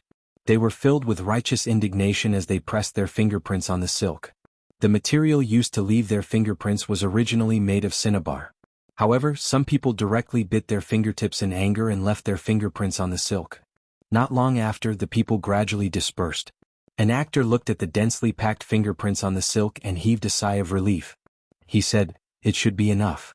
Just as they were about to leave, a few powerful auras suddenly approached above their heads. Several figures floated down from the sky and said coldly, "The consecrated department is handling the case. Leave the Book of 10,000 people and we can let you go." 15 minutes later, the consecrated department's mouths were stuffed with rags and tied to a tree. The actors flew into the air and flew into the distance. "I didn't expect that we, the disciples of the Fulu school, would come out to perform.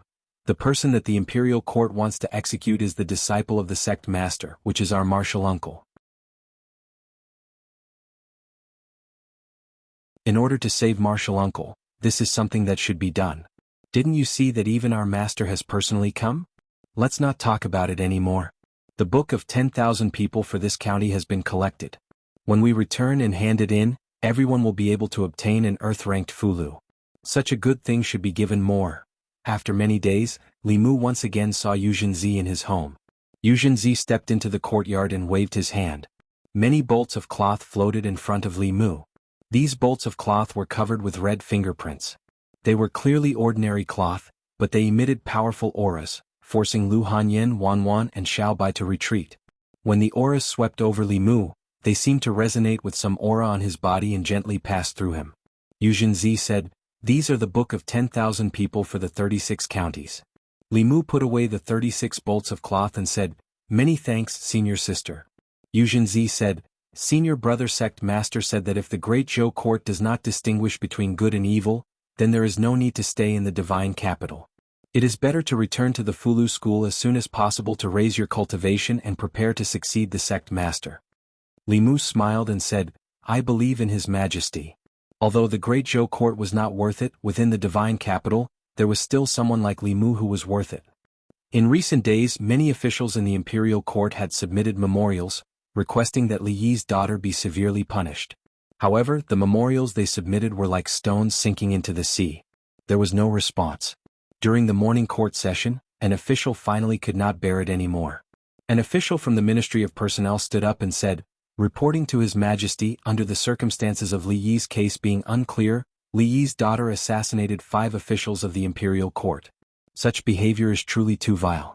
If she is not severely punished, it will not be enough to uphold the law and establish the prestige of the nation." As soon as he finished speaking, another person stood up. Zhang Chun looked at him and said, "Sir, your words are incorrect. How could Lord Li's daughter not know whether or not he committed treason? Those 5 people were the main culprits who framed Lord Li back then. Even death could not wipe out their crimes.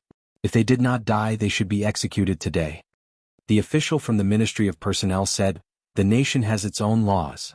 If they are guilty, the imperial court will judge them. It is not up to her to execute them privately." Zhang Chun said mockingly, "The imperial court? Lord Li has been wronged for 14 years. Has the imperial court had any intention of overturning the case for him?" On the other hand, the officials who framed him back then were all in high positions, from 4th to 3rd rank officials. How do you expect people to trust the imperial court? The official from the Ministry of Personnel said coldly, "This is also not a reason for her to kill. If we forgive her, how can we uphold the law?" Zhang Chun retorted. If we uphold the law, how can we uphold the will of the people? The two of them were in a heated argument. Shang Guanli walked out from behind the curtain and said, "Silence." The Empress's voice was heard from behind the curtain. "What do you think?" As soon as she finished speaking, the hall fell into a brief silence. Usually, the highest-ranking officials would be the first to speak on this topic. However, people like the head of the Secretariat and the ministers of the 6 ministries would not quarrel with others in the imperial court. Most of the time, it was the officials below them who spoke on their behalf. After a brief silence, some officials stood up one after another. "I think that Lord Wang of the Ministry of Personnel has a point. One case is another case. These two cases should not be mixed together.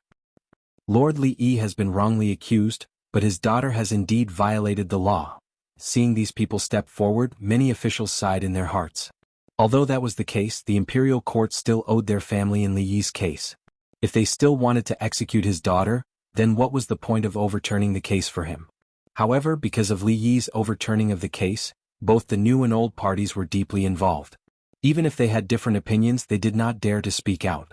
After another official seconded the motion, a figure finally walked out from the crowd. The officials in the imperial court all looked at him. These days, everything that happened in the imperial court was caused by Li Mu alone.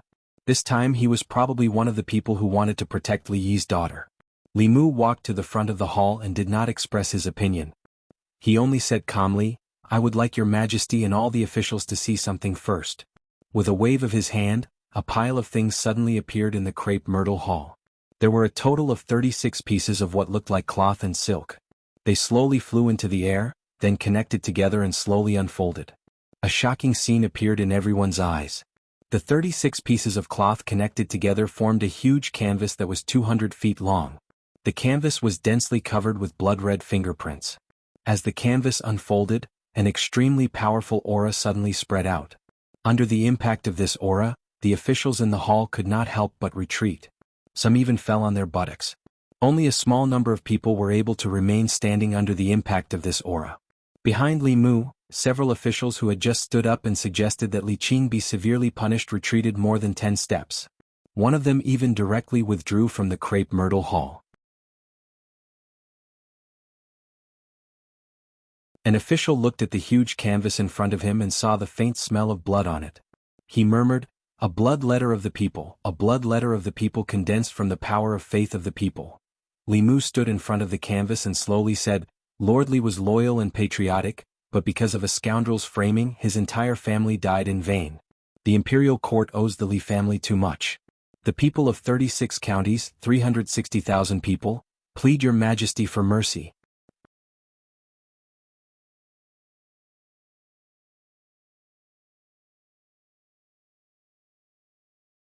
Chapter 370. In the crepe myrtle palace, the 36 scrolls of the Book of the People floated in front of the officials. Although there were no words on the unfurled white cloth, the fingerprints and palm prints represented the wishes of the people. The will of the people could not be deceived, nor could it be defied. This was the foundation of the great show. Under the pressure of the Book of the People, the officials who had just stepped forward to request the execution of Li Yi's daughter found it difficult to speak again. They could no longer speak. After Li Mu took out the Book of the People, if they spoke again, the opposition would not be from Li Mu, but from the will of the people.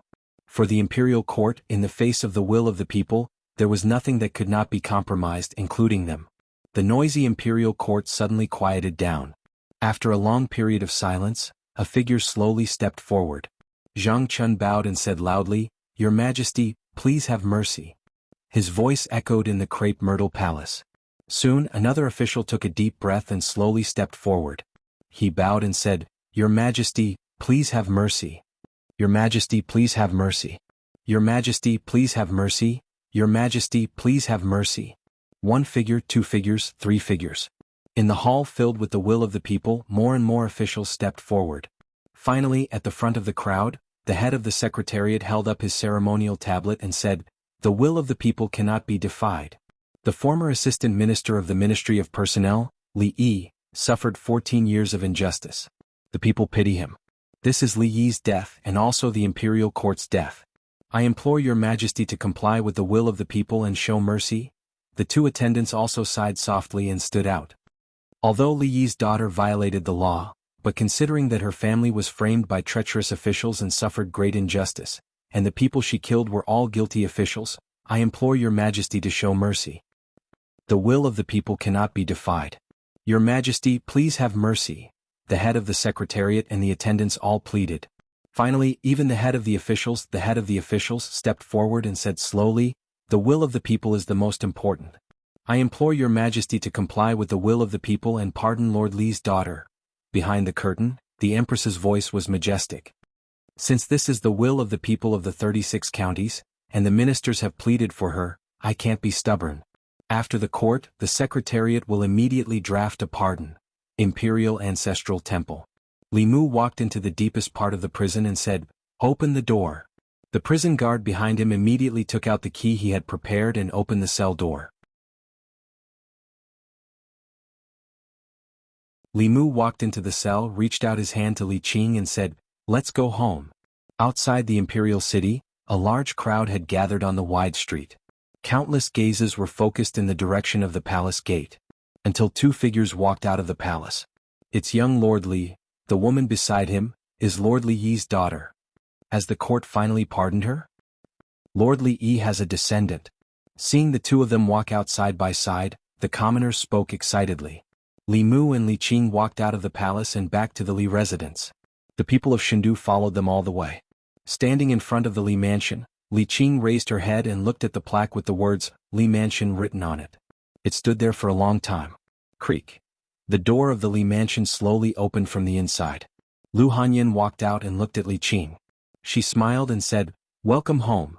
In the crepe myrtle palace, when Li Mu took out the book of 10,000 people from the 36 counties, some people had already lost. Once the book of 10,000 people, which represented the will of the people, the court officials, whether they were willing or not, only had one choice. In the end, under the lead of a few officials from the 3 provinces, all the court officials pleaded for mercy. In addition to the push of the people's will, the empress could only reluctantly comply with them and pardon Li Qing. In the Li mansion, Li Mu sat cross-legged on the bed. The telekinesis in his body was almost full. When he walked out of the palace with Li Qing, the entire street was covered by telekinesis. He had just taken out the spiritual jade from the flask space. In just a moment, the spiritual energy in the spiritual jade would be completely absorbed. Even the speed at which he took out the spiritual jade could not keep up with the speed of absorption. At this moment, in the North Court, with the Li Mansion as the center, a huge spiritual energy whirlpool had formed. The spiritual qi in the air of the entire divine capital was gathering towards the Li residence in the northern garden. In the divine capital, some of the more powerful cultivators had already noticed the abnormality. Especially those who lived in the North Court, they could clearly feel that the spiritual energy in the surroundings was becoming more and more abundant. However, when they tried to absorb it, they realized that they could not absorb any spiritual energy at all. The huge spiritual energy whirlpool in the North Court was violently absorbing all the spiritual energy in the surroundings. Someone is breaking through. What exactly is this person's cultivation? How could he cause such a huge commotion? Countless figures flew up from all directions and looked in the direction where the spiritual energy was gathering. That place is the Li Mansion. This familiar feeling. Could it be that Li Mu is also cultivating telekinesis? It's the same as Li Yi back then. No wonder his cultivation speed is so fast at such a young age. He actually dares to cultivate this path. Such a fast and domineering way of gathering spiritual energy was not something a normal cultivation path could achieve. Even a spirit-gathering array was far from it. Only telekinesis could have such an effect. The path of telekinesis was the fastest way to improve one's cultivation among all the paths of cultivation. The reason why so few people cultivated it was not because they did not want to, but because it was too difficult. Telekinesis originated from the people. To win the people's trust, one had to stand on the people's side. However, the interests of the people and the interests of the people in power were often contradictory. To stand on the people's side was to stand on the opposite side of the people in power. To walk on this path, one had to dare to do what ordinary people did not dare to do. There had been people who had done this before, but they had all died. After that, very few people walked on this path. If Li Mu did not have the Empress's protection, he would have been like Li Yi back then. His entire family would have been executed countless times. It was also because of the Empress's protection that he could walk to this day and become a righteous person in the hearts of the people in the divine capital. He relied on the people's telekinesis to quickly break through. The spiritual energy vortex above the Li mansion spun for more than 2 hours. It almost sucked out all the spiritual energy in the divine capital before it slowly dissipated. At the same time, Li Mu, who was sitting cross-legged on the bed, slowly opened his eyes. The divine light in his eyes was restrained. The aura on his body was also extremely obscure. In the past he was a sharp sword. Now he had hidden his edge. Saving Li Qing was something he had to do. It was also in accordance with the people's will. With this, the telekinesis of the people in his body reached its peak. It allowed him to break through to the 5th level in one go. It also allowed him to resolve one of his obsessions. Li Mu walked out of the room. Hyun Jinko stood in the courtyard and smiled. "Congratulations, junior brother." Li Mu clasped his hands and bowed to the two of them. "Thank you for your help these days, senior brother and senior sister." Hyun Jinko said, "There's no need for thanks between fellow disciples." Yuzenzi said calmly, "The disciples of the Fulu school are not to be bullied." Hyun Jinko continued, "Junior brother, you just broke through. Your magic power is not stable yet. First stabilize your cultivation. As for other things, it won't be too late to talk about them later." Li Mu said, "I'll stabilize it later. I still have something to do. I have to go out for a while." Outside the palace, Li Mu and Li Qing stood side by side as they watched Zhou Zhong walk out of the palace.